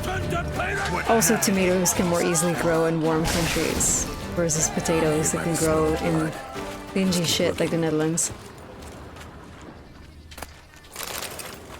Not necessarily where it comes from, of course. But it's a very good expression, and it's a very good way to like separate like the two parts of Europe. Well, not two parts, it's separated into two parts. Out of the water, then cut the mutilated body free. Gonna dive in, make sure they didn't miss anything.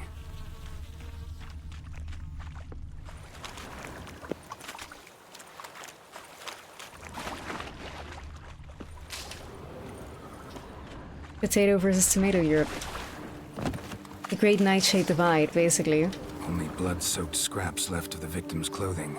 Good quality cloth. A wealthy victim, correct? Looks it.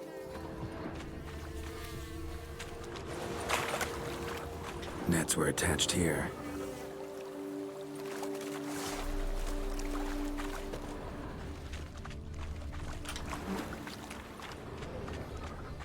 Only blood-soaked scraps left of the victim's clothing. Good quality cloth. A wealthy victim, correct? Looks it. Nets were attached here. Look how blue this fucking water is. Oh my god.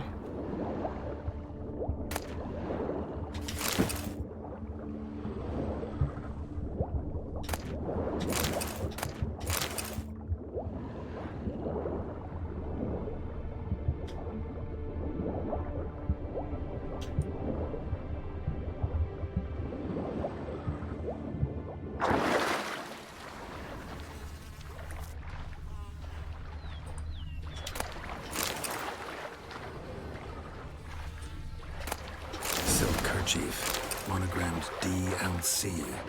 A noble's accessory, clearly. Need to comb the bank. I hate CD Projekt Red. A monogram. DLC.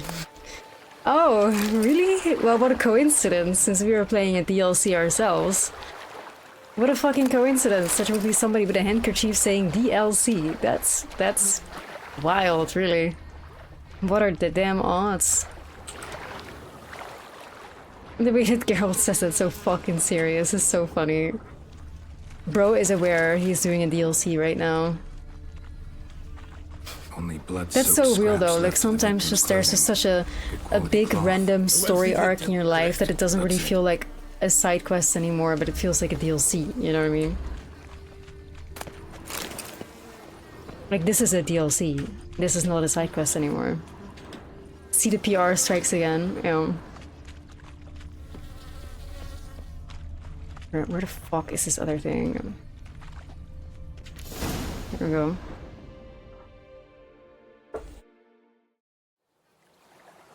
Look, a boat was launched here. Guardsmen must have loaded the body parts onto it, taken them somewhere. Need to find out where. I love how he has like peacock feathers in his helmet. The inn. Its patrons must have seen the guardsmen, which direction they took. We should ask there. You're all looking fucking hell. Oh, a shady figure. Seems we've got ourselves an audience. You think this surprising? The locals will tell the children of children they do not have yet, of the day a quartered corpse was pulled from the river. One thing. Found a handkerchief in the water. Monogrammed DLC. DLC. Delacroix? It cannot be. Was it he the beast slew? Seems so. Knew him well? Long past. We were It's these kind of like subtle moments of humor that I think are so golden. He was a man of You know, like that's the good shit. Like subtle humor like that. Fighting his foes to the bitter end. Foes? You have a lot of them? He did. But I do not see what that has to do with the beast. Ah, Geralt. You've struck a raw nerve. I mean, it's kind of sort of true, Ram. I feel like a sign of of being very comfortable in life. I understand. And being in a very privileged position in life is the position which affords you to be interested in drama around you, you know what I mean? A knight in the service of her illustrious high... Like, people that have their own issues are not gonna fucking invest themselves in the drama of people around them or lives of others, you know? It is such a sign of privilege and too much comfort for your own well-being if you can be so invested in, like, drama farming. And the people of Toussaint obviously have such a comfortable, luxurious life that they're gonna be all up in everybody's business. Like, this is excitement, this is thrill. Whereas like a peasant from fucking Velen would be like, ah, hell nah, here we go again, I hate this shit. I don't want to get involved, and they just close the door when they see Geralt. Whereas like the people from Toussaint are all like, oh, a Witcher. And the people from Velen are like, hell no, and they just close the door like, oh fuck no, this is like the last thing we need. Which is so funny to me.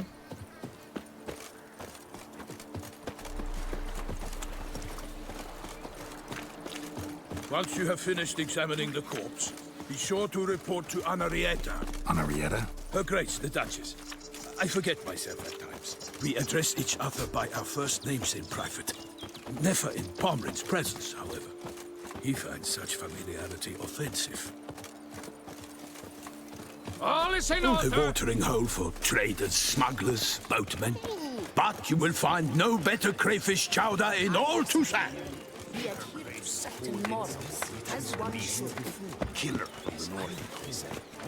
Gorgeous, gorgeous view. Look at this, the cockatrice inn. You don't even believe that. Look how beautiful, man, like...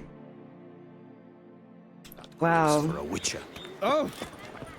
Appeal to his tails, I've got roaring heartburn.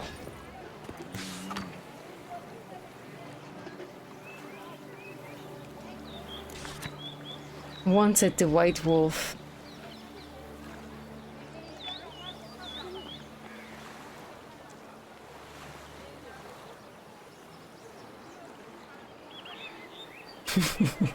Note: we kindly request all other persons not present themselves at said camp under the pretense of being Geralt of Rivia.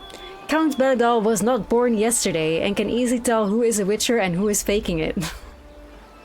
All those journey to his camp in shabby costumes with wooden swords, strapped to their backs, can save themselves the trouble and turn back. It's so funny that the fucking contract said, like, Count Beledal was not born yesterday and can tell who is faking it. It's so funny.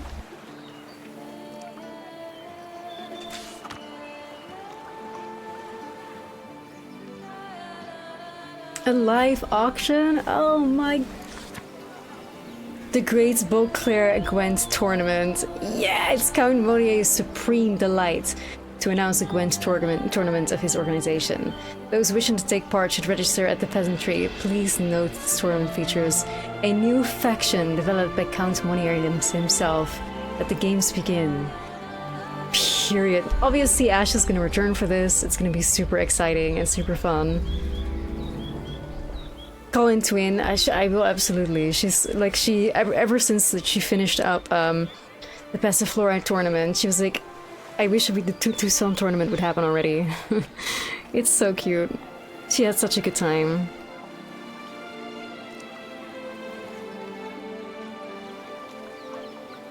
I just took a picture of the notice board and sent it to her.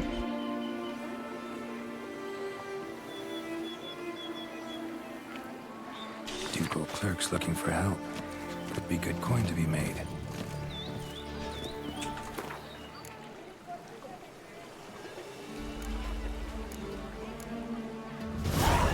Appearance is deceitful. Wine wars. I should be drinking wine every single day of playing Blood and Wine. I think I deserve to thrive like that. Naught else, Sir de Peyrac Peyren. I see time has not dulled your senses. We would be honored if you would join us. Your companion as well. But why do I not detect even a whiff of crayfish chowder? No soup today, on account of there being no crayfish. No crayfish. You've not heard, but all I caught was a corpse. I awoke at the crack of dawn, as I do each day. But when I looked up, I beheld a blood-red sky. This corpse is precisely why we're here. For the man whom you've invited to join We're in wine Europe was opposed to summoned beer from a Europe. far-off land by her gracious magnificence. He is tasked with tracking and killing the beast. We Grape Europe invited opposed to two men grain Europe. join us. Yet since Sir de Peyrac Peyren in temperament is more akin to hare than hound, I surmise the other is the hunter. With whom do we have the pleasure? I'm Geralt. I am Geralt. Name's Geralt. A humble introduction. You've clearly not tarried long with Sir de Peyrac Peyren. Spare us the petty insults. Geralt is a master of the witchering trade. He has questions concerning the beast's last victim. I was the one to find the corpse. The sun had just risen when I awoke, sat straight up in my bed, looked out the window, and beheld a sky red as blood. Ask Geralt, please, or we shall be here till winter. Must have been early in the morning. Went to check your nets and then... I stepped out of my hut and saw... By my troth, to the point, man. You found a body ensnared To in the your point, crayfish man. nets. We know this already. What happened then? Did you see anyone nearby? Did you spy anything noteworthy? Anything at all? Not a soul around. Ash's reaction to the picture that I just sent. Like this is like I sent Ash the contract and this is what she sent back. Be warned, if I hear the sky was red again... I saw Oh, a head God. popping, eyes bulging, the tongue blue and puffed out. Next to it, She is a excited. hand rocking upon the water. Get a good look at the body parts? They gave me such a fright. I bolted to town fast as my legs would take me, then returned with guardsmen who told me to keep out of their way. They had a hard haul. The parts were so tangled up in my nets, they were forced to cut them. Need to examine the body. Know where they took it? They ferried it across, then loaded it on a cart and hauled it to a cellar at Corvo Bianco to keep it cool, see? Corvo Bianco mentioned. Bianco is Baron Russell's estate. When he learns they've turned his cellar into a morgue, He'll set his hounds on them. While you were gallivanting about the north, his vineyard was auctioned off. Who was that? Woman who just left. Didn't see her before. Didn't notice her walk in either. Doubtless Linnis, the innkeep's daughter. But hold, Geralt, because this is an outrage. Roselle's vineyard was auctioned off? Inconceivable. It is no secret the Baron had gambling debts up to his ears. It finally came time to collect. His creditors auctioned off his property. The Ducal Chancellery bought it, in fact. Roselle now bunks with his brother in Vicofaro. I told Roselle he'd get his comeuppance. How long can one throw on past heroics? His creditors must finally have defined that his promises meant nothing. Such are the times. Today's knights are pale shadows of the heroes of yore. It's true what they say. God sent the beast to punish us for straying from the old paths. So folk think the beast's divine punishment. Knights have turned their backs on the old customs. Where they were defenders of the duchy, they're now defenders of their own tushes. Why, you insolent... Let him talk. The Duchess trades in titles, grants honors to ill-doers. We've strayed from the path of virtue, lost the gods' favor, so the gods sent retribution. Don't listen to that nonsense, Geralt. It's rehashed street preacher Codswell. Yes, the rebel rousers have The been Rebel sprouting up Rousers. like weeds lately. That's honestly Each such a great offering band the same name. bill of Rebel goods. Rousers. They say anything else about the beast? Besides it being a messenger of the gods? The Toussaintois are no fools. They see clearly the beast kills on days honoring patron saints. Picky monster. Thanks The for the rapscallions. hospitality. Time I examined the corpse.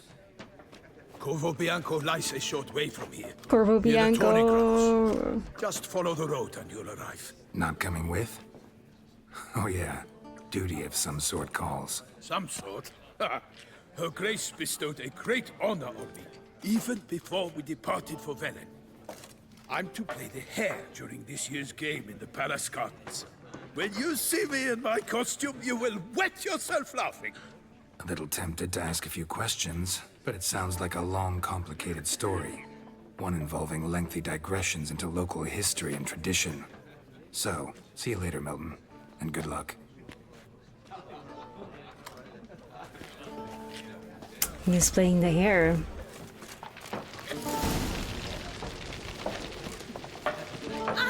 Oh, dear fellow, with a fish-sock like that, you must have your pick of the ladies. Fizok. Normally, I'd encourage you to try our famed fisherman's chowder. But alas, we are all out of crayfish. Could replace them with something else. Perch, for example. Replace crayfish with fish? I beg you. What next? Vinegar for wine? Parsley for thyme? Huh? Your Nordlings are a pleasant lot, but about cuisine you know nothing. I'm going. Show me what you got in stock.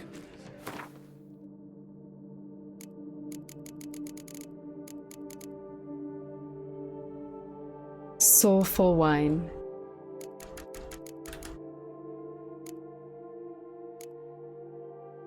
Duke Nicholas Chardonnay.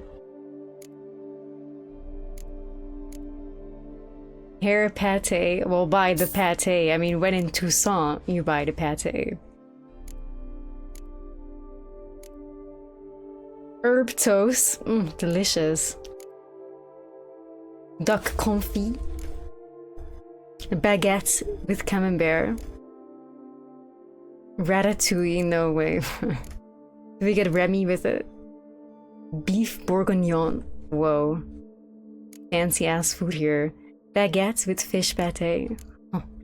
Wow. Onion soup. That's delicious though. Brioche. You lie. Butter. Honey croissant. I would eat everything here, not gonna lie. Chicken liver pate. I actually kind of like pate. I know many people are haters. But pate on some toast is honestly like really good. But I've grown up eating it, so I suppose it's not that gross to me. But I can imagine the idea of, you know, a block of ground liver is not really appetizing to everybody. Chocolate souffle? Well, we're fucking buying all of it. Are you kidding me? Even though we have like millions of food things, but... Oh shit, we didn't actually sell the food here. Whoa, money hack. Just not worth much. I fear.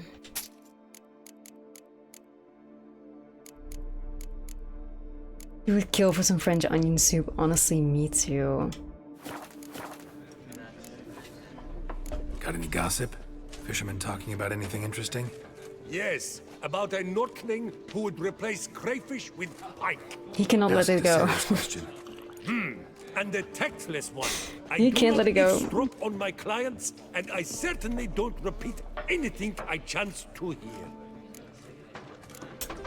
Fuck, we may as well play a little round of Gwent. Who cares? We can actually make some fucking money with Gwent here. Not likely to taste your famous fisherman's chowder, so maybe we could Let's play just some have a little Gwent. round of Gwent, shall we? I mean, why the fuck not? Oh, dear fellow, with a fish hook like that, you must have your pick of the ladies. I like the old geared card. Cow?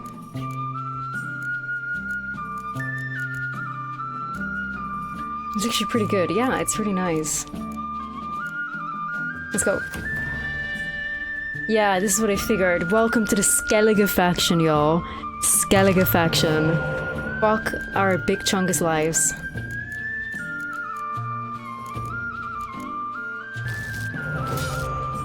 This Gwent track is very heavy on the flute, isn't it? it's a very flute heavy track. I don't really mind it, but damn. Please give more spies. Oops.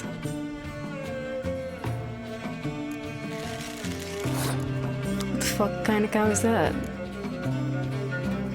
When this card is removed from the battlefield, it summons a powerful new unit card to take its place. What the fuck? I've never played against Skellige before.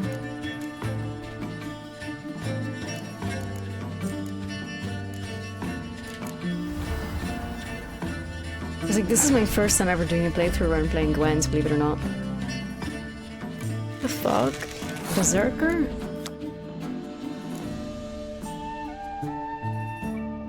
Transforms into a bear, oh my god, I'm like...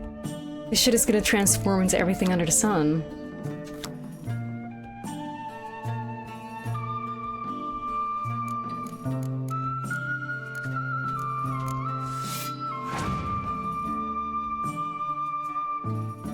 Yeah, I was just never really that interested in Gwent, I fear. I was like, this is just a distraction from the story. For me. But then, I played Gwent IRL with Ash, who had bought like the physical Gwent cards, the physical Gwent game that's out now. I was like, oh shit, this is actually really cool, I think it's actually really fun. That's when I started playing Gwent. I have nothing else to play, I just want to see what he does next. Passing, alright, cool. What a shame, I'll just play with Mirth then. I can resurrect him. Then, like, we have a very bad opening hand. I'd be shocked if we win this, considering we have no spies, nothing.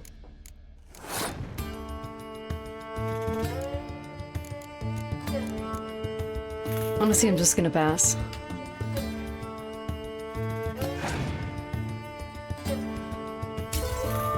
I don't see myself winning this, not gonna lie. Oh, this track goes hard. Skellige ability triggered. How is that possible, considering I have Geralt's? I have the Nilfgaardian Empire commander.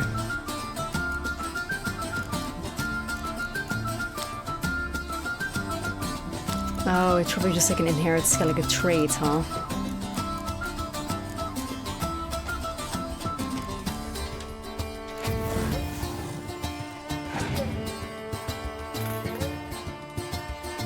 Serious! Whoa!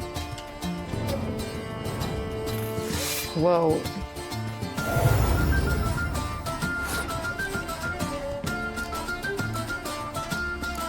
It's time for Venom Trettenmirth, I think.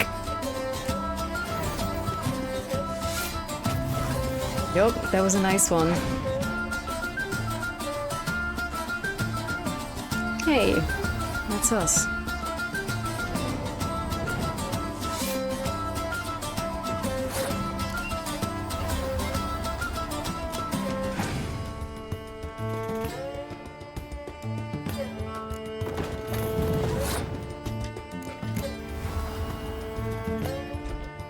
Ciri, Yen, and Geralt all on the board together. Aww.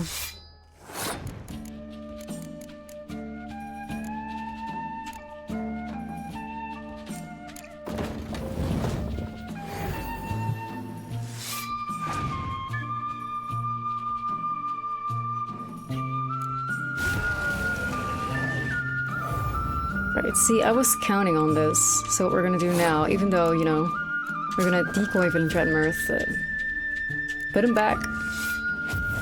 Bye-bye. Still a W. Alright, cool.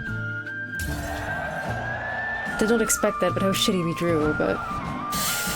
Cool, a win is a win, we'll take it.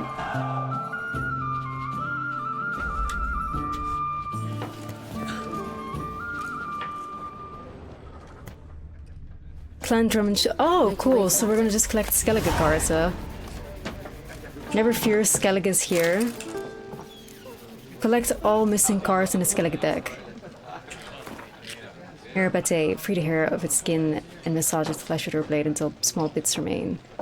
Slice up the back of a fattened pig with a handful of carrots, grab a parsnip and an onion.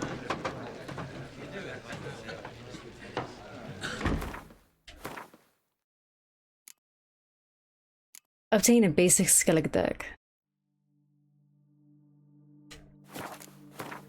I kind of like that they're actually giving locations now of where we can get it. But yeah, look how big this map is, y'all. Sheesh. It goes like all the way up here to all the way there. My god, what a shocker.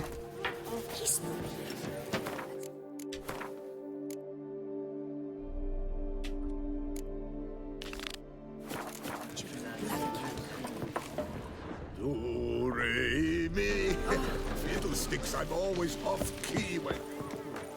I think this is so great, like when you're inside, like how it's like so bright from like the transition of being in like a darker inside to go into a super bright outdoors, that it like becomes blurry and shit like that, like and then like, boom, the clarity comes back.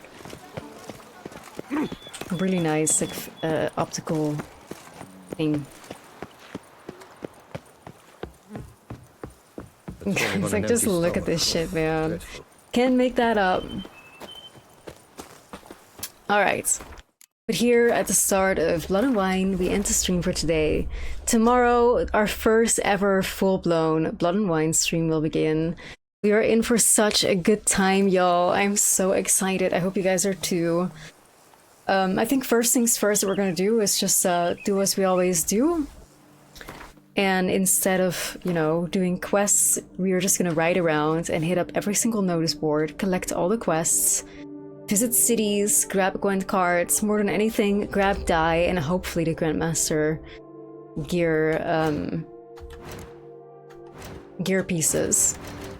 This was so much fun. I hope you guys enjoyed watching the end of the game too. I cried, I laughed, what a stream, and what a game. But a lot of really good shit's yet to come. We're gonna meet, of course, Deadloff. We're gonna meet Sienna. We're gonna meet Anna Rieta. We're gonna meet Regis. There's gonna be so many great characters we're gonna be introduced to in this DLC. It will be such a good time. I hope y'all are so excited. I am for sure. And soon we're gonna be able to dye our armor in pink or any other color. It's so exciting. Thank you so much for being here, guys. I really appreciate that. Thank you so much for subbing, resubbing. Thank you for experiencing The Witcher with me. I hope you guys enjoyed the main story as much as I did. And we are in for Blood and Wine. It'll be fantastic. I am so excited. Yeah, thanks for being here, gamers. Take care of yourself. I'm live almost every day, although I've had a little bit of a weird schedule this week. But mostly, most days, anywhere between 1 and 2 a.m. CET. If you don't know when it is, join the Discord server. I post there where I go live, when I go live, what I'm streaming. It's like the best place to be for sure if you want to be directly updated to whether there will be a stream or no. So join the Discord, y'all. Besides that, I think that's it for now. We're gonna do really big Blood and Wine streams, hopefully finish sometime before the 29th, which I think we should succeed at considering it is only the 16th. So I am excited. And again, thanks for being here, gamers. Don't think we're gonna raid anybody tonight. Although thank you to Nogur and Bestie Nogur's community for the raid. I really, really appreciate that. But I don't really see anybody on ATM. So we'll just leave it at that. Alright, good night gamers, and see you tomorrow in Toussaint, the land of blood and wine. I'm so excited. I hope you guys are too. Take care of yourself. Until then.